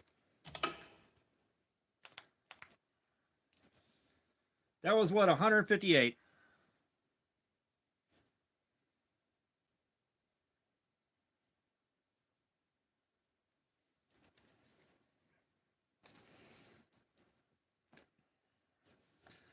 We have got the Kershaw camshaft in 4CR14 steel. Steel so bad they wouldn't even put it on the blade.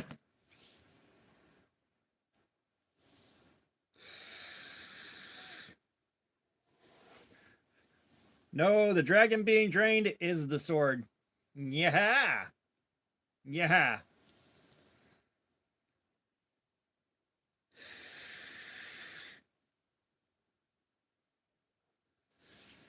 Ugh.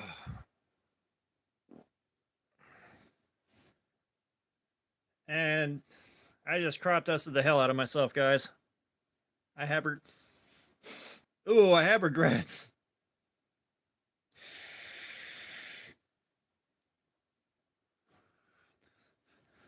I have regrets.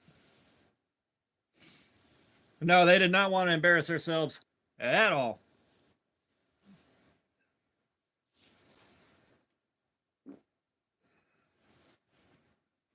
All right, I broke the seal. I'm going to be crop dusting myself for the rest of the night. This is going to be bad. All right.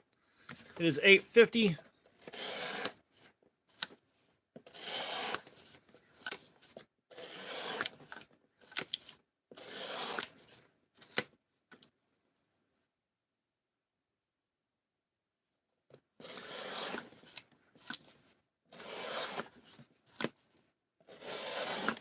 How to train your rectum. Yeah, the rectum game is back, folks. Let's do it. Which, if you don't know, the rectum game, you replace a word in a movie title, song title, TV show title, book title, something like that. Replace one word with the word rectum and see how weird it gets.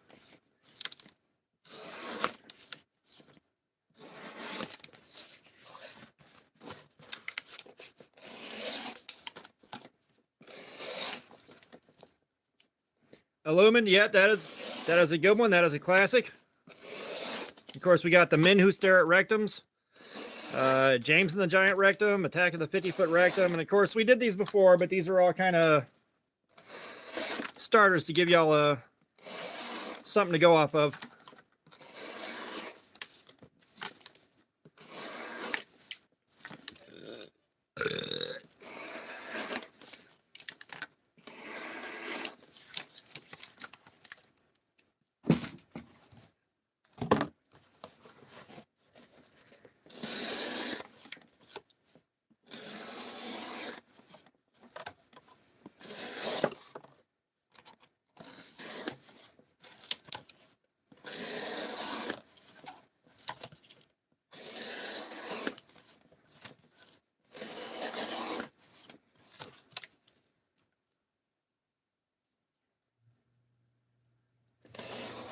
Yeah, they are really good. Well, you should have gone with Godzilla King of Rectums. We're not doing hybrid words. We're not doing hybrid words. Like, this is the replace. You replace the entire word. That is the spirit of the game.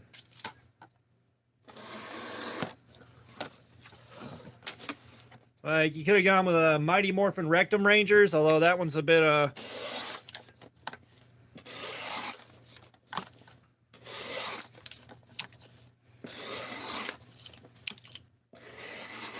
that one's pushing into some rough territory.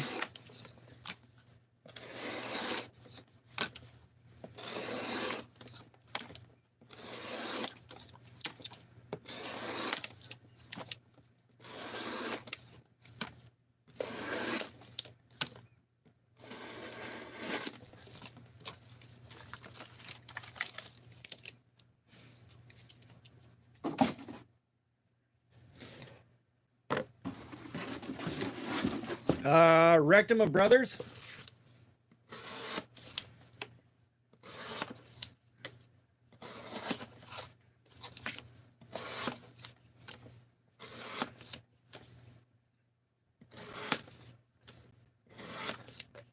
The Girl with the Rectum Tattoo.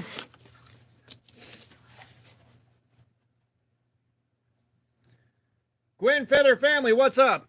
We're seeing how long it takes to annihilate the edge on this thing. And I'm hanging out with you guys.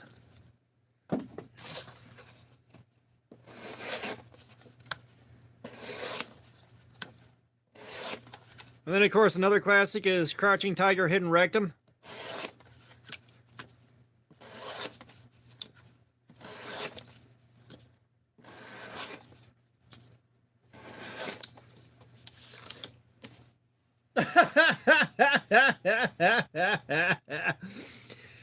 Hamburger Rectum's a new one, and that makes some very bizarre implications. Like, there's 3 different ways to look at that, and 2 of them are awful.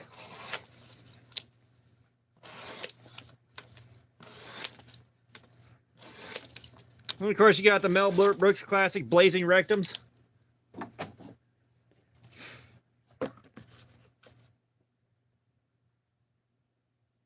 Southern Arms Channel, what's going on, man? Welcome. No, brother, I ain't been in a fight since middle school. I doubt there's much I could do to much of anybody outside of, like, the surprise cheap shot and rage.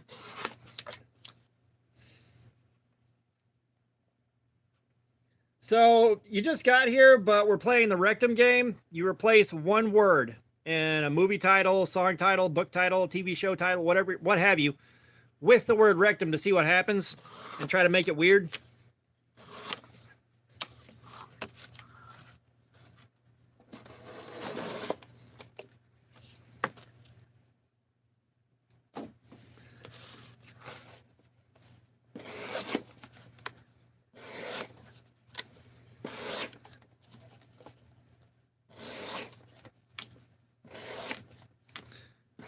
Now, it's about that time again. We are raising funds for a friend of mine that was a victim of Hurricane Helene, that dumped a lot of her own time, energy, and personal resources into making sure everybody that was around her that survived was okay. So we're raising funds to help her get back on her feet. I believe the Punisher will share the her Venmo link, or share her Venmo. So if you're able to donate, that'd be awesome. Yeah, there it is. The best Jody.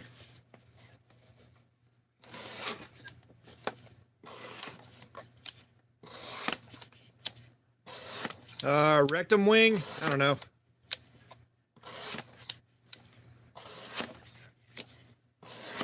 If we were doing hybrid words, full rectum alchemist. Was it? Yeah, full rectum alchemist would have been pretty funny.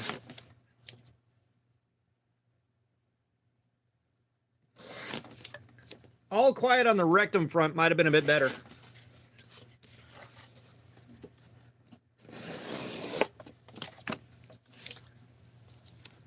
And like people are coming in going, what the fuck is this?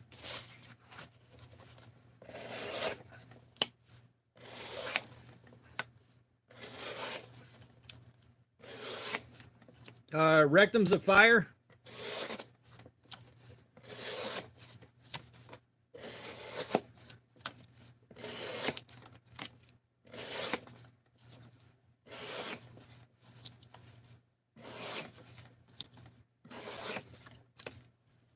The rectum of pie.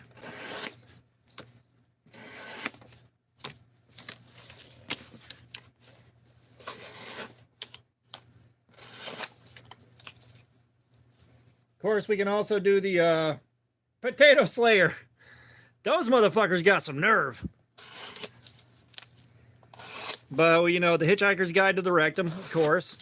So long and thanks for all the rectum.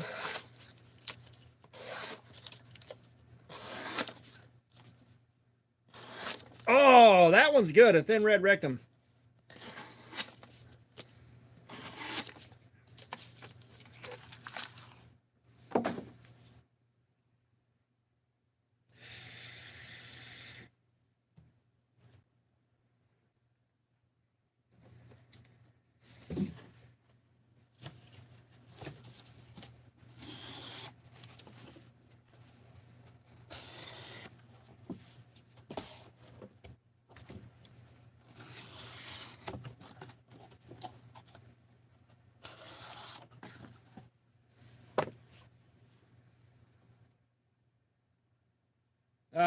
We haven't done the sound of rectum yet. I don't know why we haven't. That was pretty obvious.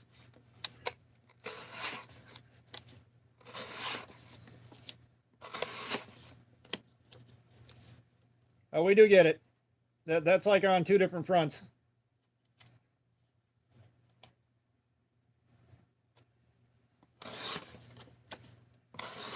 Boy, I missed most Extreme Elimination Challenge. That shit was so funny.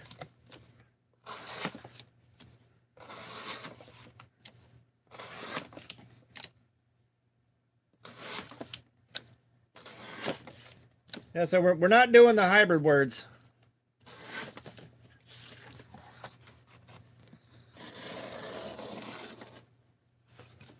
Shit, I had one and I can't remember what it was.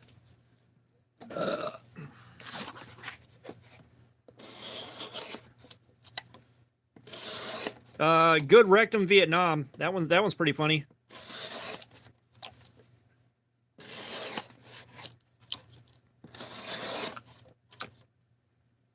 The brave little rectum.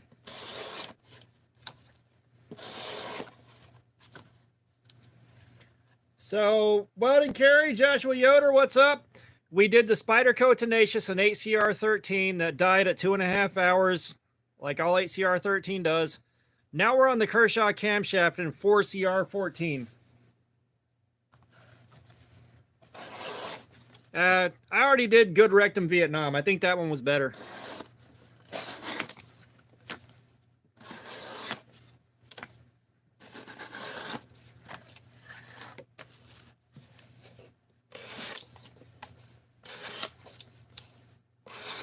It's that old Atari game, Rectum Invaders.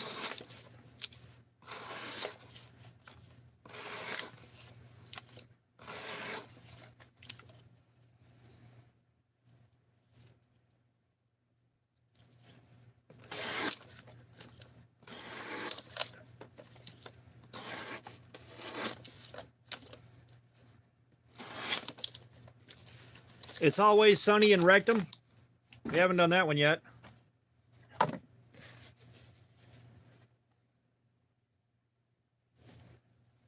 I did get this to pretty sharp. I stropped it back to life. T-Rexadactyl, also welcome. How you doing? We just started in on this thing about 20 minutes ago, so I don't expect it to last long. It's 4CR14. It's just straight up trash steel.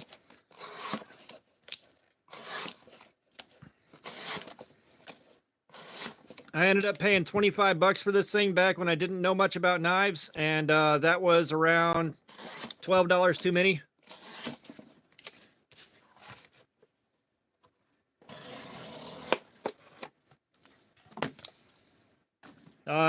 Scary rectum. That one always happens.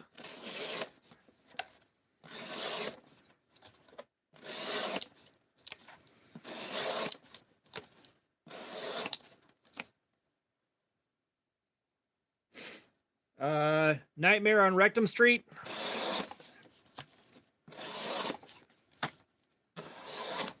And of course, we can do the rectum iridic.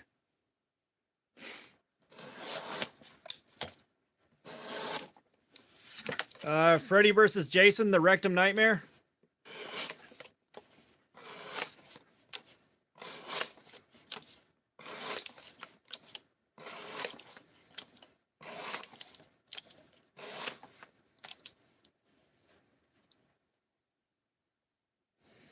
So you can do like a piece of leather and it'll do something. One of my guys that's on here regularly will do a cardboard and strop on cardboard. However, I have five different strops that I run Temu diamond paste on, and it just gets progressively finer and finer and finer. So on the sharpness tester, just the strops, no sharpening. Brought the edge of this thing from 313 on the electronic sharpness tester down to 158.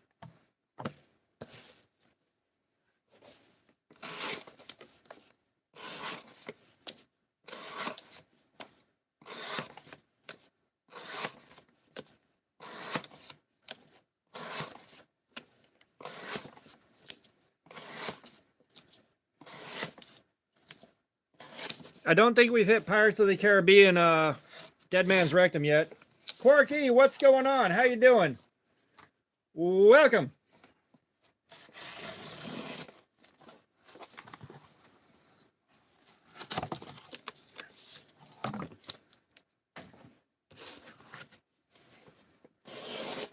Star Trek, The Quest for Rectum.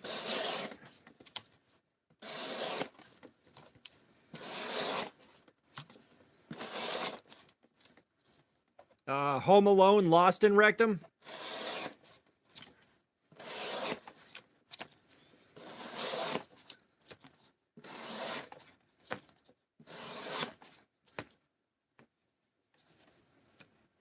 Well, thank you, sir. We try to keep it pretty chill around here.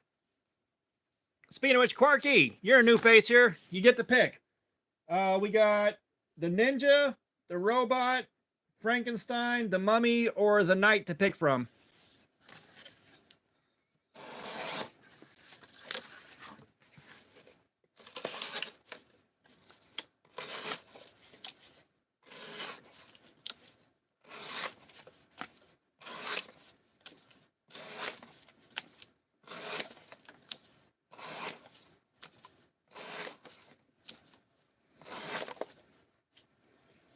Oh, we're going black and white TV. The Mini Rectum's Adobe Gillis.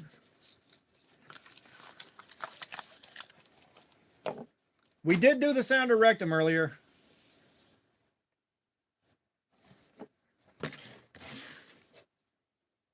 All right, Ninja it is.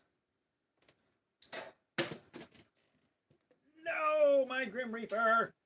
Go back where you live.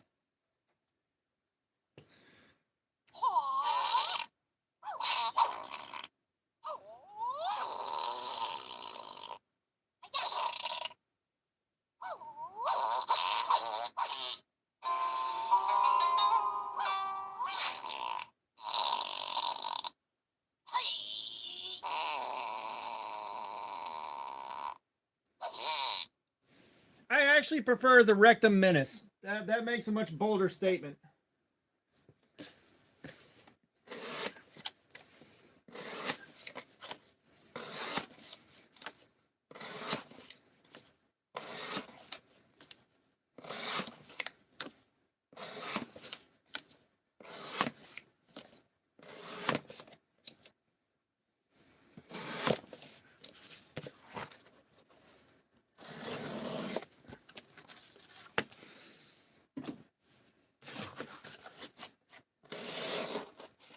The price is rectum. That makes a pretty bold statement right there.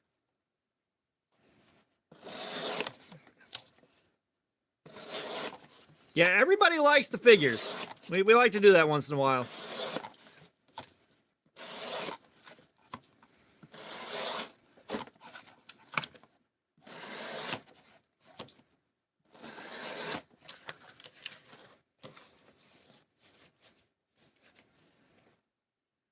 Yeah, Willy Wonka and the Chocolate Rectum's a pretty good classic one. How about this? Old Nickelodeon show, Are You Afraid of the Rectum?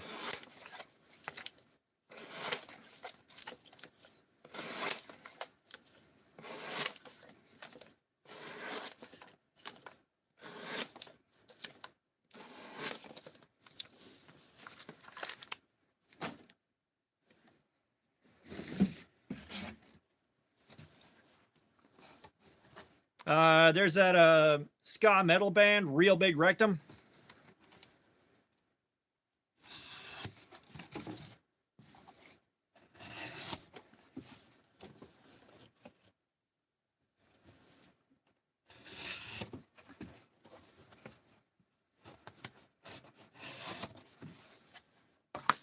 Really bad Stallone movie, Throw Rectum from the Train.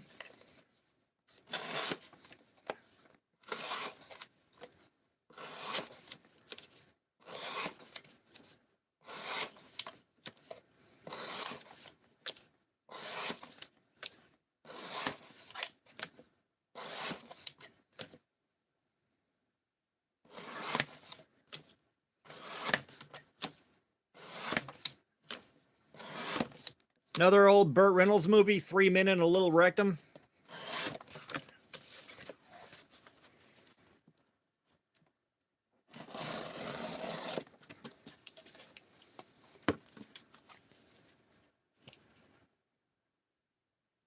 Senior at Hog, what's going on? Welcome. Actually, you should have gone Rambo Rectum Blood. That makes a statement.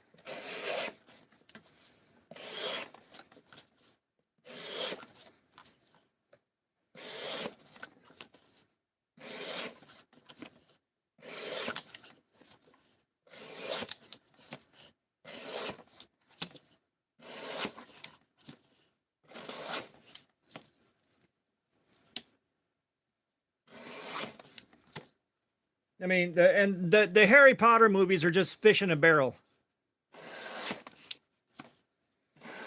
Harry Potter and the Prisoner of Rectum. You know, you got the Chamber of Rectum.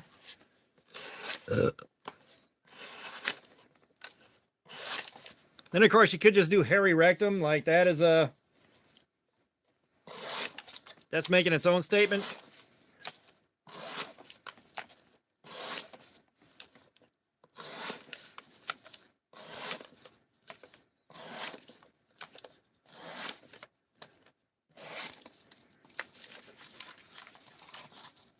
Yeah, I think I always went with a Maximum Rectum, but we can do that for Maximum Carnage. Let There Be Rectum.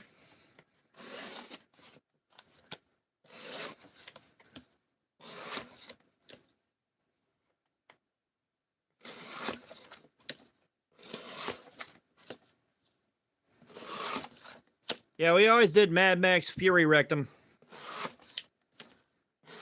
And of course, there's Mad Max the Rectum Warrior.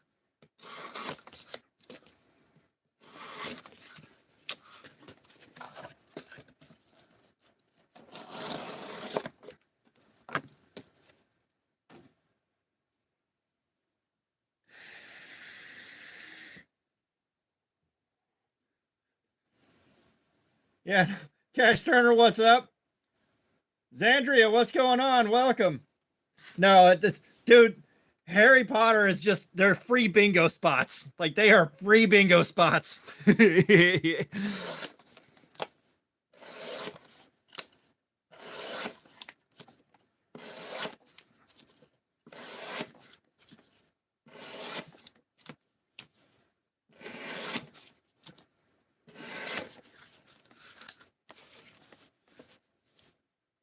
Right?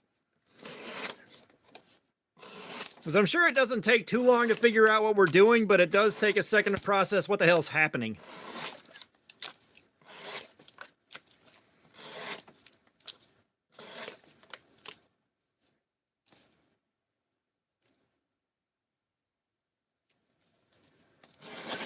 I always went with 20,000 rectums under the sea. That one seemed to be a bit better for my personal taste.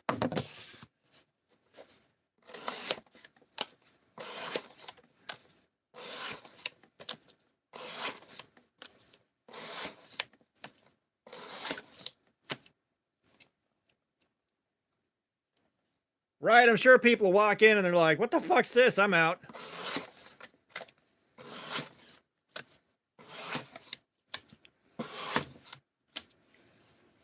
And of course, no one did Twisted Rectum, which I hate the fact that Twisted Metal got a TV show, but we don't have a new game to show for it. Like, God. It's like, sorry, Twisted Metal 2 is one of the best games ever made. Yeah, I thought this was a knife channel. No, Twisted Metal 2 is one of the best games ever made. And, of course, the other games that have the same control layout and format are fantastic. But why don't we have a new one? Why? Why did that whole genre die out? It was like Vigilante 8. That was a ton of fun. What was it? Something Vacation.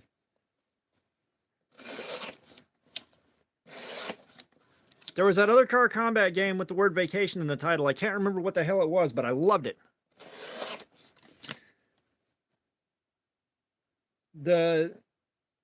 This is the Kershaw camshaft. Now, Vigilante 8's a different game, but I played that and I had a hard time getting the hang of it, but it was still car combat. It was fun. Now I've got to look this up. It's going to bother me.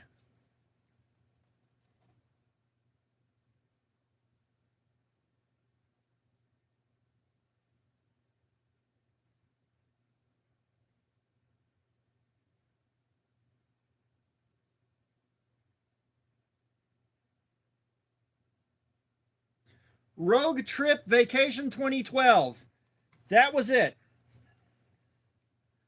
Rogue Trip Vacation 2012. That was as good as Twisted Metal 2. Fantastic. I love that game. Raiders of the Lost Rectum.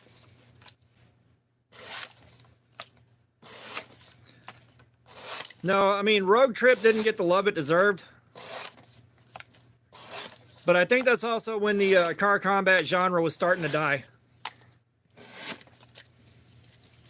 You know, like we got Twisted Metal Black. Like, could you imagine going into an online multiplayer lobby with Twisted Metal?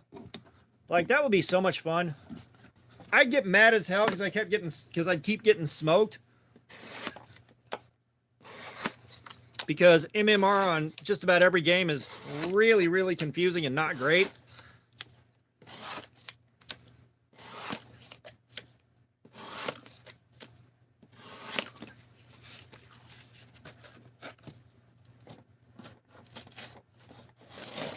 It's just, again, why would they do a Twisted Metal TV show? Well, you're no fun. You're no fun at all. It's like, I used to be straight up deadly at Twisted Metal 2. Like, I'd grab Warthog. I knew where all the reloads on your special ability were. Like, I knew exactly how long it take to get across the map and have your special recharge. I'd take Warthog and just go off.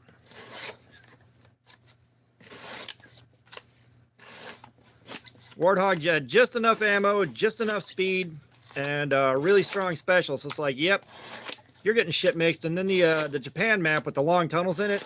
Oh man, I'd drop down to those tunnels, reload all my specials, pop back up, knock somebody the fuck out, and then drop back down and go get more specials.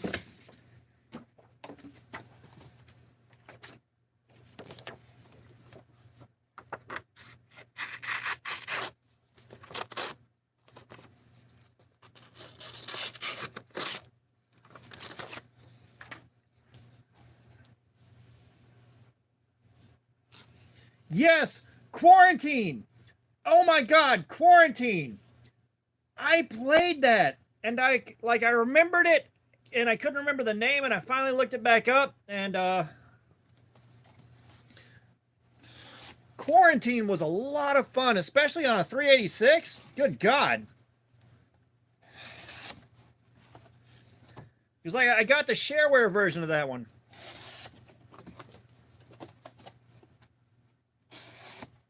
Like every game I played on PC was the shareware version.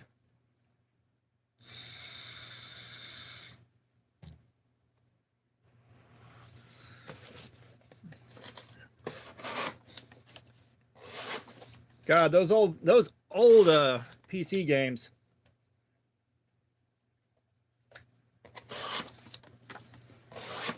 Like there was another one. It was One Must Fall 2097.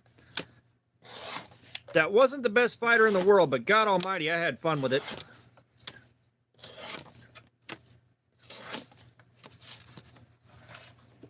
Stunt Race FX. Oh God, like I love that game, and let's see. Can I get over here?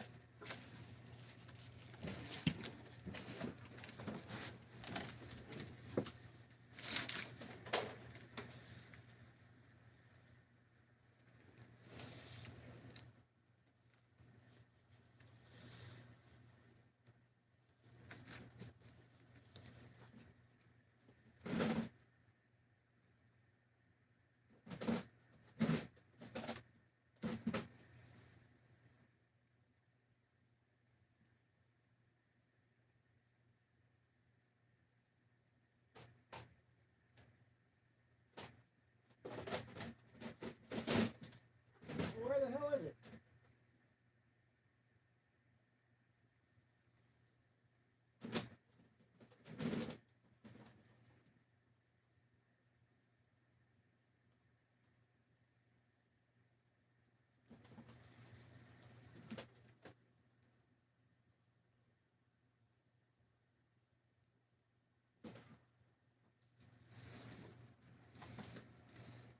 Somewhere in this house, I've got Stunt Race FX on the Super Nintendo.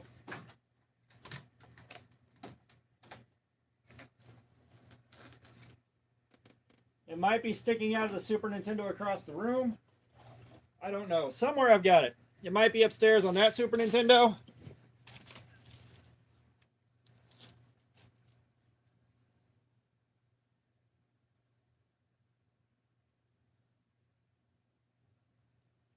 I like to look up Stunt Race.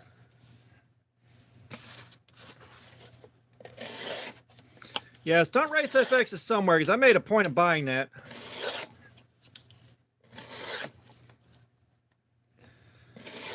How many of you guys played Balls 3D?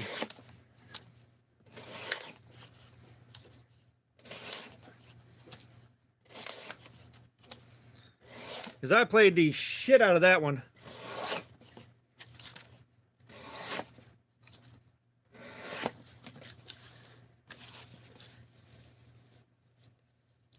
Okay, gotcha.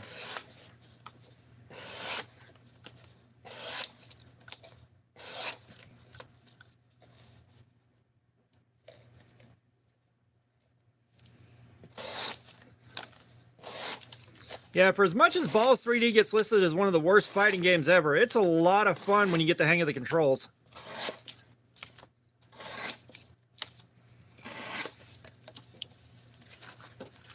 Yeah, I've got either Clay Fighter or Clay Fighter 2 somewhere around here. Like Clay Fighter, at the time Clay Fighter was good. At the time Clay Fighter was good, but you go back to it now and it's like, oh, this feels crunchy.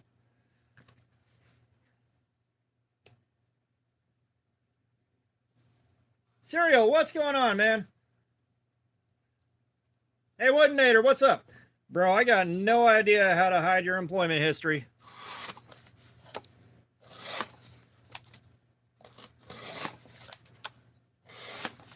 Like you might be able to write on your application you were a stay-at-home mom.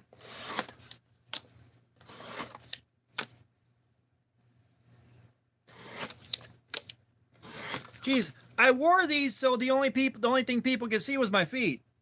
I don't get it. Poppy, what's up? Yeah, well, sometimes YouTube will just struggle to show the stream. Like I switched over to Wi-Fi. That might have helped out a little bit. Gotcha. Gotcha.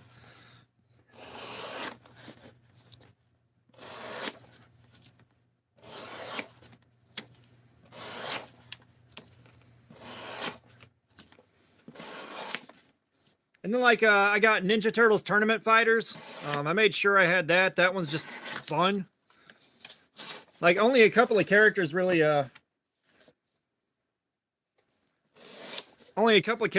handled all that well, but that was a lot of fun.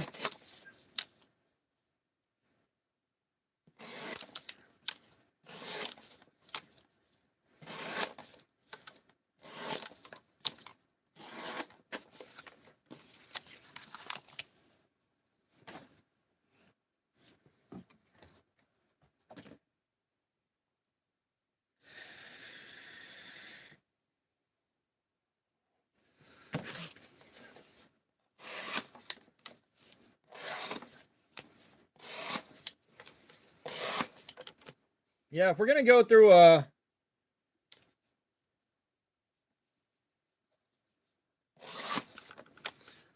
well, Danielle was here.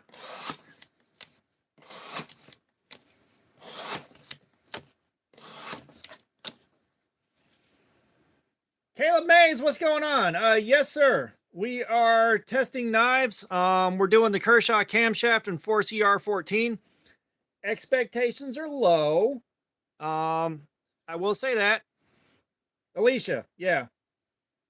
Face reveal's happening right before Blade Show 2025. So hang out and wait for that.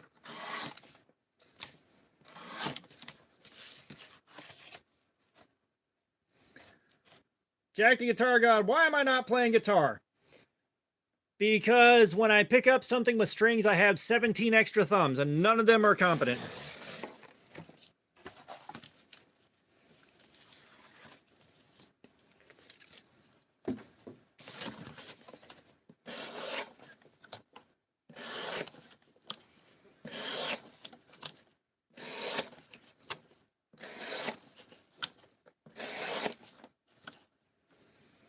Yeah. Now, the thing is when I was a kid, I played alto saxophone. I was really fucking good at it. However, I was in an abusive household, and that whole experience, especially tied to trying to play a musical instrument and the threat of violence if I did anything besides play scales for an hour and a half, it ruined it. Could not pick the instrument back up after a while. I was like, nope, I'm done.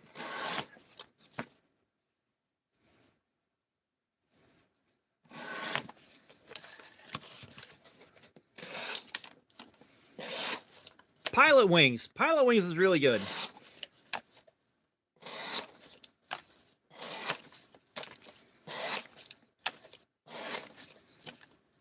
And like, I've got a Splatterhouse on my TurboGrafx 16, but I feel like I owe it to myself to get Bonk's Adventure at some point.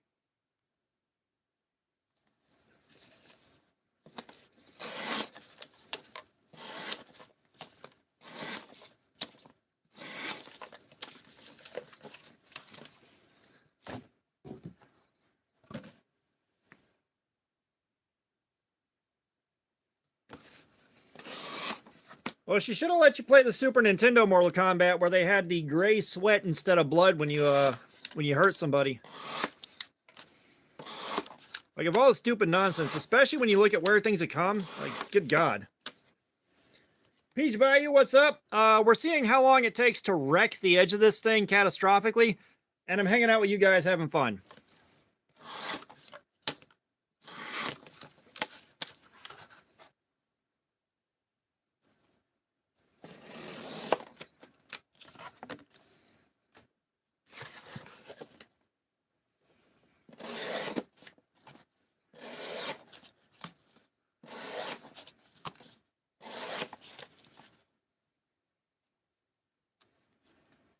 Well, thank you, sir. I try to be as nice as I can.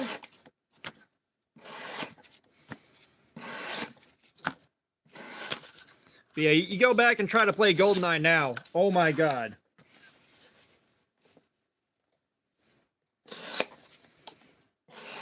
But like Balls 3D, I just liked how weird everything was. Like that was peak 90s weird stuff.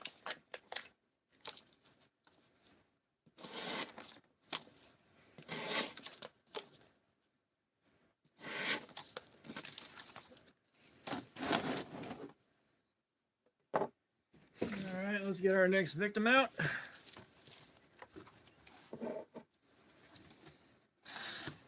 Because, like, I know there's a million games that I'm not thinking of right now, but all of my Super Nintendo games are lined up in boxes.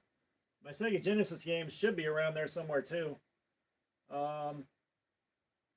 Actually, Stunt Race FX is upstairs. This is the Kershaw camshaft. It runs $25, and it's about $12 too expensive for 4CR14. Yeah, as I thought GoldenEye was going to show up on Switch.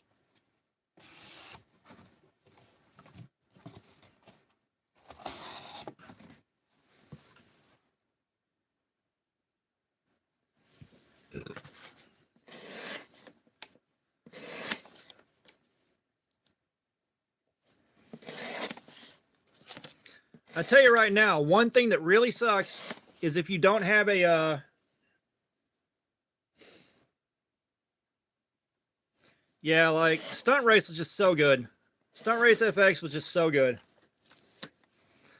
But if you don't have an old CRT TV and you're running on a modern flat screen, the Nintendo 64, the Sega, and the Sega Saturn both look like teetotal shit.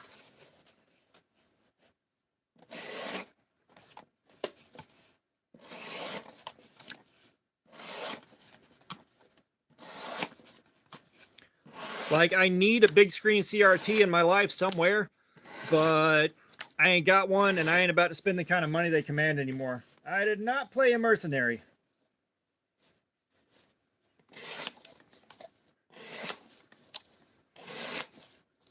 Streets of Rage, oh,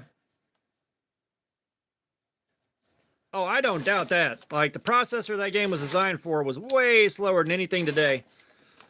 Streets of Rage, that was one you could play the balls out of. Knives and Pizza, what's going on? That's a great screen name. That's a great name. Yeah, I'm doing good. We're doing a live stream and I'm hanging out with you guys. We're having a great time.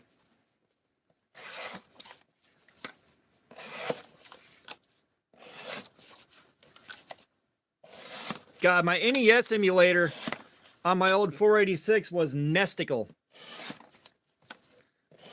Hadn't thought about that in ages.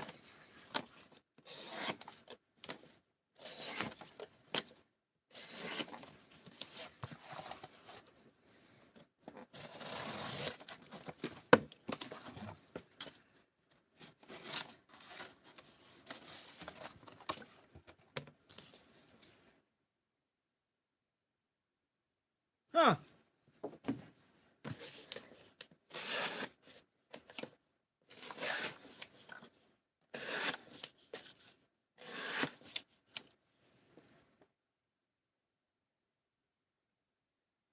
Oh, why'd you remove your own stitches, though?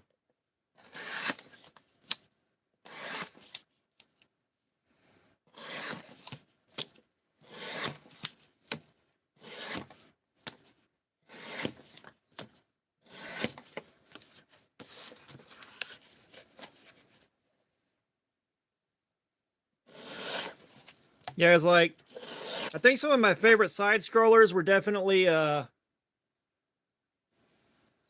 let's see, we had Teenage Mutant Ninja Turtles 2 on the NES. We had Streets of Rage. We had Superman Returns, Maximum Carnage, which Maximum Carnage was fantastic.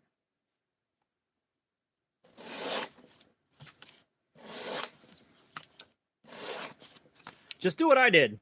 Don't even bother getting stitches.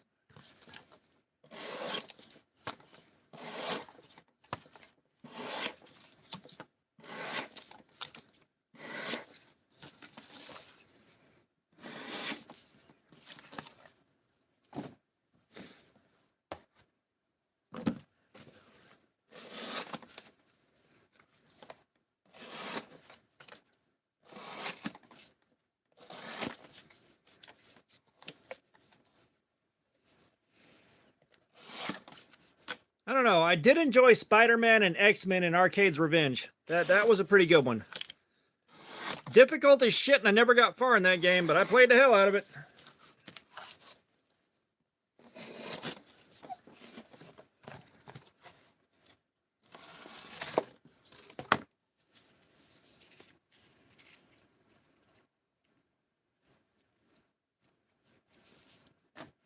Yeah, I never had an arcade near me with the Simpsons arcade game on it.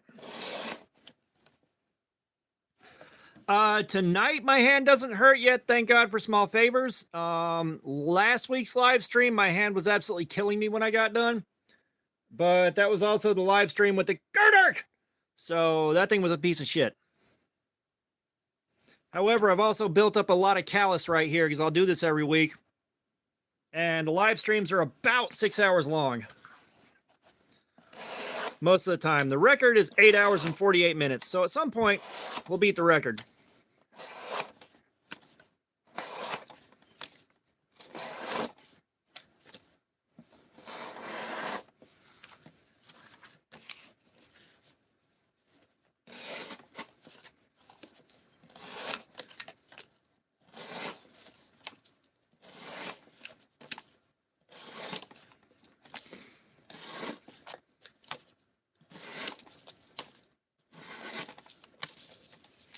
And I probably will freehand sharpen this whenever the edge finally dies out.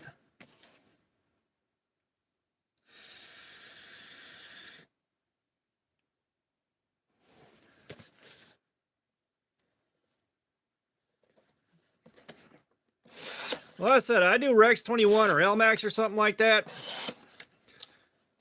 That's going to be a stream where I am straight up raising money for myself.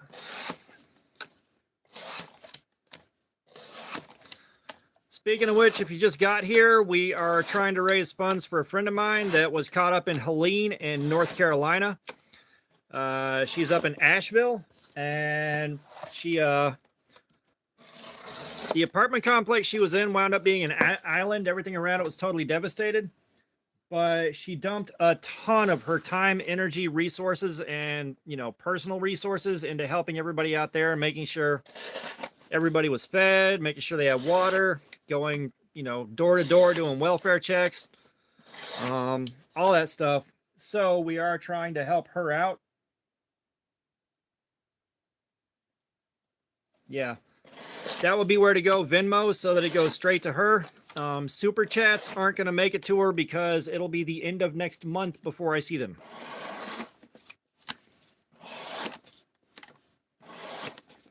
Like the money I have coming at the end of this month was all the donations from last month. So everything is like a month behind.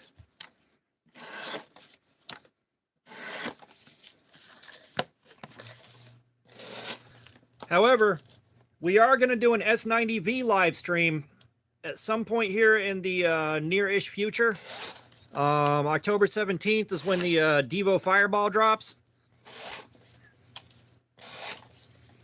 We are getting that, and we are doing S90V, and that's going to be probably a lengthy one. And a girthy one, because that's a deep hollow grind, and it's going to suck to cut cardboard with.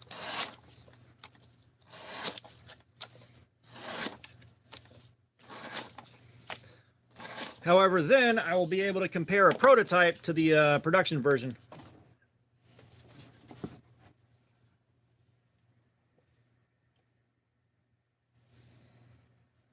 Let's see. Siete. I got another eggs box, don't I?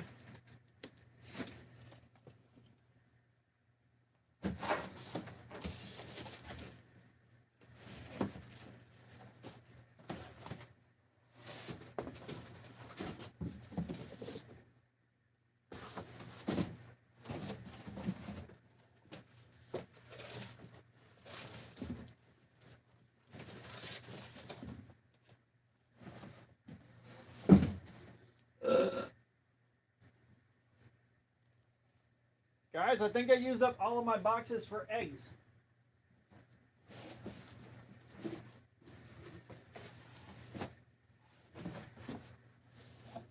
That's a bummer.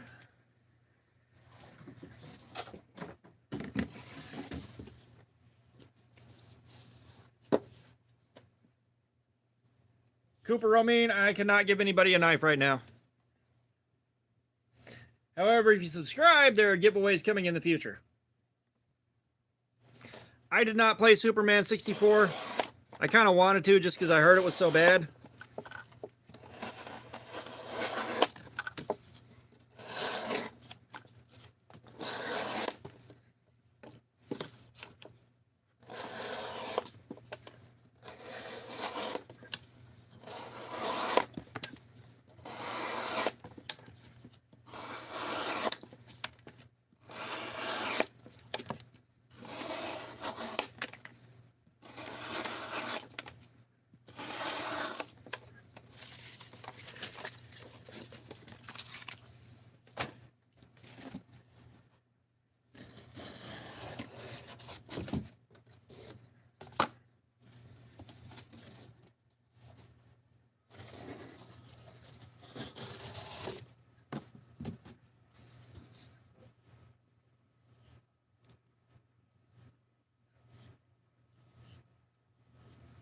I had planned on voting for Pedro, but I don't know where he stands on some issues, so I'm kind of held back and waiting.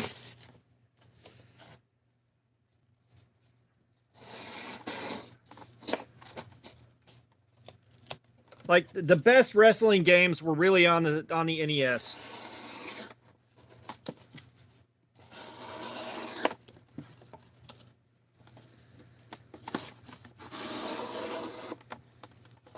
So I think on this N64, I got WCW NWO Revenge, which was pretty good.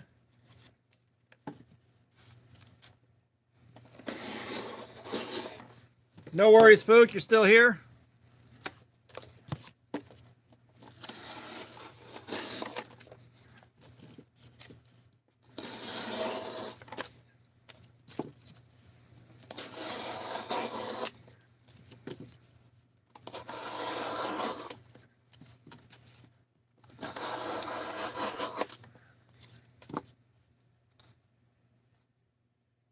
I need Sonic and Knuckles. I need that.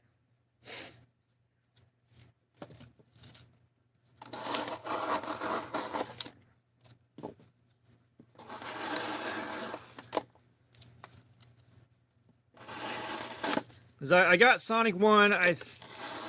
Pretty sure I got Sonic 2 floating around because that's just one of my favorite games ever, even though I've never beaten it. There's a lot of those games, I've just never beaten them.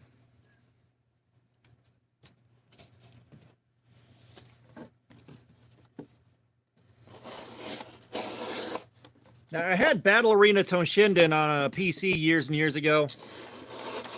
I actually enjoyed that one.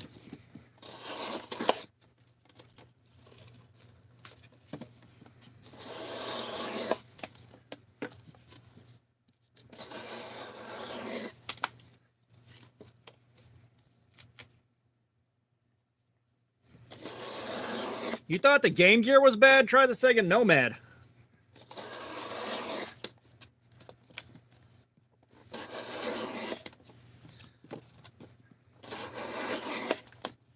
Which a buddy of mine had that. And that was fantastic.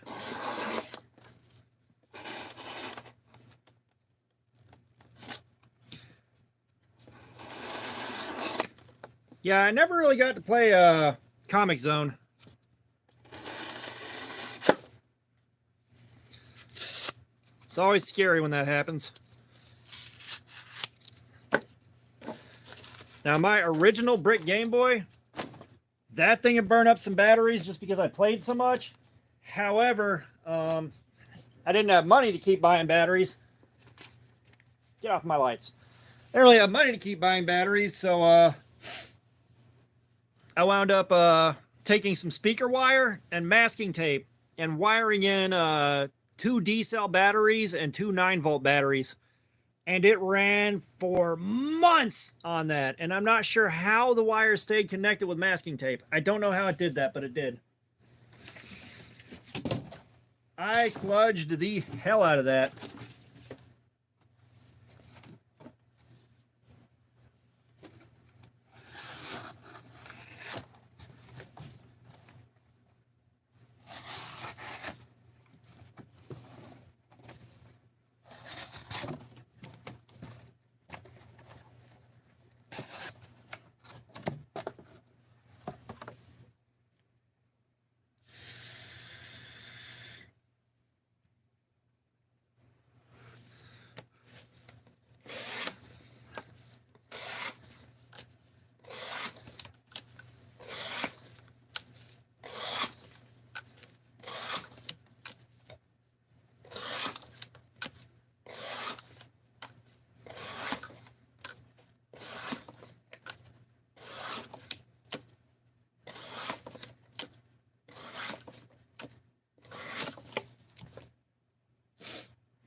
No, I will say one thing I am absolutely pumped about is Marvel vs. Capcom, that collection coming out. I want to play the hell out of that.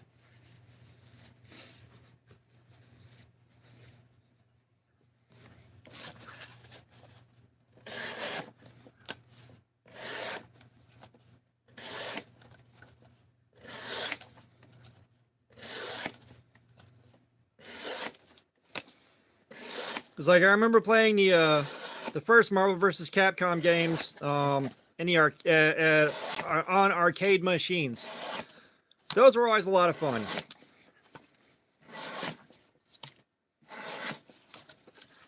I can still hear Tornado Claw in the back of my head.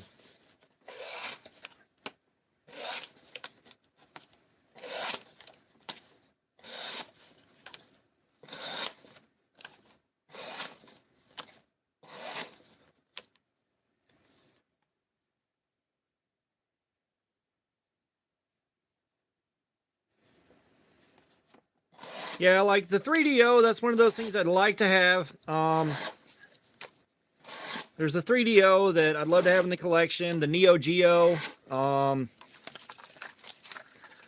there was a few others. I want an Atari Jaguar in the collection. I do.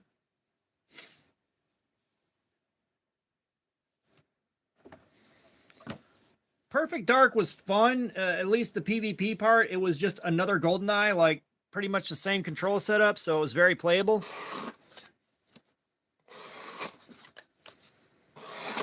Me and my brother-in-law from my first marriage, we play that a lot.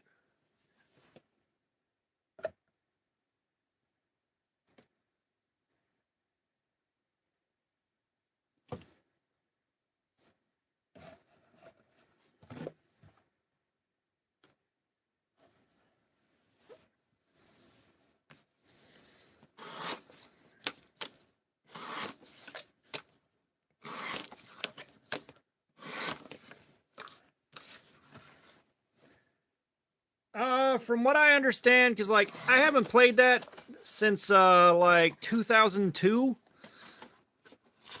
So going online and looking back at it, it wasn't necessarily on rails. You had like different objectives you had to complete, but some of those things get real confusing because you had like no map, no guidance. You just had to show up in different parts of the building.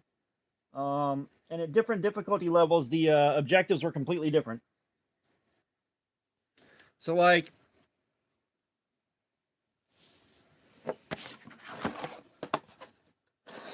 your objective would be meet this guy here in this end of the building, go to the other end of the building, use the key card, stuff like that. And then you'd be on the same level, and your objective on the next difficulty would be like meet a different guy on the opposite side of the building, go to this corner of the building, pick this up, you know, that sort of thing. So you'd be all over the place. East Coast fishing, what's going on? What I'm doing when my dog's out is wow, nice font. But we played the sock game. For $2, I put socks on. For the next $2, I take them off. Nobody's played this time. Hey, Woodnator, all right, see you later. I can't read the, hi, I can't read the font that your name's on. You don't have to keep spamming hi. I see you there.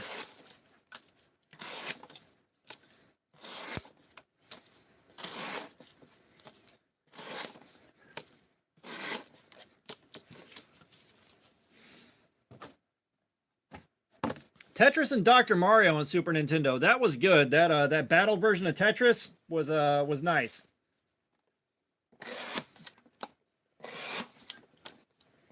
Because I played that with a couple of friends of mine, and it's like I got so good at Tetris that I absolutely fucking dominated. I was pretty much untouchable at that. At least within my friend group.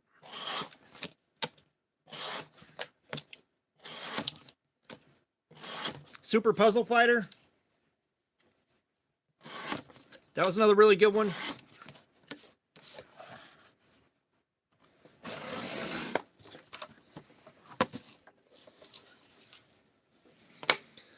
All right, we have got about an hour of wear on this thing, I believe.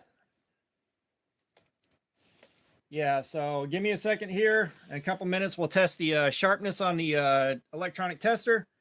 check the paper cut, and get back at it. Oh, man.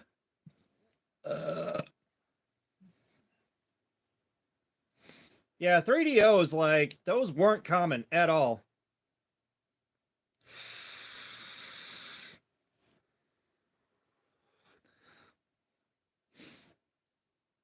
You know, that's just like fucking Neo Geos. They were absolutely not common at all. Like, it's, again, I'd love to have a 3DO. I'd love to have a Neo Geo. Those would be in the collection. What the hell else was there? There was a few of them. Like the Nuon is one where it would be interesting to have, but I don't think the juice is worth the squeeze there.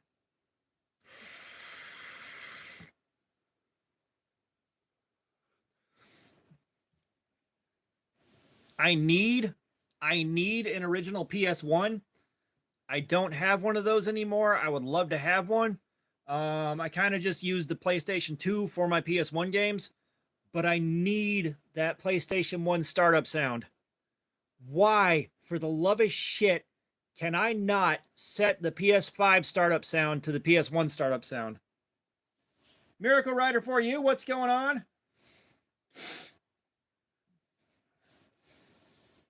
You're not going to damage it hooking it up unless you're really, really not smart about it. Like, I'd totally do it. You know, it's just like I've gone on a nostalgia kick, and Cruis'n World is still in my Nintendo 64. You know, me and my guys, we'd set up practice on Cruis'n World and go on the Egypt track. And basically, in practice, your fastest practice time will leave a ghost behind. So we'd run and leave the best ghost behind we possibly could, our fastest time, and then hand the controller off. Nice. But, you know, you'd hand the controller off, and then they'd run until they beat your ghost, and then eventually you'd pick it back up and try to beat the most recent ghost. We got that run so tight. You had to have the fastest car. You had to hold the button down and double tap it at the perfect time to get the super start with the wheelie and the flames, the full length. And then if you saw a puff of smoke off of your tires off of a turn, you're too slow. We had that thing perfected. That was a ton of fun.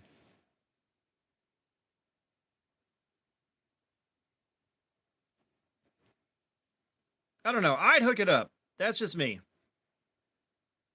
Like, all of my systems are currently hooked up to a TV. All right, on the TV behind me, there's a... No, that's super glue from sealing up this cut before I put a bandage on it. Just trying to make sure it didn't bust open during the stream. But, like, on the TV behind me, there's a Retron 3, which I can play SNES, NES, and Sega Genesis cartridges on it. Sega Saturn, Sega Dreamcast, PS2, TurboGrafx 16, Nintendo 64, Xbox One, the Wii. And then I got the Sega Genesis, the NES, and the SNES to my right on another TV in here. There's 2 or 3 of the fake NES minis off Amazon. Oh, the one behind me also has the NES mini on it. There's my Street Fighter 2 Champion Edition Arcade 1-Ups cabinet. Upstairs, there's an SNES and a Sega Genesis, or an SNES and an NES. SNES Mini, Sega Genesis Mini up on that TV. There's a PS4, there's a PS3. I think there was a Wii at one point. Then we got the PS5 and the PS4 there. I mentioned the PS4. The bedroom's got another PS4. There's another PS3 floating around. There's my Virtual Boy, my Brick Game Boy. There's 2 Nintendo Switches. There's a Wii U. There's docks all over the house for the Switches. Like, we got a lot going on.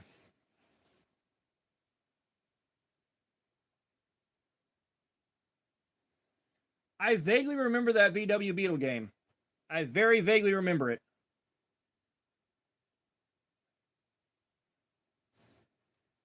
All right, let's get some copy paper out.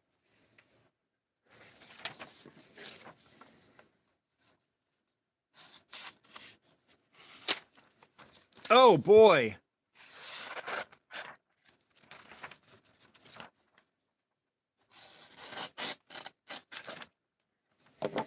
This thing is already suffering. Sydney Killian, what's going on? Oh, everybody loves the feet. You want the feetsies, you come to me.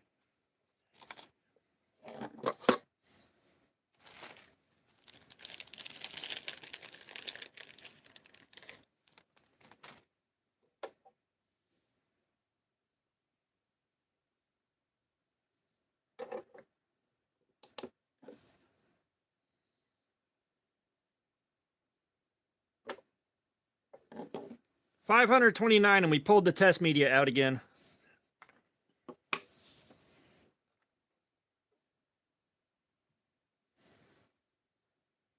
So we're just going to use the string tester here.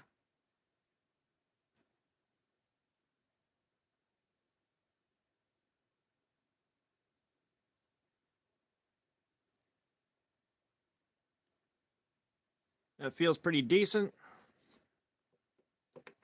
Let's tear it out.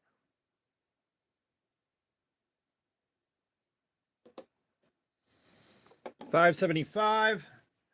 Exotic Bunny J, what's going on? How's it going?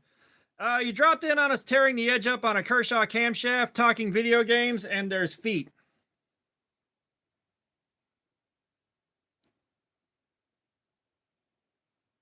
Let's try that one more time.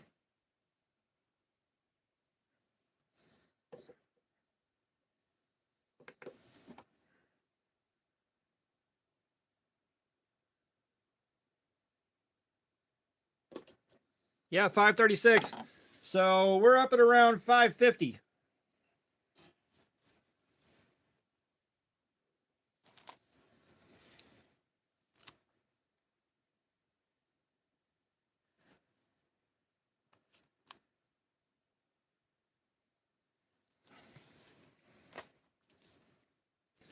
So yeah, this is not going to be a pretty death. This thing's probably about to fall off a cliff.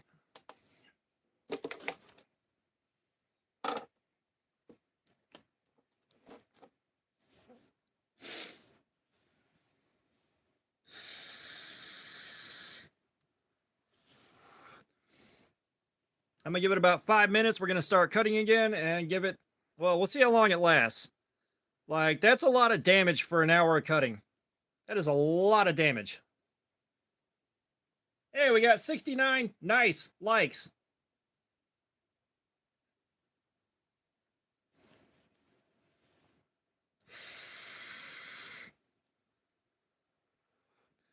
All right, KO, we'll see you in a little bit here. Get into some emotional support water.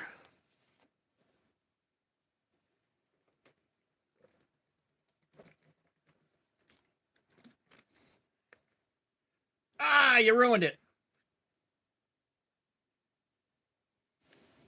No, it still says 69. Then again, YouTube might be holding on to that for me right now just to make things better. Make things a little nicer.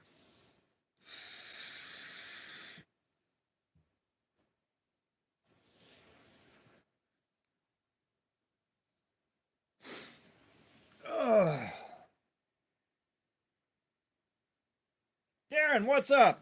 Something's free. Don't know what.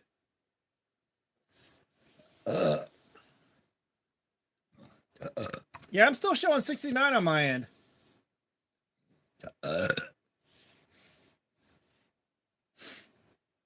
Don't worry, guys. We'll start cutting again in a second here. I'm letting my hand rest and getting some water down me.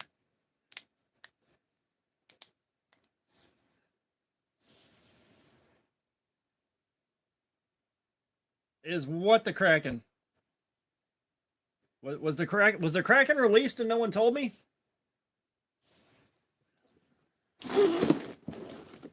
Still got room in that.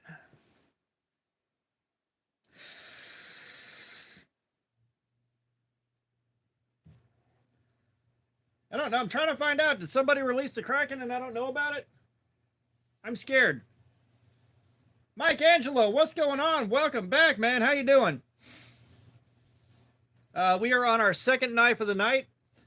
And for those of you that just got here, we are raising funds for a friend of mine that was up in Asheville during Helene.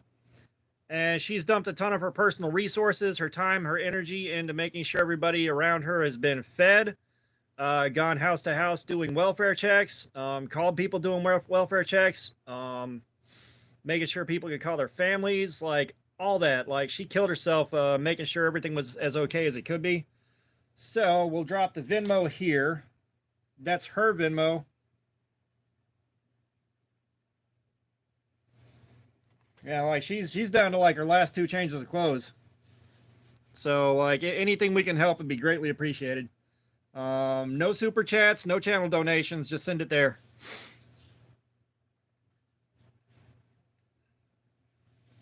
Oh, nice. I think I rode a horse once when I was like 5 or 6 or something like that. One time. Like it seems like I would be like being around horses scares me a little bit because I'm always scared I'm gonna like make the wrong move and like get kicked, and that's the last thing I want to happen. But like riding a horse seems like fun once you get used to the chafing and your balls.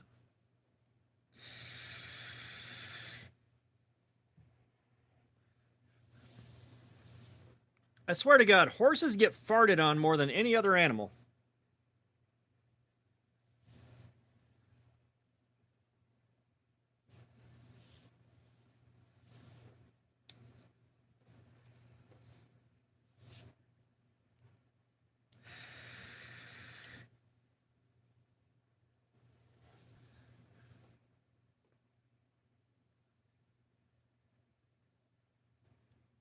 Trollston was 13. What's going on, man? How you doing? I don't want money right now, or I do, but that's not what we're here for. That's not what we're doing tonight.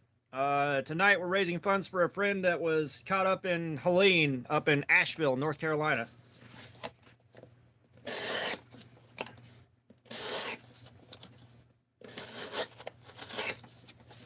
Uh-oh.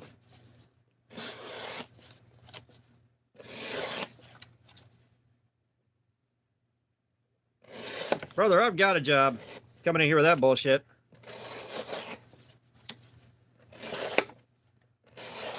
I mean, to be fair, you do have the word troll in your name. Dad, what's going on? Well, certainly enjoy it, man. Like, switch hands. Give yourself a stranger.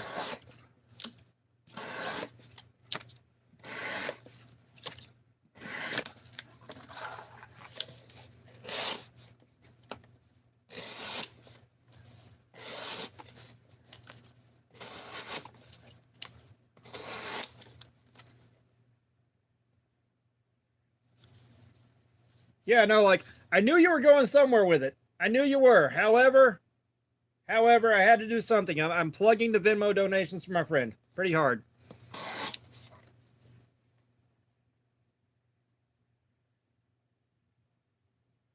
We're going to try this. My nice shot. What's going on? Welcome.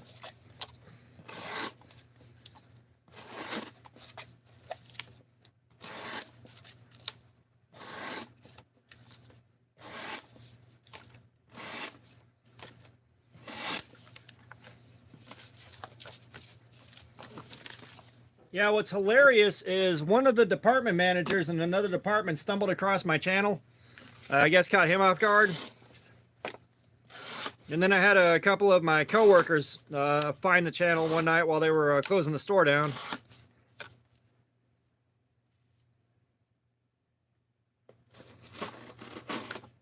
Yeah, because I remember the trolling is our art days. Emmett Race the Beast, what's going on, man? Thank you so much.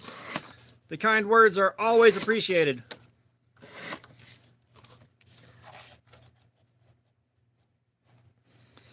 I will say no politics here. No politics. It's not what we're here for.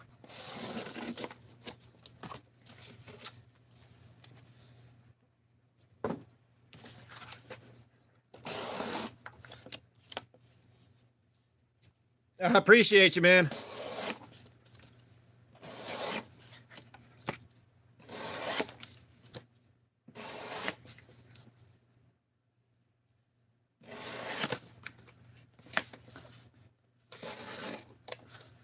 Yeah, we are starting to see problems.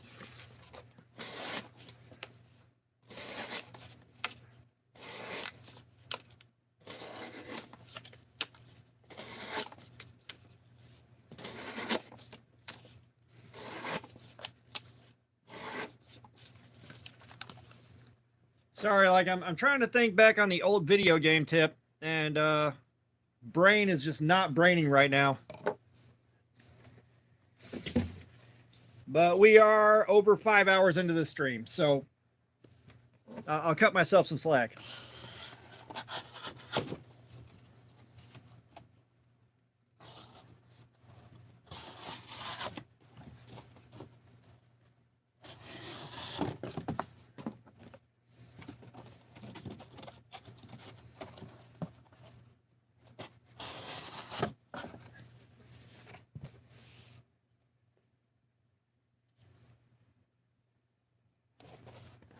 Ghirardelli double chocolate brownie mix. Your crimes against humanity have been noted, and it is your day of penance. Yeah, those knife laws are crazy.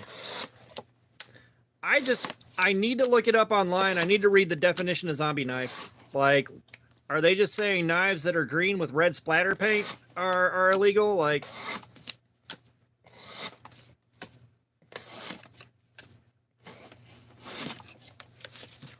I have questions.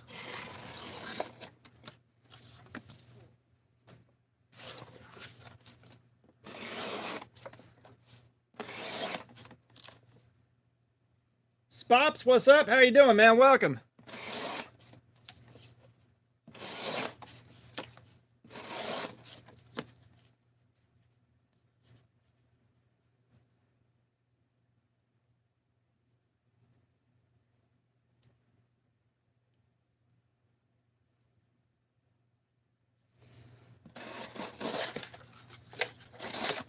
Yeah, it's like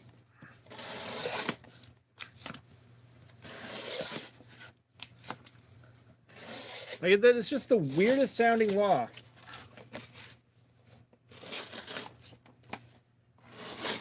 Well, brother, keep going till your arm gets tired, man. Like, give it hell.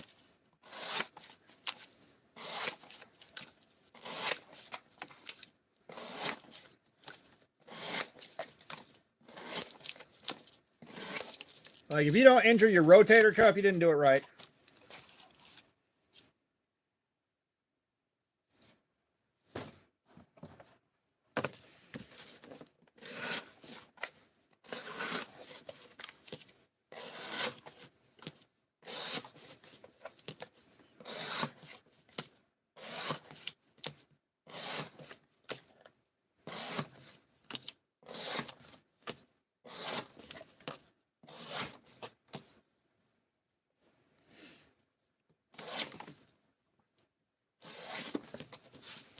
Yeah, so it's just that whole situation is weird, and I'm sure just someone using the word zombie knives and creating that satanic panic grade fear, someone was building a political career on that and trying to make sure they get reelected. Like, so that's the only thing that is.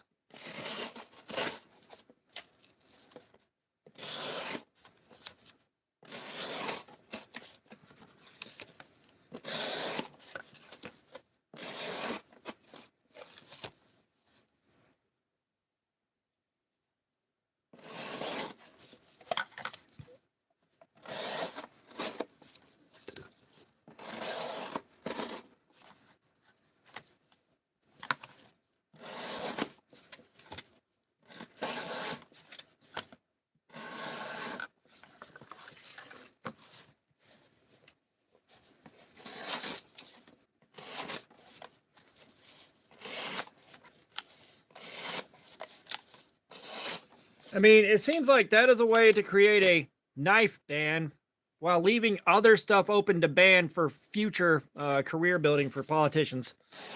Like, and yes, we will talk about knife laws, but it seems like that is just, you know,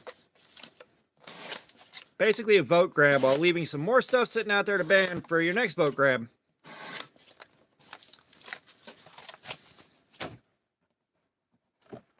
KO, what's going on? How you doing? Welcome back.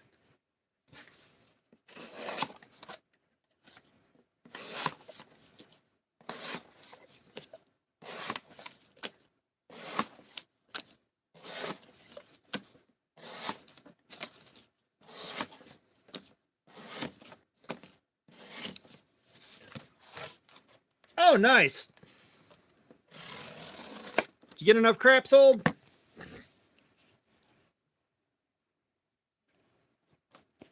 Now, to quote George Orwell, did I call it or what?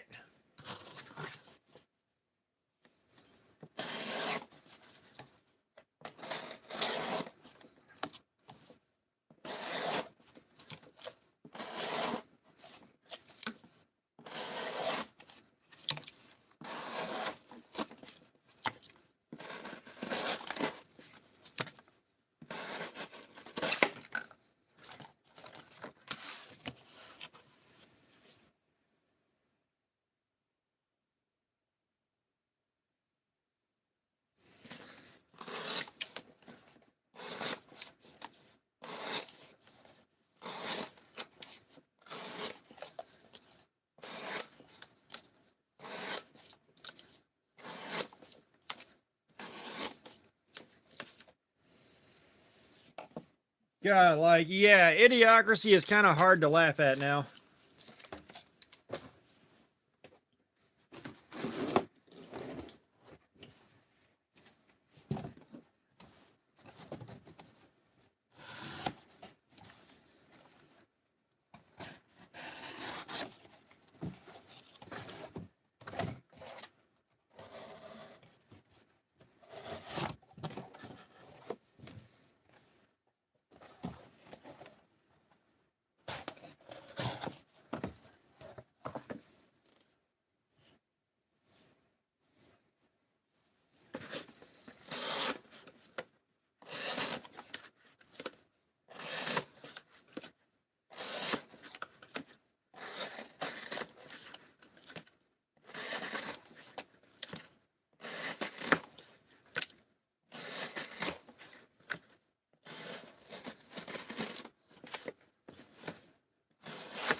Leviticus Jones, what's up?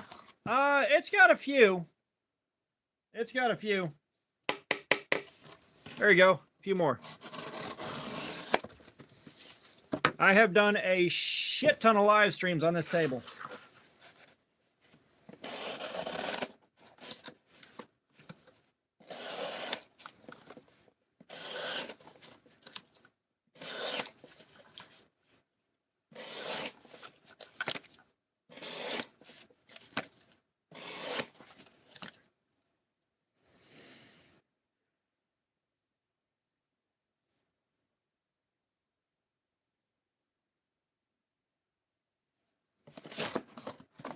Aww.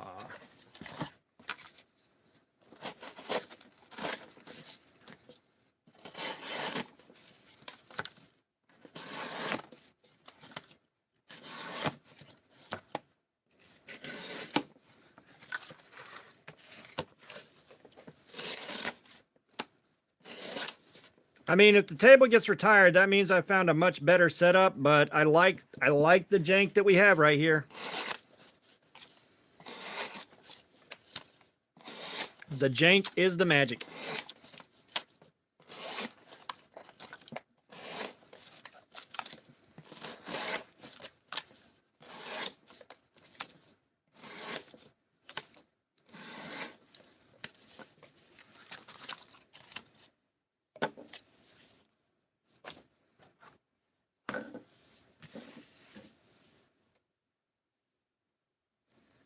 Fook, hopefully we see you again a bit later. But, yeah. Maybe you see that.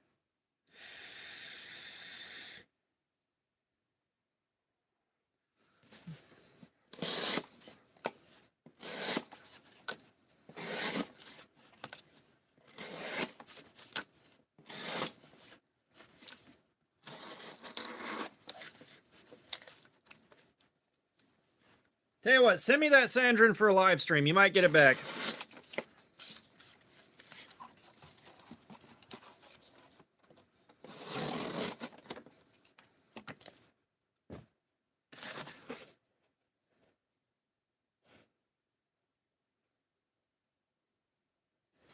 Yeah, well, I mean, the table was distressed already. Just through my first marriage and my wife's dipshit ass friends, I've got a cigarette burn here. Somehow a whole bunch of glue of some sort wound up piled up here. Like, I didn't do that, but you know, that's a long story.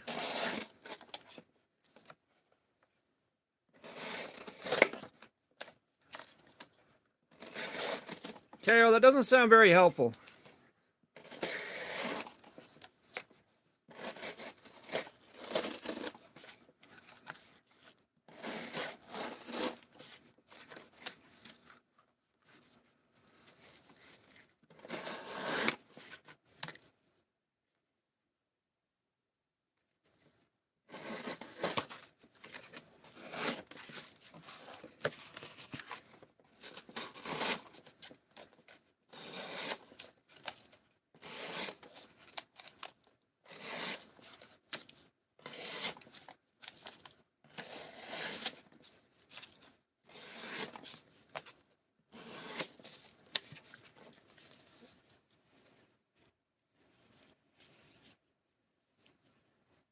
You know, if I could do something like that, I might, but I don't have a good way to do that. I'll be honest. Like, I'm not a knife maker. I tried, but I don't have the patience and I don't have the right equipment to do it well.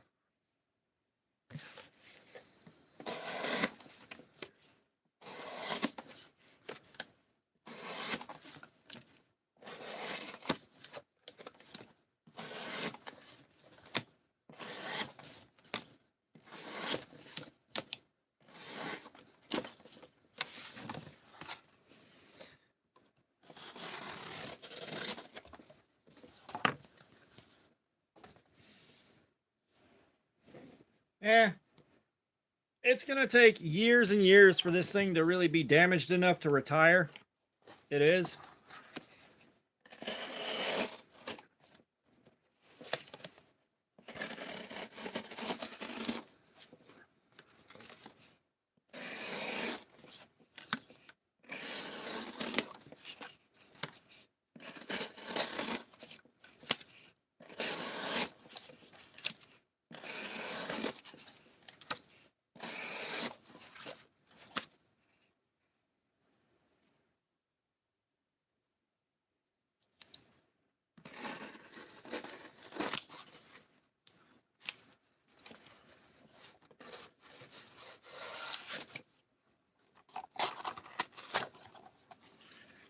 I'd say we're pretty well cooked on this edge.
So we got a 620 on that. Let's do one more.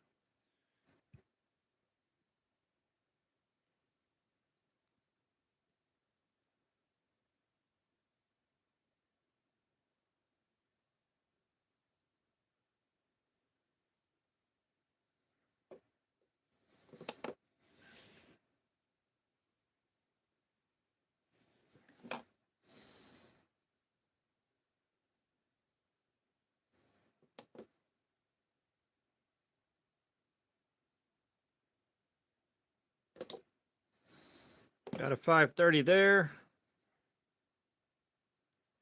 I feel like the 620 was a lot more accurate.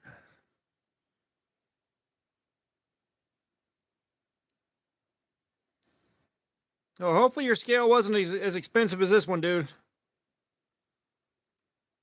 Then again, you got that Special K money. God damn it.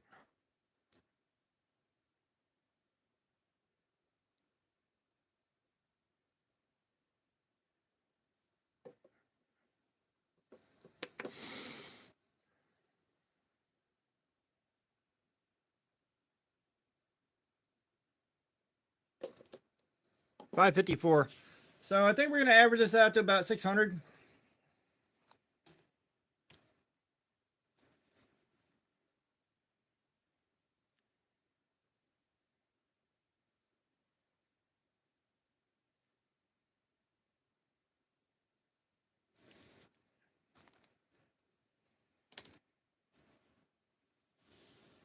Uh, what am I trying to show people? Because I don't really have a great way to do that.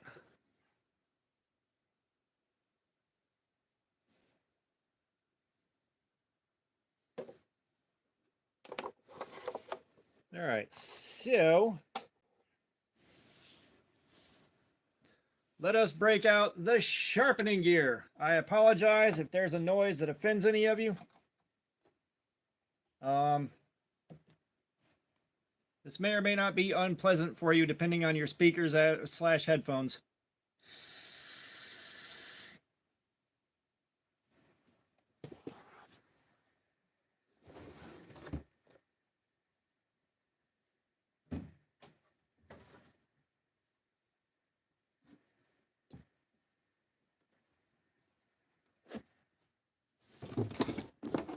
Damn it. Damn it.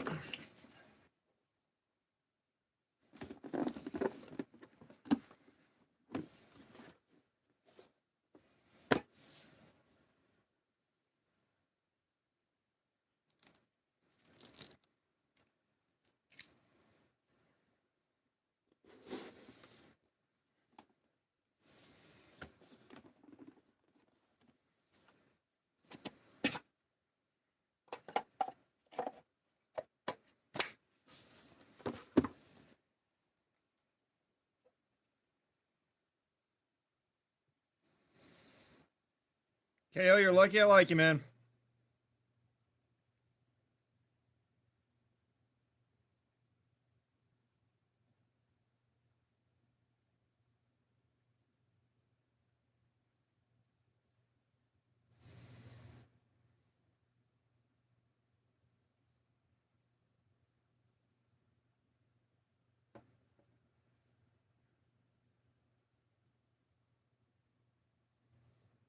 Guess there's no volume on this.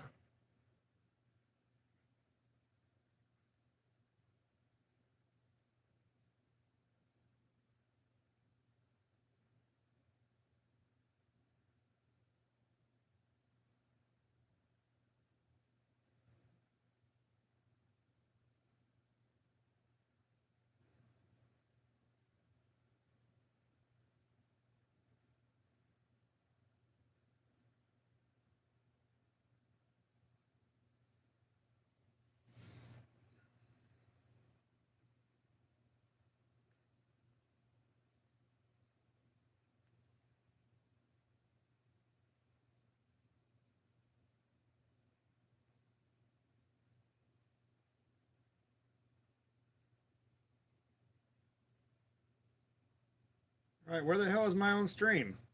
There we are.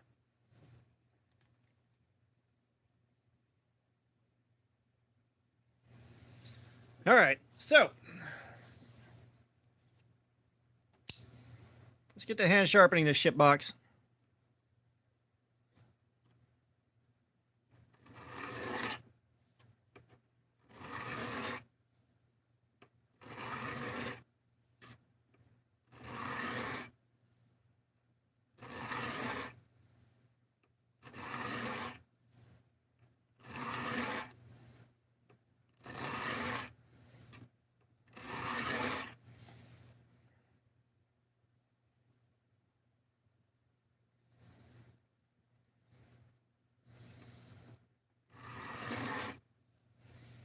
Bring this ring light back a little bit.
Up my BSF, what's going on? Welcome, how you doing?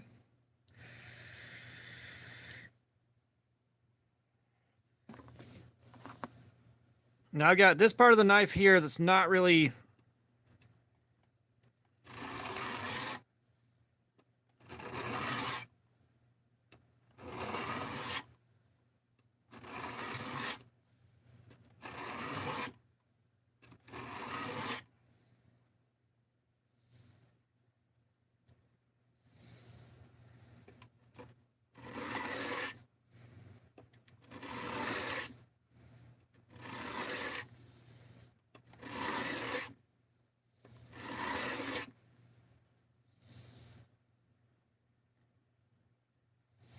That's enough of a burr. Well, I hope you are doing well this evening.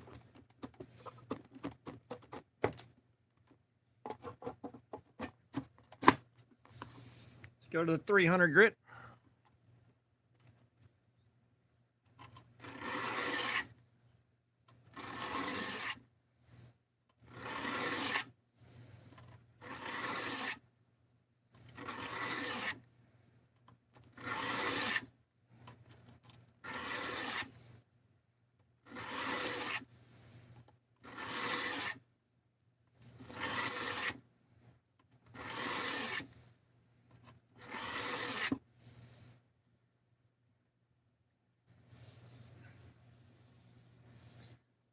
I am doing well. We are doing a live stream. We're hanging out. I'm doing good. This is the Kershaw camshaft.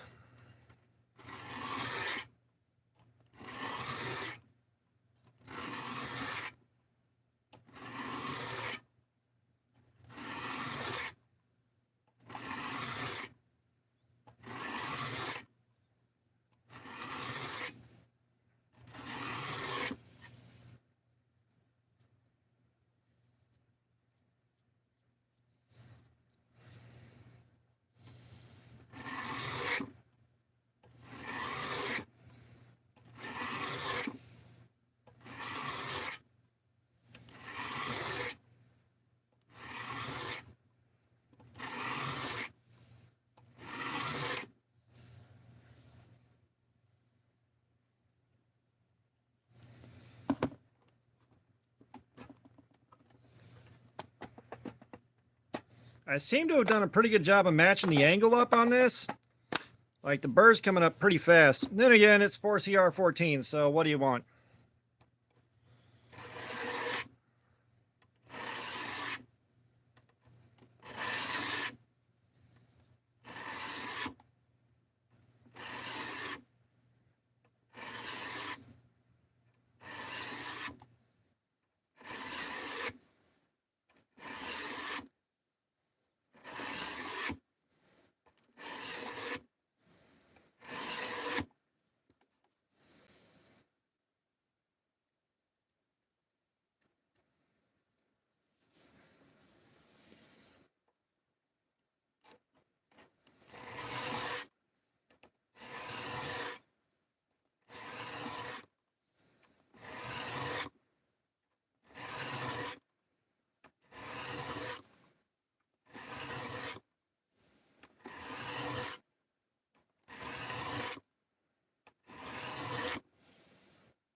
All right, there's our burr. Yeah, this is going way faster than I thought it would.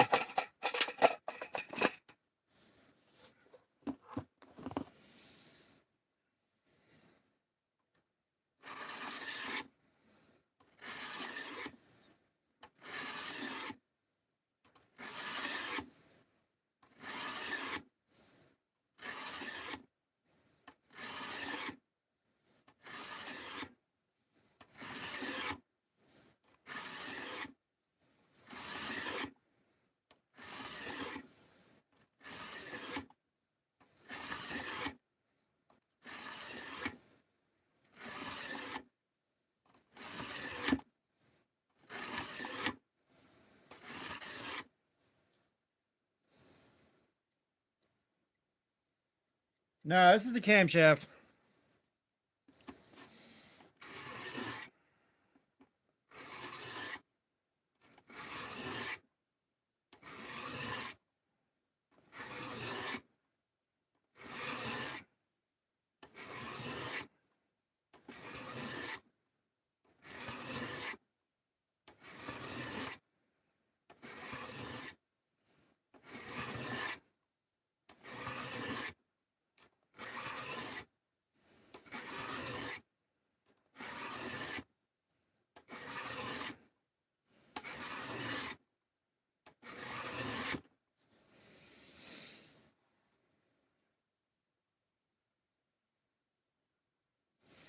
Okay, so I've got my burr. I got this where I want it.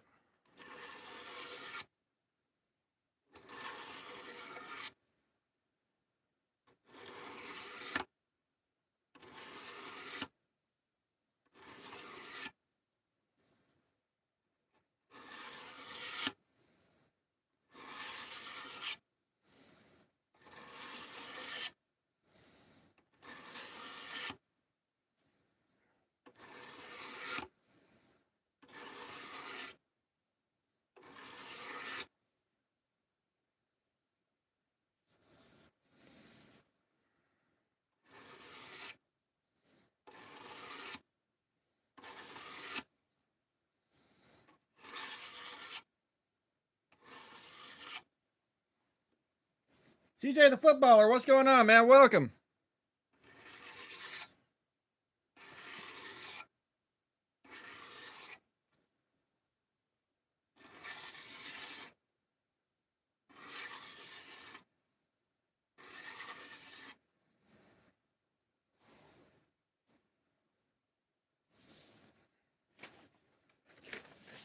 I know there's still a little bit of burr left on here that's not breaking off, but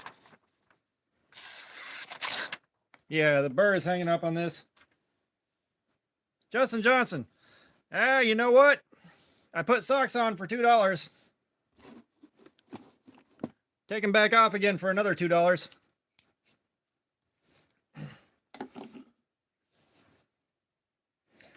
I do not have any Magna Cut, brother. I am way too poor for that mess.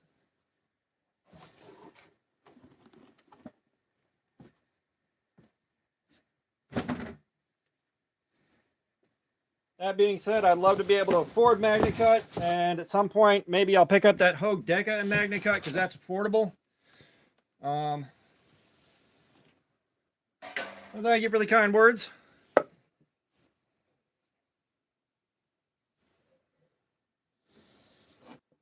See if we can knock this burr off of this edge here.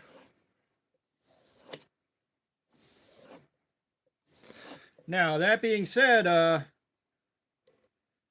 yeah, I've got the, well, we got the Cyberblade right here, which, don't like it that much. There's the Nice Guy, a Drop Bear, and the Sheepdog XL.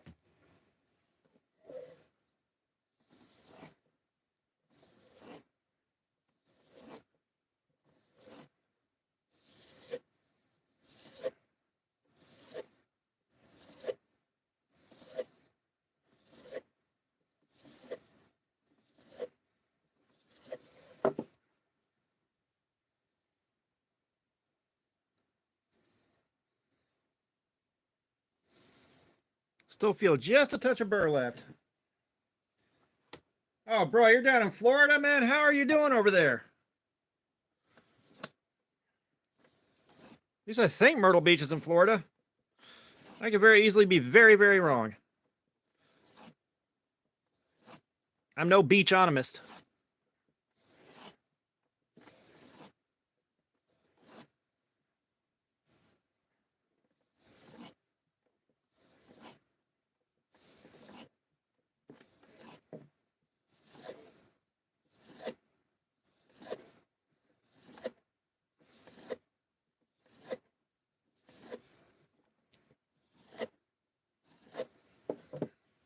Oh, South Carolina. Okay. I told you, I'm no beach-onomist. All right, this is just the first strop. Let's see what you do.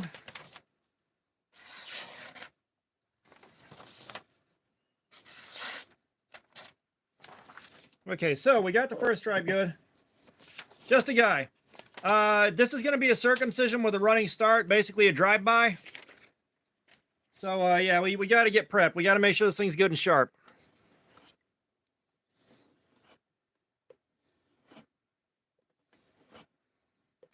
The drive-by circumcisions are usually done by surprise, so without acquiring consent, speed is a must. Speed and efficiency. Become speed.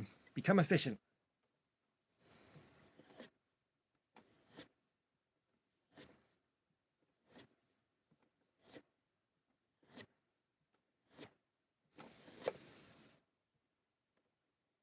Yeah, just meow, meow.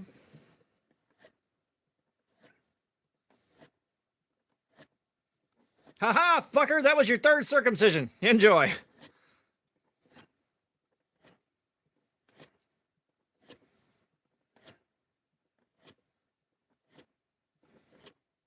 Don't worry, he's fine. His foreskin was like a foot long.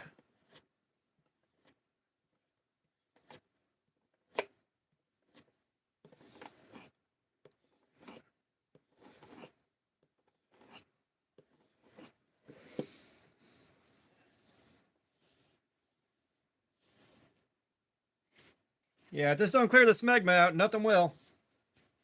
What's up, Wilderness Bushcraft? So we are on our second knife now. We burned the edge up on the Tenacious. Of course, it's 8CR. And we pulled out the Kershaw camshaft, and we learned that it's 4CR14, so it lasted about an hour and 25 minutes before it gave up. So I worked on my hand sharpening. I worked on freehand, and I really like the bevel I got. It looks like it's a pretty good bevel on both sides. Not 100% perfect, but it's better than the last one.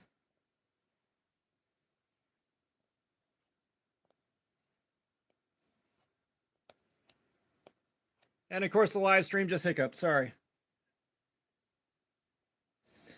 Yeah, so KO is sharing the Venmo for a friend of mine that was over there in Asheville, North Carolina during Helene. So she dedicated a lot of her time, energy, and personal resources into making sure everybody around her was okay. Delivering food, doing welfare checks, sober check-ins, all that. And she's down to like her last 2 changes of clothes, so we're trying to help her out. Don't do that through super chats because I won't see those super chats until the end of next month.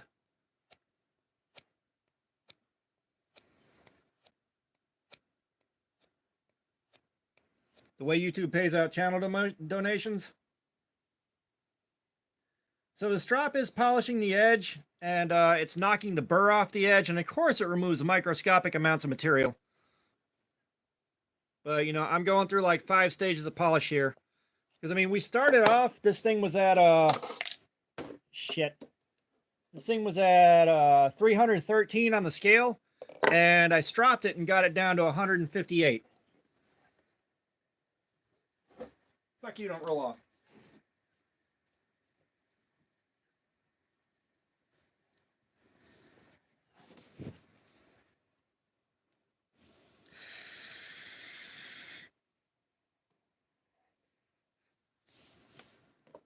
Well, that Revo's 4 CR as well, isn't it?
Well, welcome back.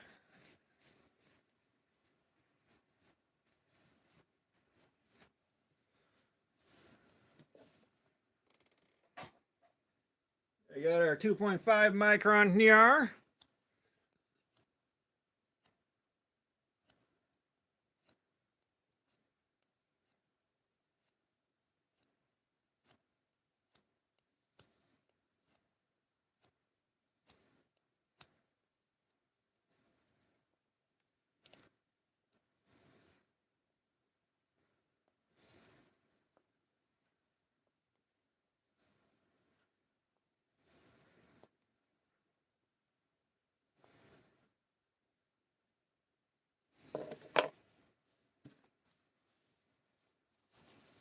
Chicken Wire, what's up? What's up?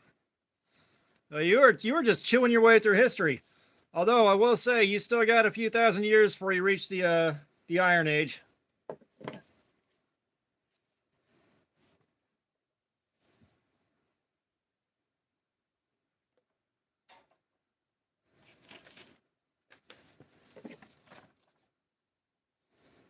So the edge is a bit of a satin mirror finish. But as you can see, I got her pretty damn sharp. Let's get the Forbidden Moonshine, clean off that tape gunk, get rid of the schmoo.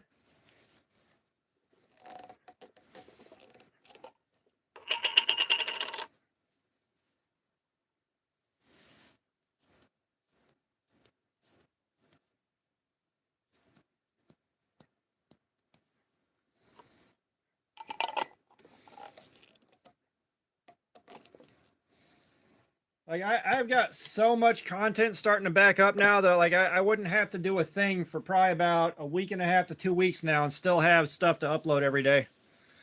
This is getting a little out of control.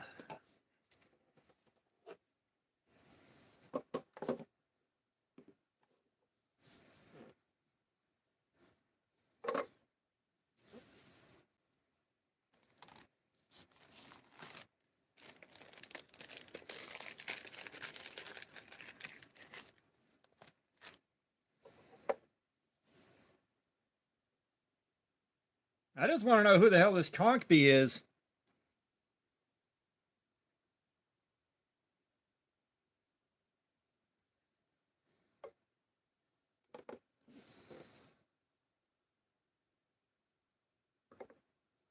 Okay, 142.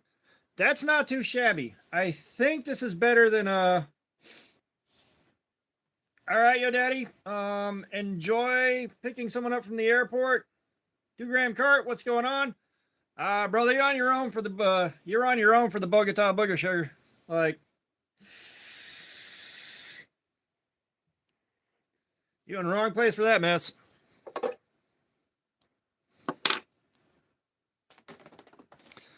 All right, let's see if I've got the hang of tensioning this.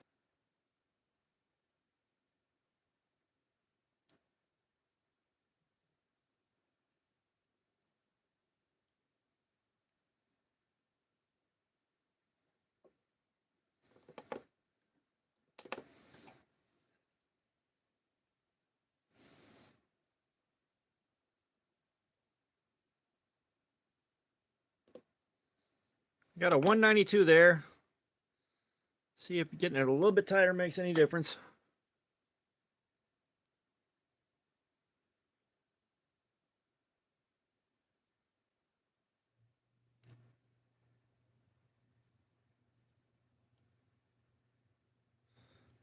Feels a little better.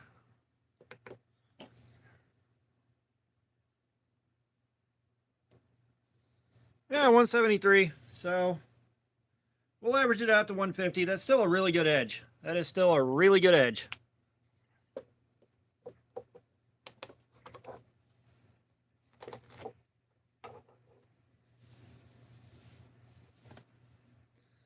Will she shave?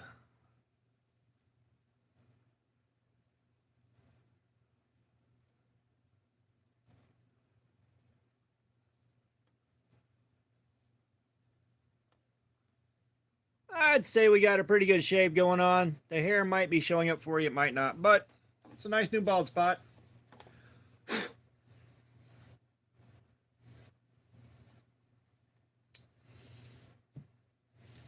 All right, let me get some water. We're almost 6 hours into our stream now.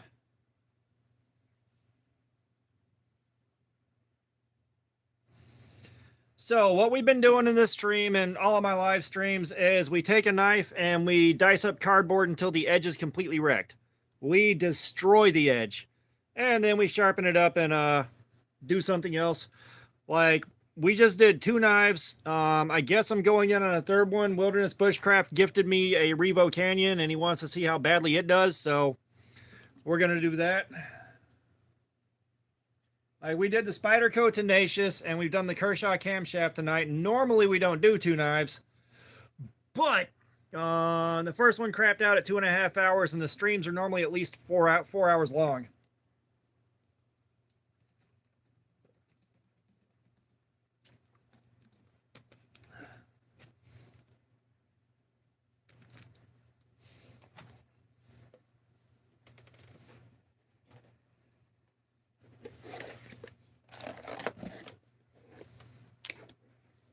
And we got that thing right there. It's a total piece of shit. I thought about doing the Formax. I really did. But that is what was it? That's OS 10A, and I don't know if I have enough ass in me to go for the 5 or 6 hours, or I didn't think I did, that this would do. Oh, nice. Yeah, I may end up having to just leave the knife for your kids sitting out there on the porch and just let you swap them out. Just because I'm working nights and closing, so I'm not home in the afternoons.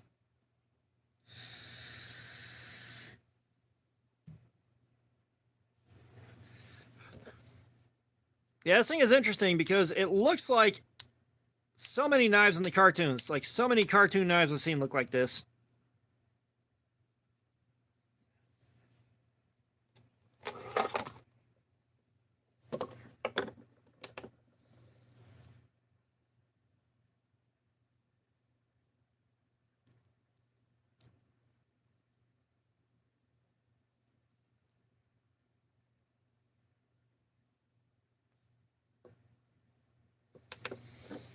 Let's see what our edge looks like. 324. So it's an okay edge. We're going to go with an okay edge.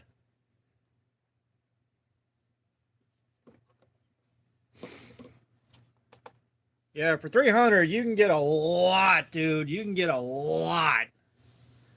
Like, really, a good everyday carry would be the Hogue Deca and Magna Cut, and that's like 130 bucks. Like, that Magna Cut will do pretty much anything you want for 130 bucks. So we're going to give it about 5 minutes here. Shit, I didn't write that down. What was that, 349? 356?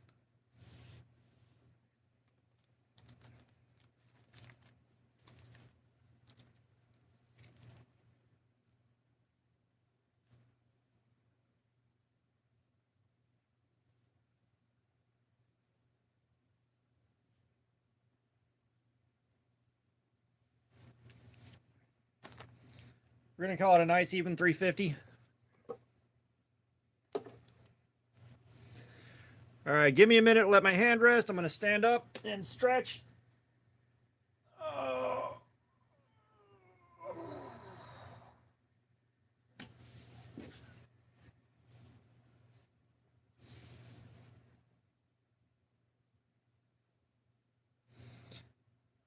So yeah, your Magna Cut might be a good option. Because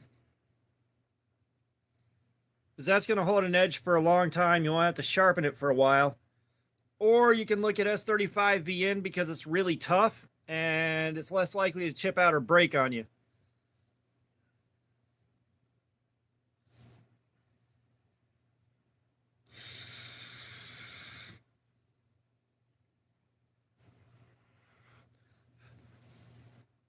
But really, I'd look at that Deca.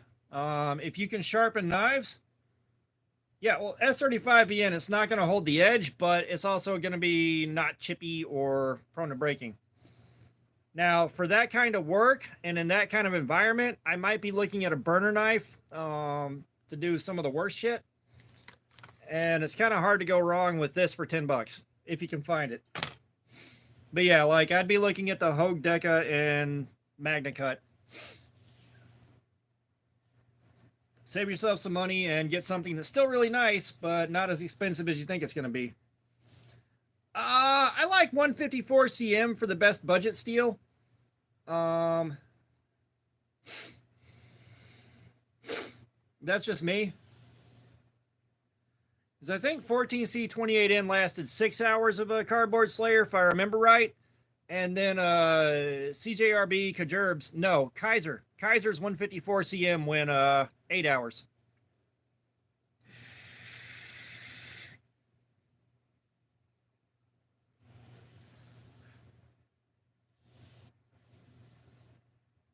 Tate Napier, what's up? Welcome.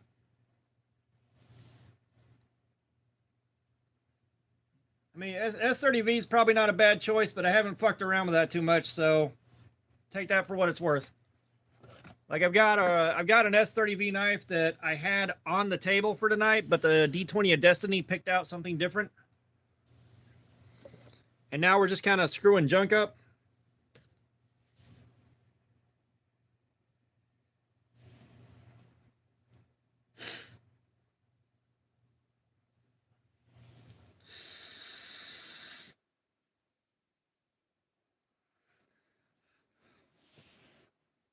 And I tell you what, if I would have already carried them by now, the Albatross stuff they sent me, I'd definitely be playing with that right now. Because Albatross sent me one nicer knife. It's like a $40 knife in D2 that I really like. And then there's the burner knives that are all about 10 bucks that they sent me to check out.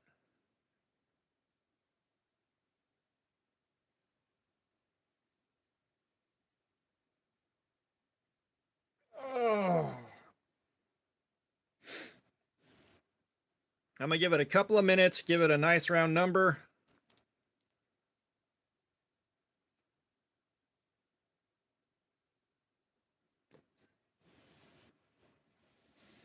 Albatross shows up on Amazon. Wildman Dave, what's going on? Welcome. So a burner knife is something that you just beat to death and throw out. that is a cheap knife that you use for the nasty ass cuts you don't want to use a good knife on. You hand it to someone else to use it. Like, it's just like a burner phone. Like, so it is like, I think the FKO 55 is a nice one. They have some nicer stuff. Now, KO might be able to help you with that question, the toughness question. All I do is edge retention on it. I don't have a good way to really test toughness without destroying stuff and get it on camera. But yeah, it's disposable. 15 bucks, somewhere around there. Illumid, I like the way you think, but nah.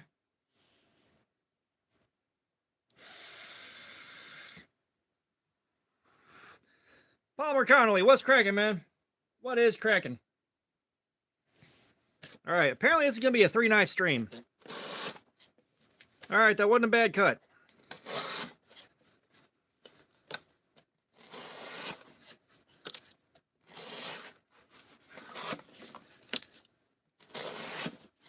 I will say the way this belly is shaped, you got to cut a little bit weird.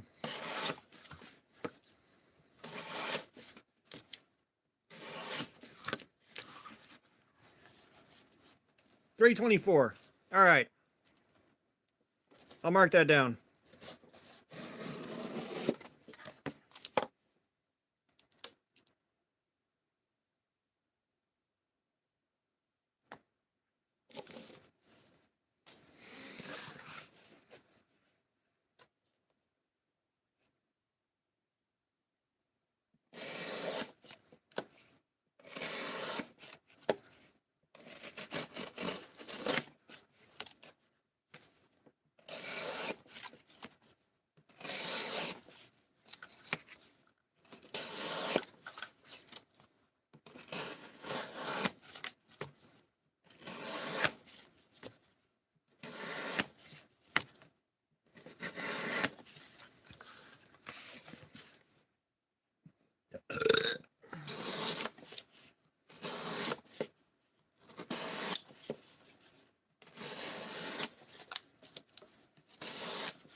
I gotta tell you, this thing already doesn't like cutting.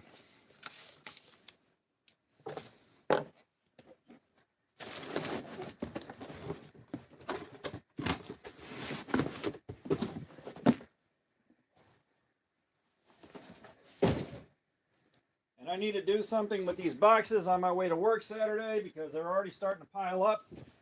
I didn't have the clarity of mind to grab it while I was doing the overnights.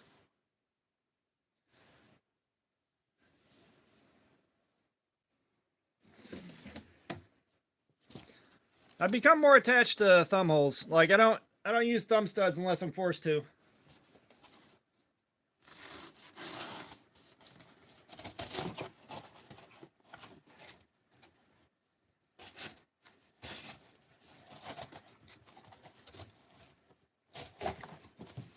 Yeah, this factory edge is trash.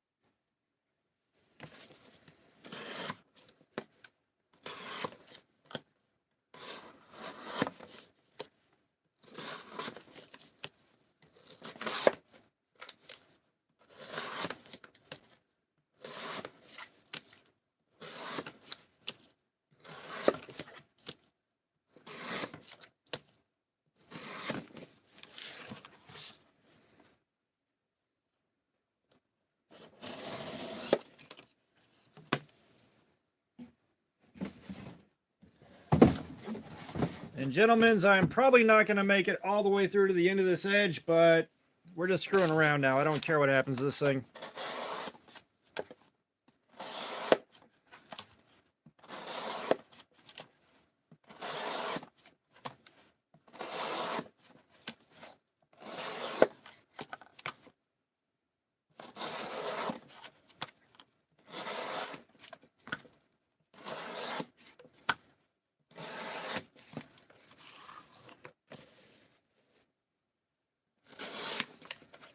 Now, I like my reverse flick and I like my flipper tabs. Axis locks are also pretty high up there.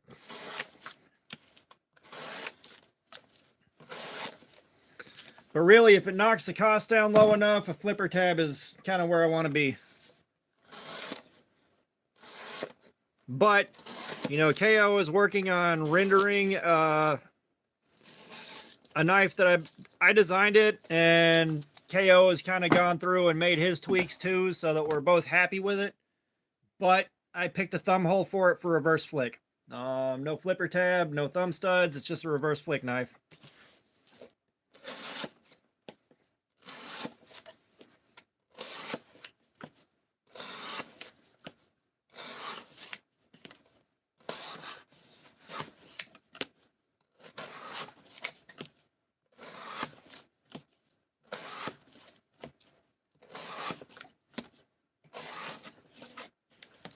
And the thumb studs on this thing are dead ass in the way of the cut.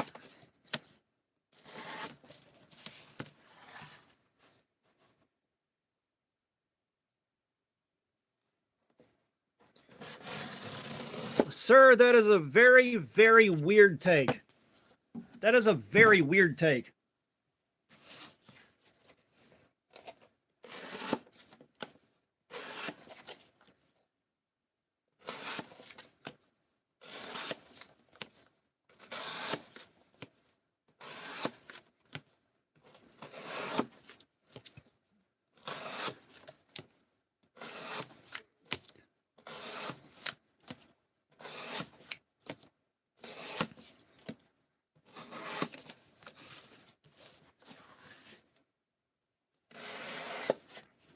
Now, if you ask me, the best open, centrifugal open. That is the sweet spot. That is the butter zone.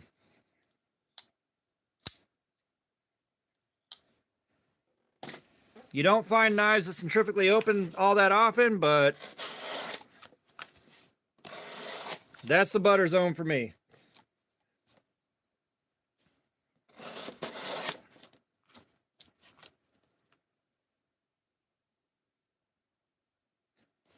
I mean, honestly, if you've been reverse flicking for a while, it's so second nature that you're no more at risk of dropping it than you are with thumb studs or flipper tabs.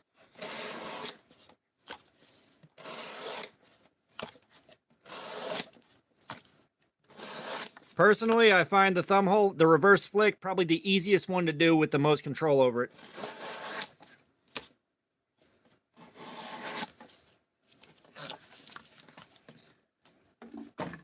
Yeah, Sentry's fun. It's just, God, the ergonomics were rough during Cardboard Slayer, and that D2 does not last long.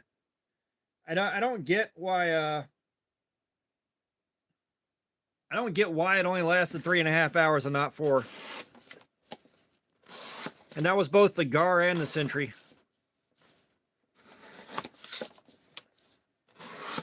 I gotta tell you, this Revo, it's not that much fun to cut with.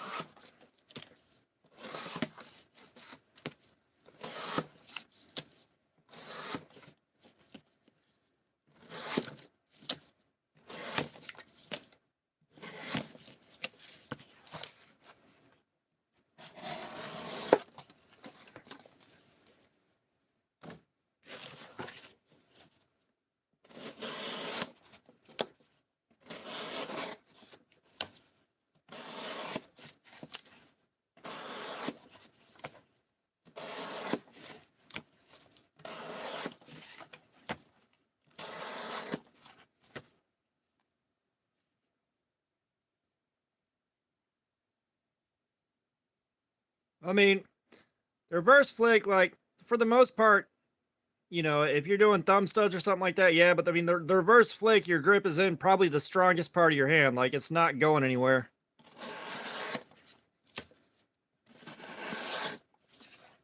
And of course, if you feel like you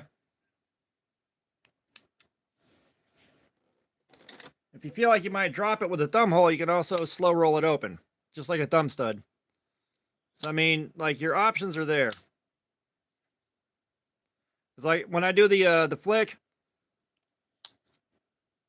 I've got grip right here where my hand makes contact on 3 fingers and my thumb.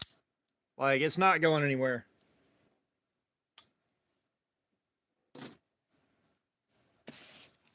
Like, it's the exact same as a thumb stud, maybe slightly different, but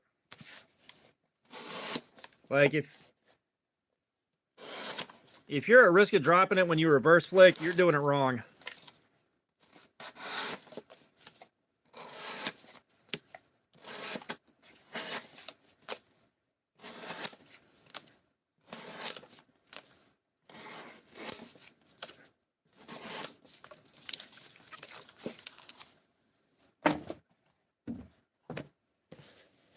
Thomas Lopez, what's going on? How you doing, man?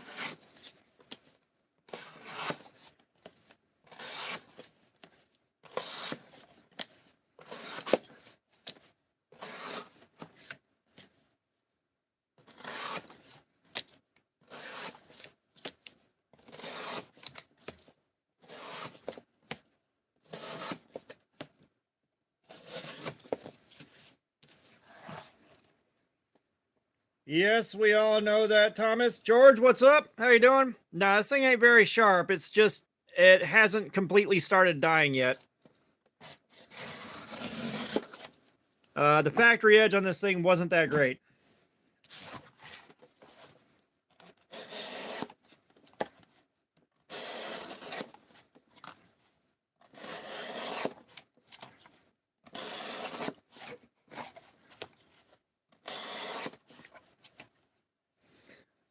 I'm not making anything. I am working on destroying the edge just to see how long it lasts. And I'm hanging out with you guys. The streams normally start at 5 p.m. Eastern.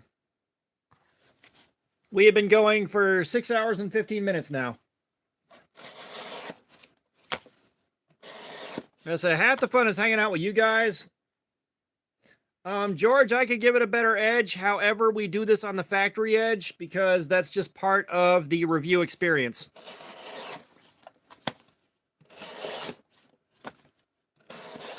Now, once we've destroyed the edge, we do go back and sharpen it.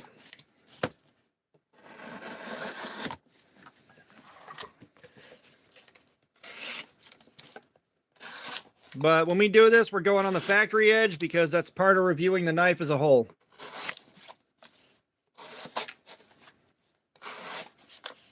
And God, I do not like these thumb studs being here. I don't know why they bothered with that.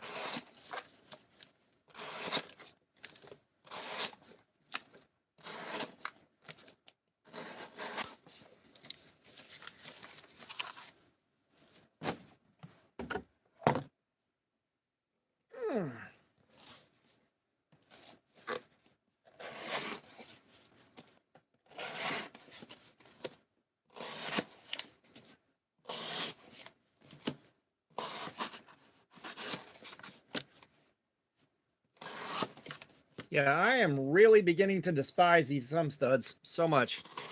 Just the blade shape and how you have to start these cuts. God almighty.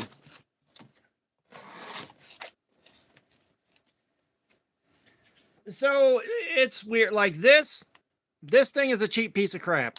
I forget what what the suggested retail was on their website.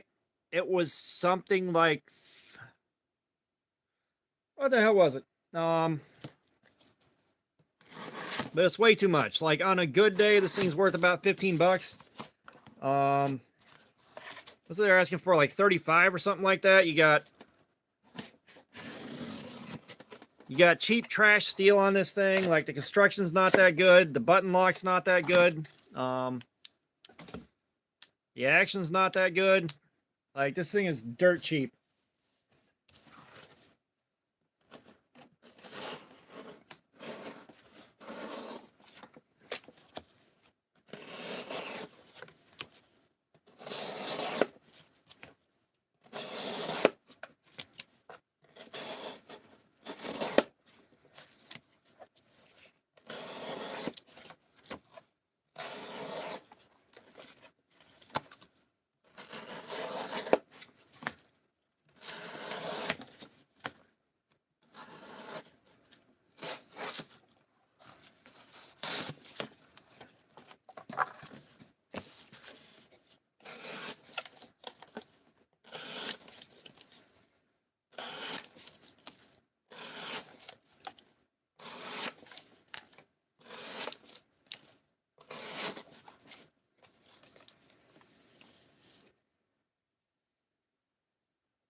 They're actually on Amazon now.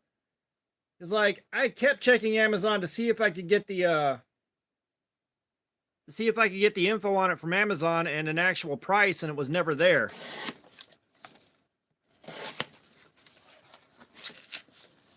Now, a crazy Russian hacker, he had a different subscription box than BattleBox, and they threw one of these in there, and apparently because he didn't actually use it, he just pulled it out and he's like, yeah, this thing is really nice. It's like, bro, don't do that.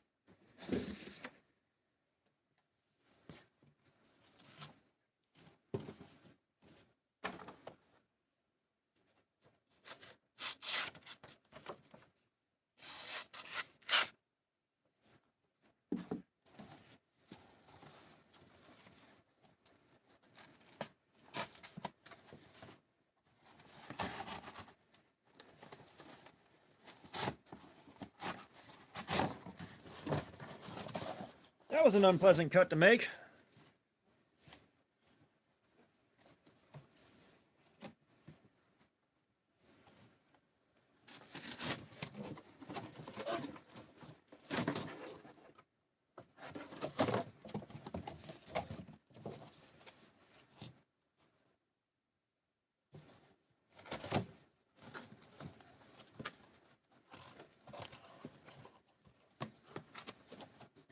What'd you cut, you miserable son of a dick?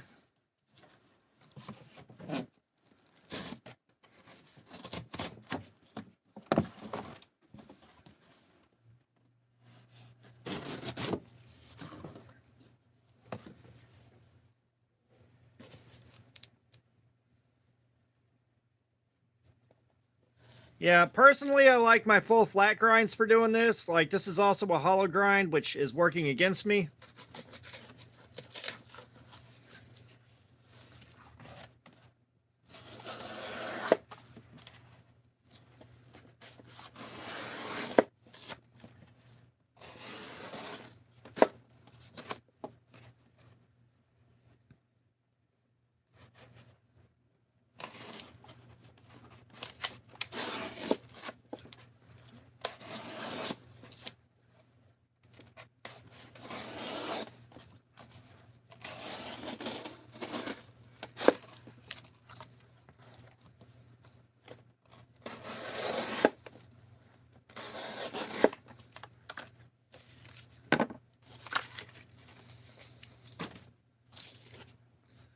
Cutting cardboard with this thing does not spark joy.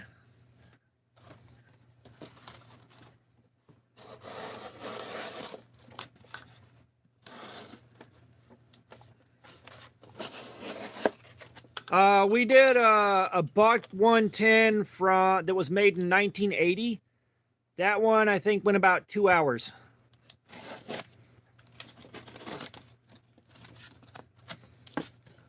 So, I mean, it wasn't awful.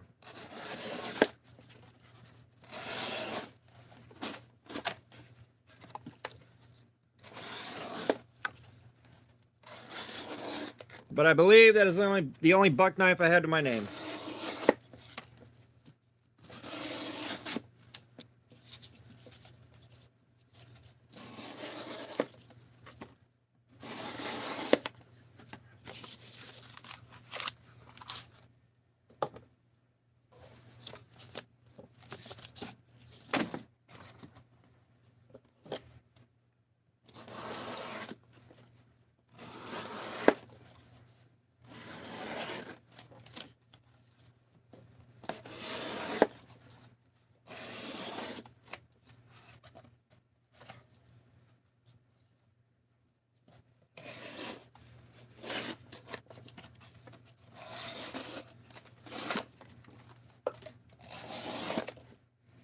I mean, if you like large knives, you could always go with the Mayhem.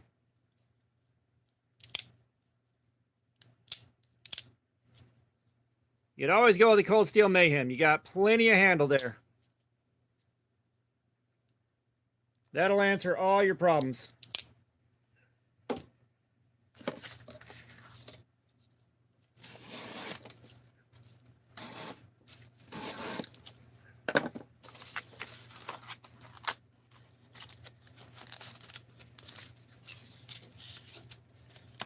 Tracy Kramer, what's going on? Welcome.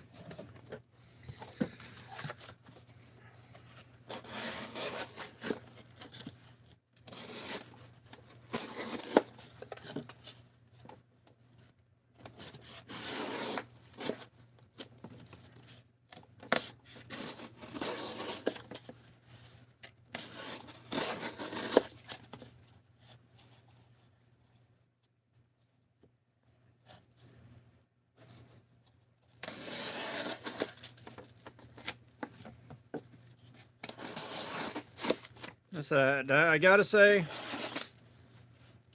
cutting cardboard with this thing sparks no joy.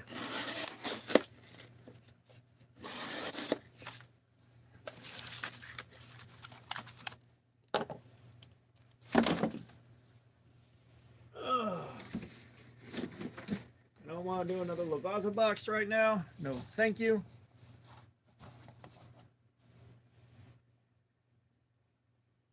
C&G, what's up? How you doing? This is a knife, although given how crappy it is, I almost hate saying it's a knife.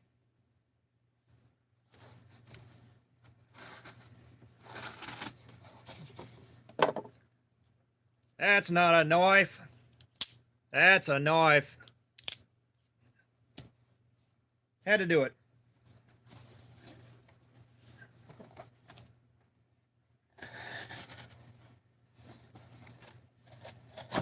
God. This thing sucks.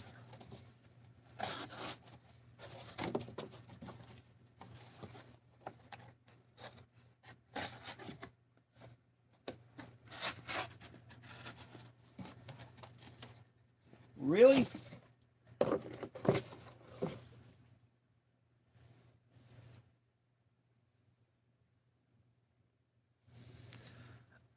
It's that crappy. Yes, all blades have value. They're better than having nothing on you, but I genuinely dislike everything about this. You know, the only good thing I can say is it looks kind of like a cartoon knife. That's it.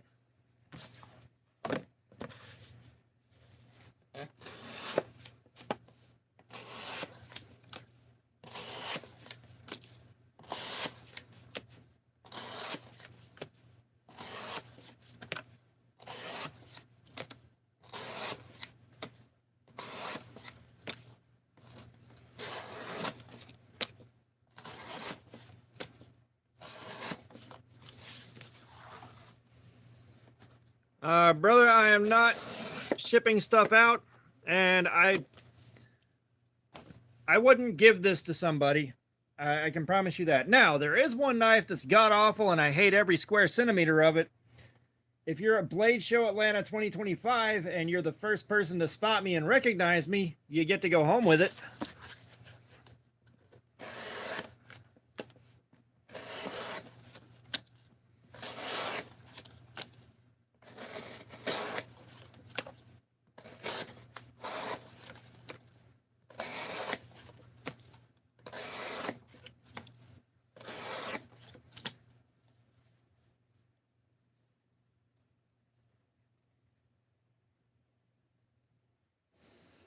If you want one, apparently the Revo Canyon is on Amazon now. I said I ain't shipping nothing out. That being said, there will be knife giveaways in the future. I've still got a channel member giveaway to do. Not, we ain't doing that. We ain't doing that.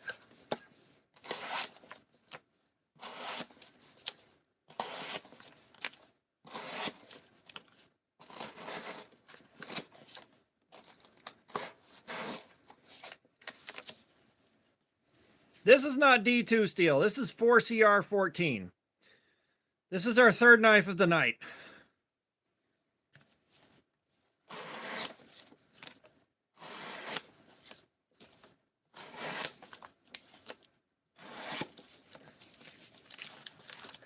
Now, that being said, if you want to get in on a small pool for a giveaway, we've got this Sincut Crowley. And we've got the CRKT snap lock. Come on. We got the CRKT snap lock to give away to the channel members, and that is coming up soon. That should be sometime in the next week or so here.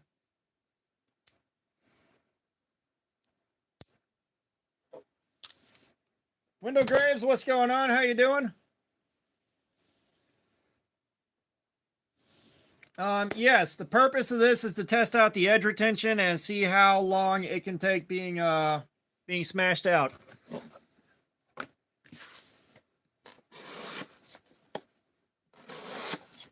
So we're checking out the edge retention, and I'm hanging out with you guys having fun while I'm doing it.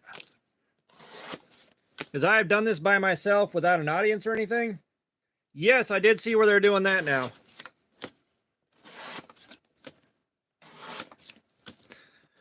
But, yeah, like I've done this by myself, just sitting there staring, and I can't tell you how miserable it gets after a while.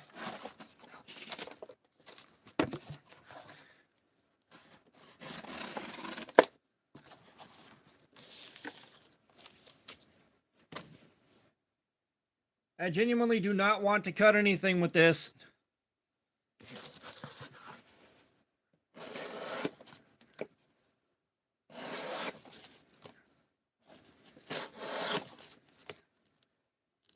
Mike Angelo, thank you for doing that, man. I greatly appreciate it.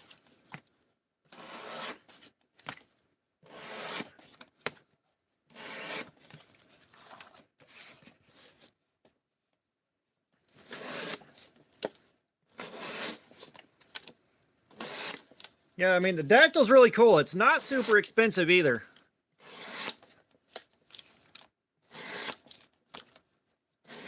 Like, the Dactyl works better than the snap lock, but it doesn't look as cool.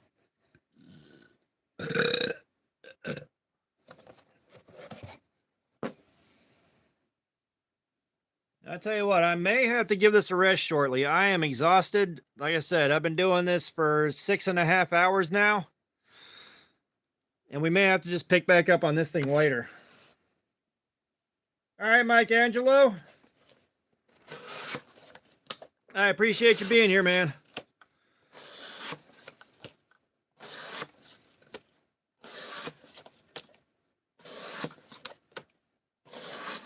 Yeah, I think I'm going to finish the rest of this box off. And I'm going to put a pin in this. Because I can't go anymore. I can hang out and talk for a while. But I can't cut anymore.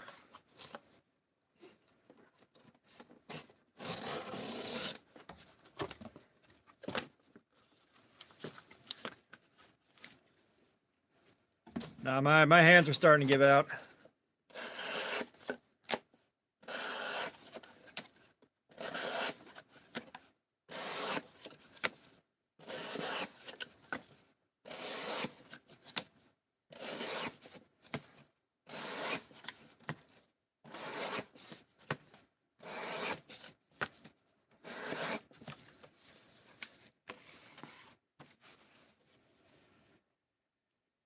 Yeah, I mean, the Dactyl's a showpiece. It's not a hard use piece.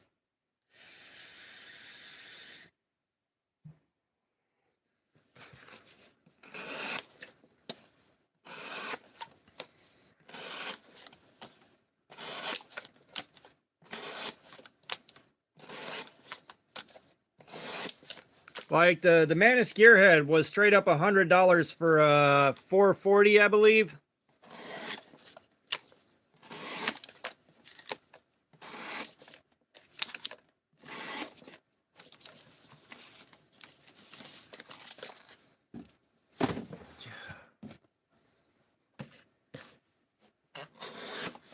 This is it. This is the last piece of cardboard I'm cutting up tonight.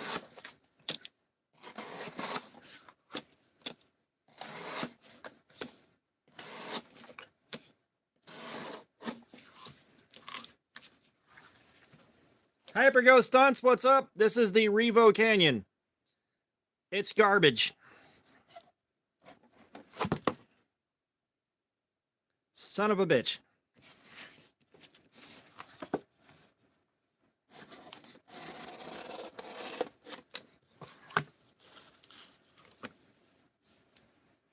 At least it's cutting okay. It's a pain in the ass to cut with, but at least it's cutting.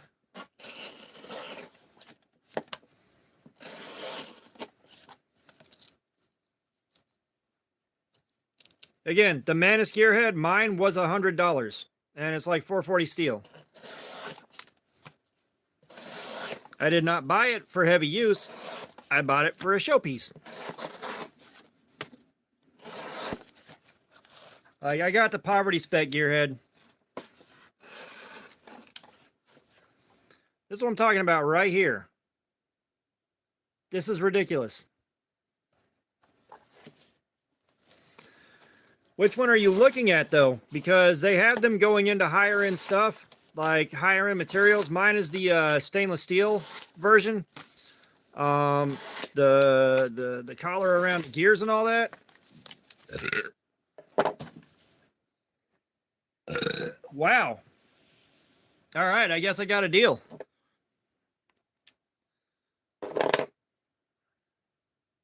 Just Wilderness Bushcraft, I hope this is sparking joy in your life, because it did not spark joy in mine.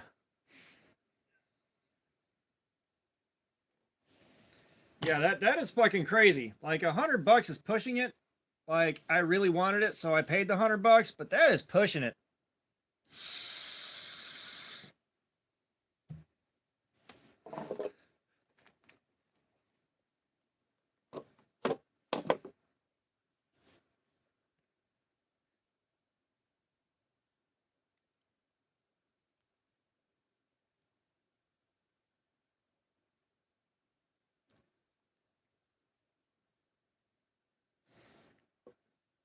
I guess let's see where we're at on the edge now. Well, no, it's not that it didn't last long. I didn't last long. Great knife to have. That depends on your budget. Like, how much are you looking to spend?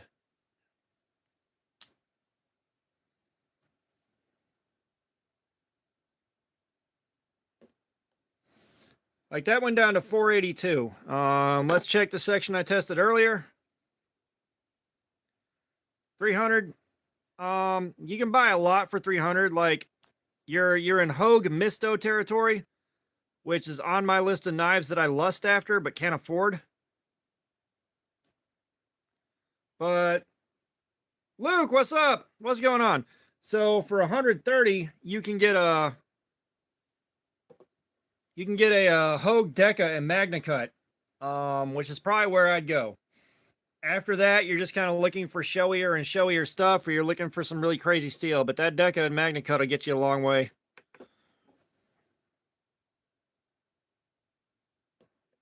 So 343. This part was barely touched. This part took a beat down.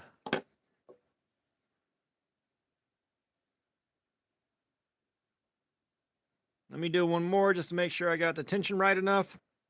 Or at least I'm being consistent with the tension.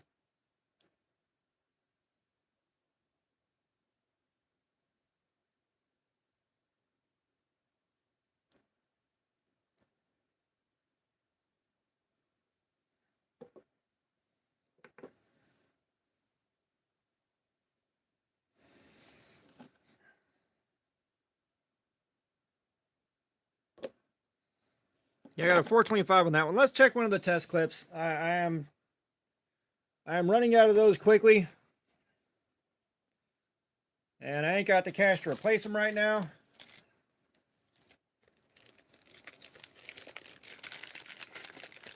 Micah, you're on your own for sharpening, brother. Or you can reach out to EDC and Lace on Instagram. She sharpens professionally.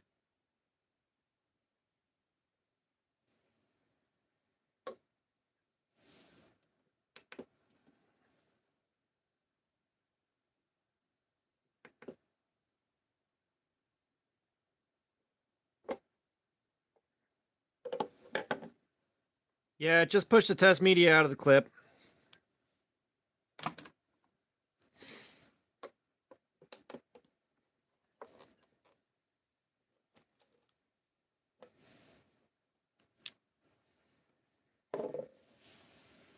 Oh my God. You know, it doesn't seem like it would be a lot, but doing this is an absolute beatdown. Like, it is a beatdown and a half going this long.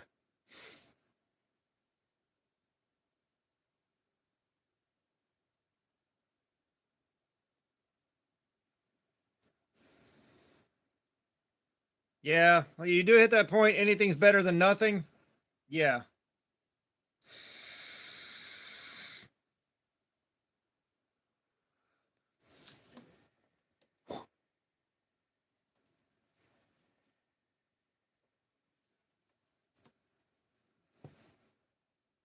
Yeah, we'll give it about 15, 20 minutes and then I got to wrap it up. I am spent.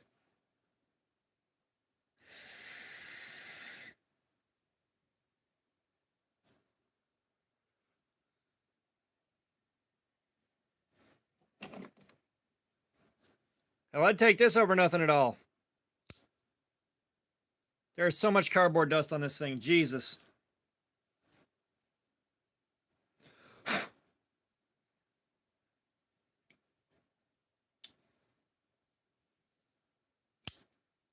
You just brought a gun knife to a knife gun fight. Yeah.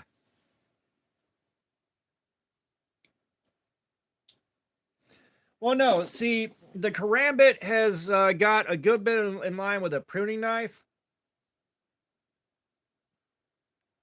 What yellow deal? Oh, the ST-155. Again, better than nothing. Like, that's the only thing I can say is it's better than nothing if you're in bad shape.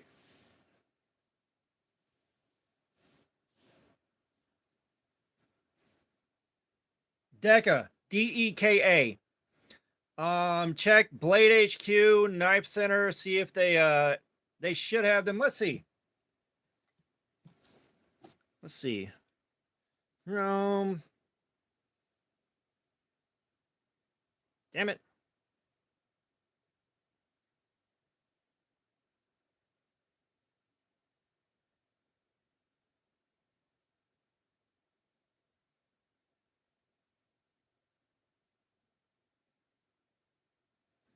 Yeah, the Deca Magna Cut is 139.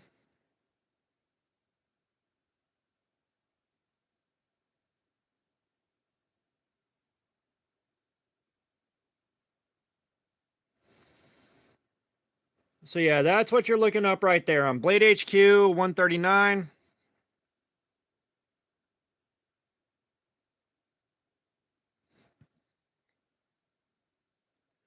Ugh.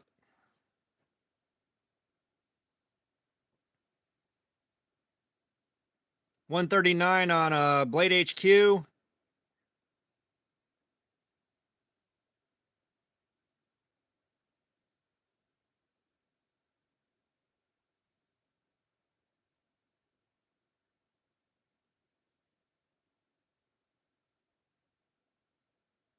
Smoky Mountain Knife Works, apparently they're about 150. So yeah, about 140 bucks.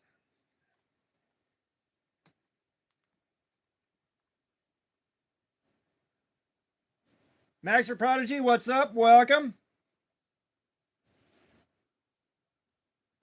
Yeah, everybody coming in now. Like, we're on the tail end of the stream. We got about 15, 20 minutes left and we're wrapping it up. By the way, for you guys that just got here, the stream, instead of super chats, we are raising money for a friend of mine that was in Asheville, North Carolina, whenever Helene hit. She dumped a lot of her time, energy, and her personal resources into making sure everybody around her was okay. Everybody was fed, everybody had water, all that stuff. So I'm gonna post yeah, the Venmo is the best Jody. So if you feel like dropping a few bucks in the hat, go right ahead. If not, no worries, no pressure. Yeah, like I'm pretty sure it's like in the U.S. You have to buy in the U.S. for the U.S. Like I wouldn't be ordering a knife from someone in Russia or China or Ukraine or UK. Like I'd order from someone based in America.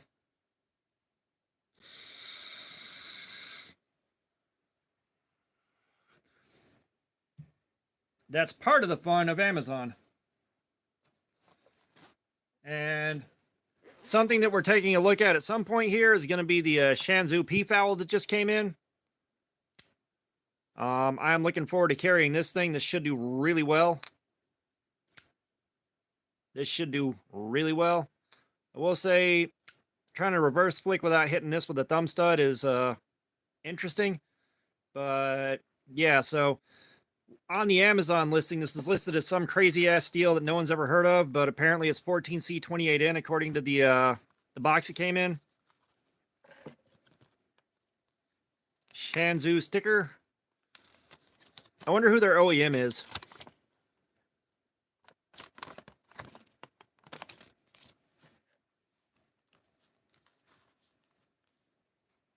Yeah, no, this leaves a lot to be desired across the board. Like, just the whole thing.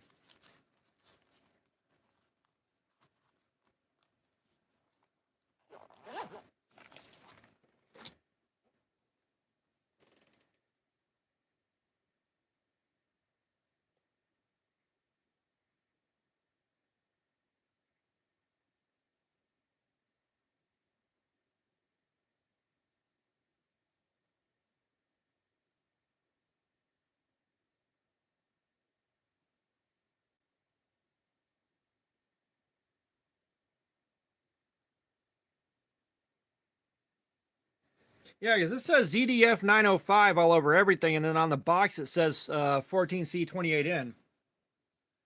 Which I'm still not mad at the 14C28N, but it is confusing.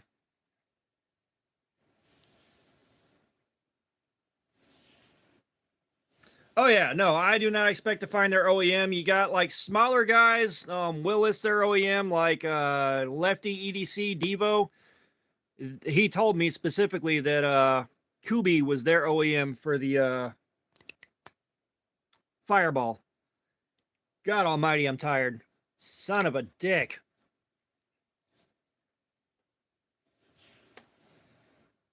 And like, I know guys know how to get there and find an OEM, but I don't know.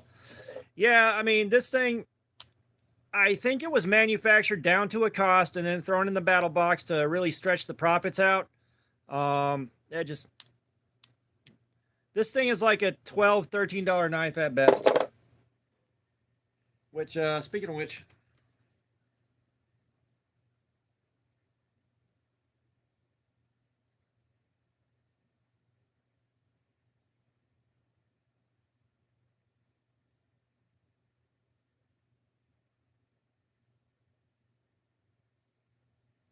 okay, the Revo has it at 24, or the Revo website has it at $24.99, which that might have been it. Battle box, what do they say on theirs? Yeah, $24.99, so that might have been it.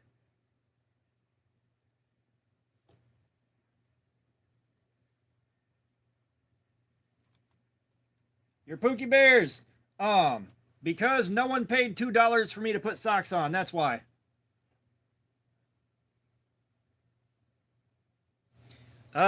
Yeah, that is the clip it came with. Like, I don't buy aftermarket clips or anything like that because I'll carry a knife for a week and then it goes on the pile. That's why. Like I'd love to be like, customizing these things and buying cool parts for it and all that, but I don't. But realistically, too, is I want to be comfortable while I'm doing this. And wearing socks that are packed full of cardboard dust, it ain't comfortable. It don't feel good. Like I've got socks that I'll put on when someone pays for it, but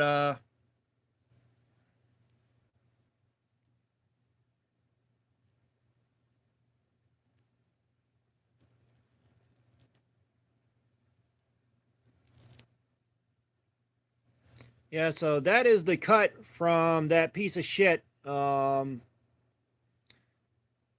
I said I've got it super glued shut right now, and it's had time to heal. I just needed some padding on it for the live stream, so I threw a Band-Aid on there.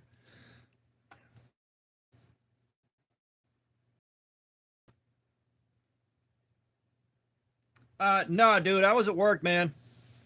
I was at work and I went to open it and I thought I had it the right side up and it took a bite. Like it took a big bite. No, you wouldn't, but you'd be surprised how often it happens. Like the sock game happens. All right, someone will pay $2 to put them on, someone else will pay $2 to take them back off, and it goes back and forth for a little while. You'd be surprised. Like some streams will get a good game going and some streams we don't. Tonight's stream, it didn't happen.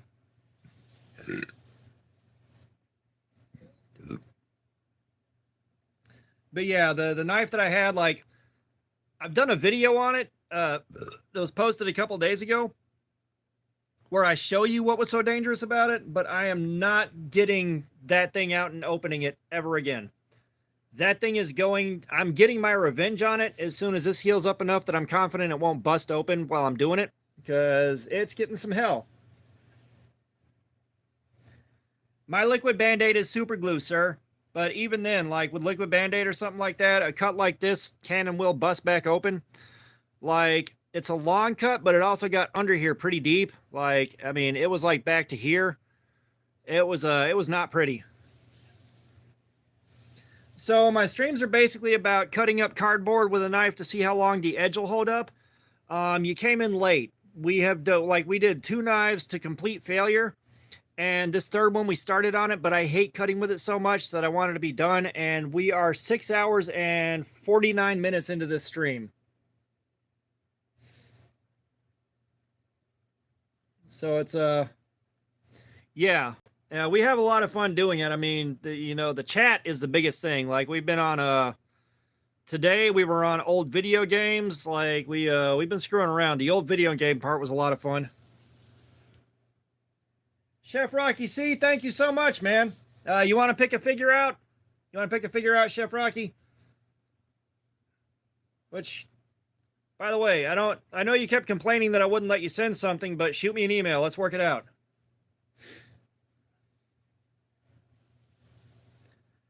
You know, I believe that happened. I fully believe that your cousin did that.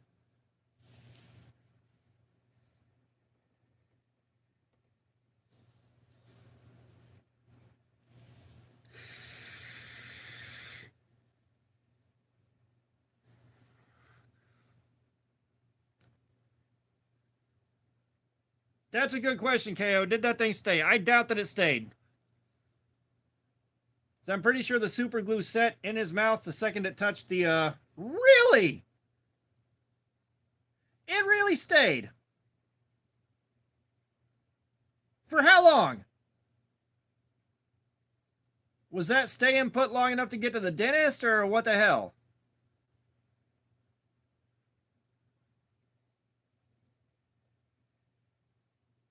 Yeah. All right.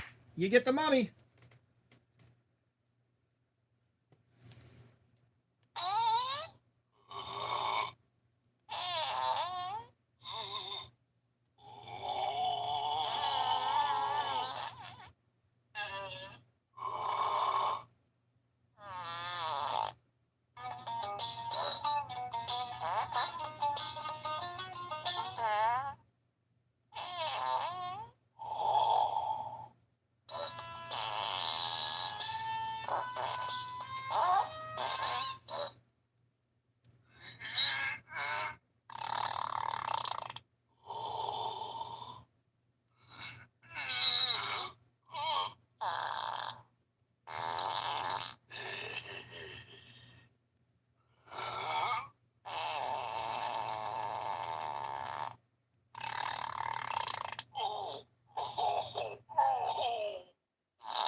Wilderness Bushcraft.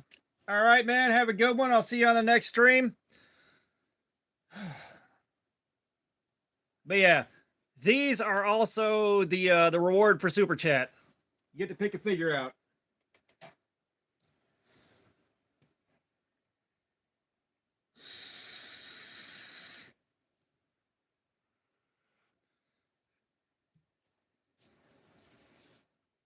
But yeah, I'm gonna give this about 5 more minutes, and then we gotta go. Zalik Fisher, hey, $2. I put socks on.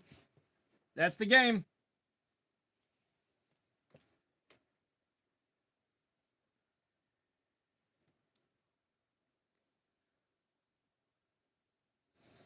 Yeah, we're on the home stretch now. Because like, we are 6 hours and 53 minutes into this live stream.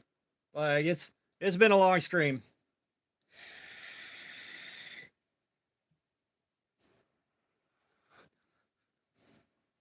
I thought maybe I could push it out to the 8-hour mark, but I just don't have it in me. That's it. We got run so hard doing inventory. Like, back room was absolutely destroyed, and we had to go through every single thing in the back room and count it. Like, it, oh my god. Like, we were down to the wire on that. Are you asking if I play games? I'm unsure of the question.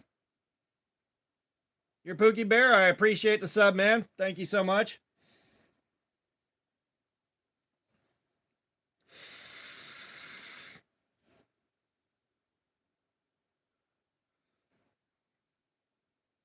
Oh yeah.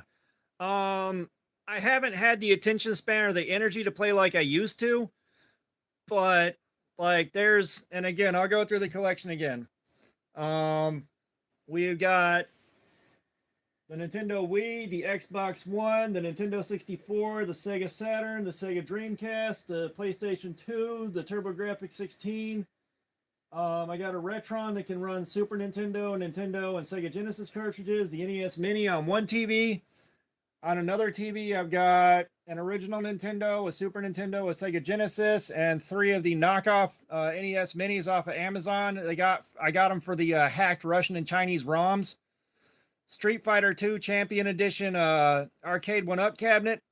Upstairs, there's another Nintendo and another Super Nintendo, a PS3, a PS4, and a PS5. I've got another PS3 somewhere. It might be down here. Yeah, PS3's down here. There's a PS4 in the bedroom, Nintendo Game Boy, the gray brick. There's 2 Nintendo Switches. There's a Wii U, Virtual Boy. I think I gave the Game Boy Advance away. I feel like I'm forgetting something. I know there's a couple of the emulation tablets. There's a Retro Duo portable where you can play Super Nintendo, Nintendo, and Sega Genesis cartridges on that portably. There's a lot. Yeah, I said we've done the knife things for the night. We are wrapping the live stream up now. I'm just trying to hit that 7-hour mark, and then I'm gone. Like we were cutting cardboard up with knives for over 6 hours.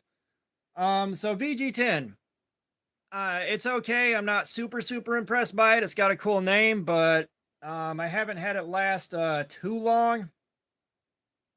I am not familiar with a game called R6. But VG10's alright if it keeps the cost of the knife down low enough.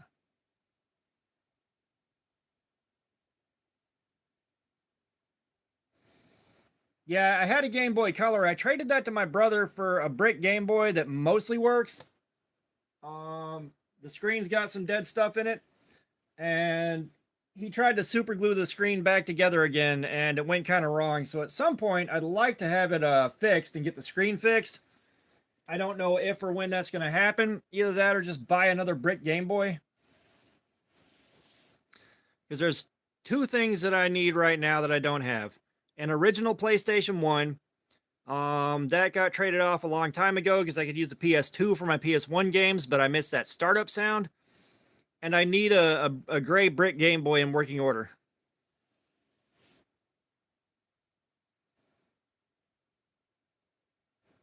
Yeah, I tried to play Tony Hawk on the Game Boy Color, and let me tell you, that game is not too much. Ali Al-Shamsi, what's going on? Welcome. What end of life? I am confused. Oh, there we are.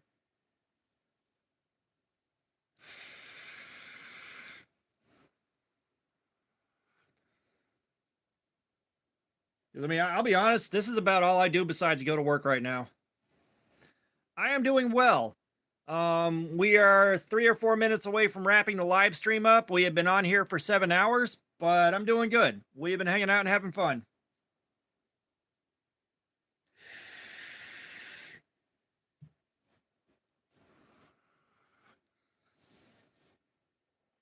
Yeah, we have been having a lot of fun. So, what we do here is we cut cardboard up and we do edge retention testing on the knives. So, like, we did 2 knives tonight. One of them lasted 2.5 hours. That's ACR13 steel. It always goes about 2.5 hours. And then we did 4CR14 steel, which is way crappier, and that lasted about 1.5 hours. But that's what we do here. is we beat on knives until they fail, and I hang out with you guys and we have fun in the comments. Yeah, dear God, I have got to go to the bathroom. I never said I'd never open it again. I don't know who said that, but it wasn't me.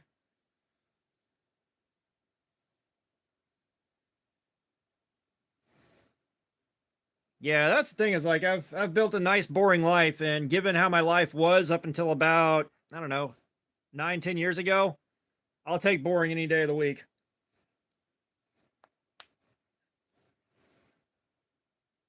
Yeah, it is almost midnight here. All right, T-minus 1 minute. We are getting past the 7-hour mark.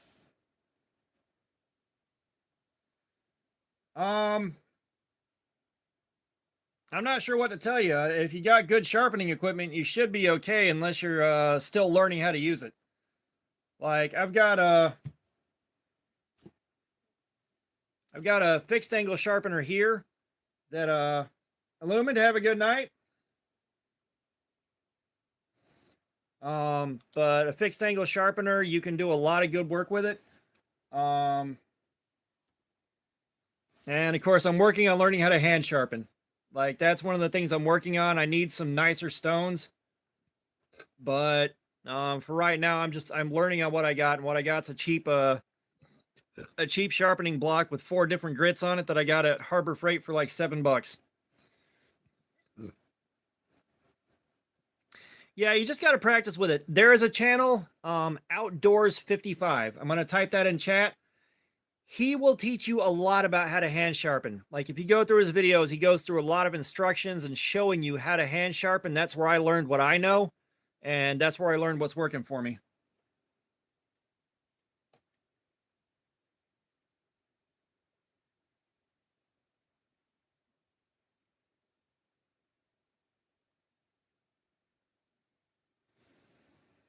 Yeah, but he's the guy to go to learn how to sharpen.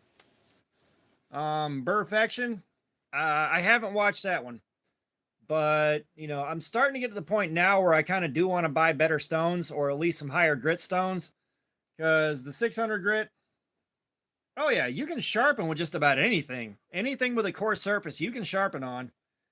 You might not get the finest edge out of it, but like if I had to, like now I got the confidence I can sharpen on a river rock. You know, I can sharpen on a river rock and be just fine. You know, I can get a good enough edge out of it. Now, I have sharpened some knives with a file, but that's because I didn't have anything else.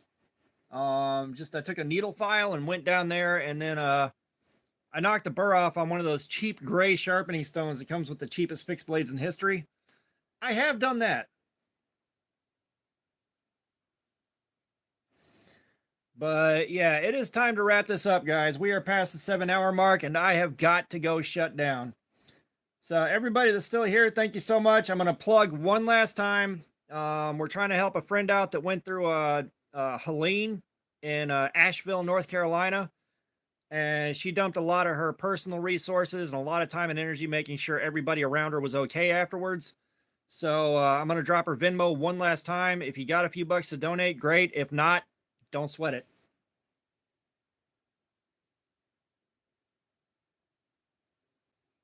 But that is at the best Jody. Thank you, KO. And yeah, you guys have a great night. I'm signing out.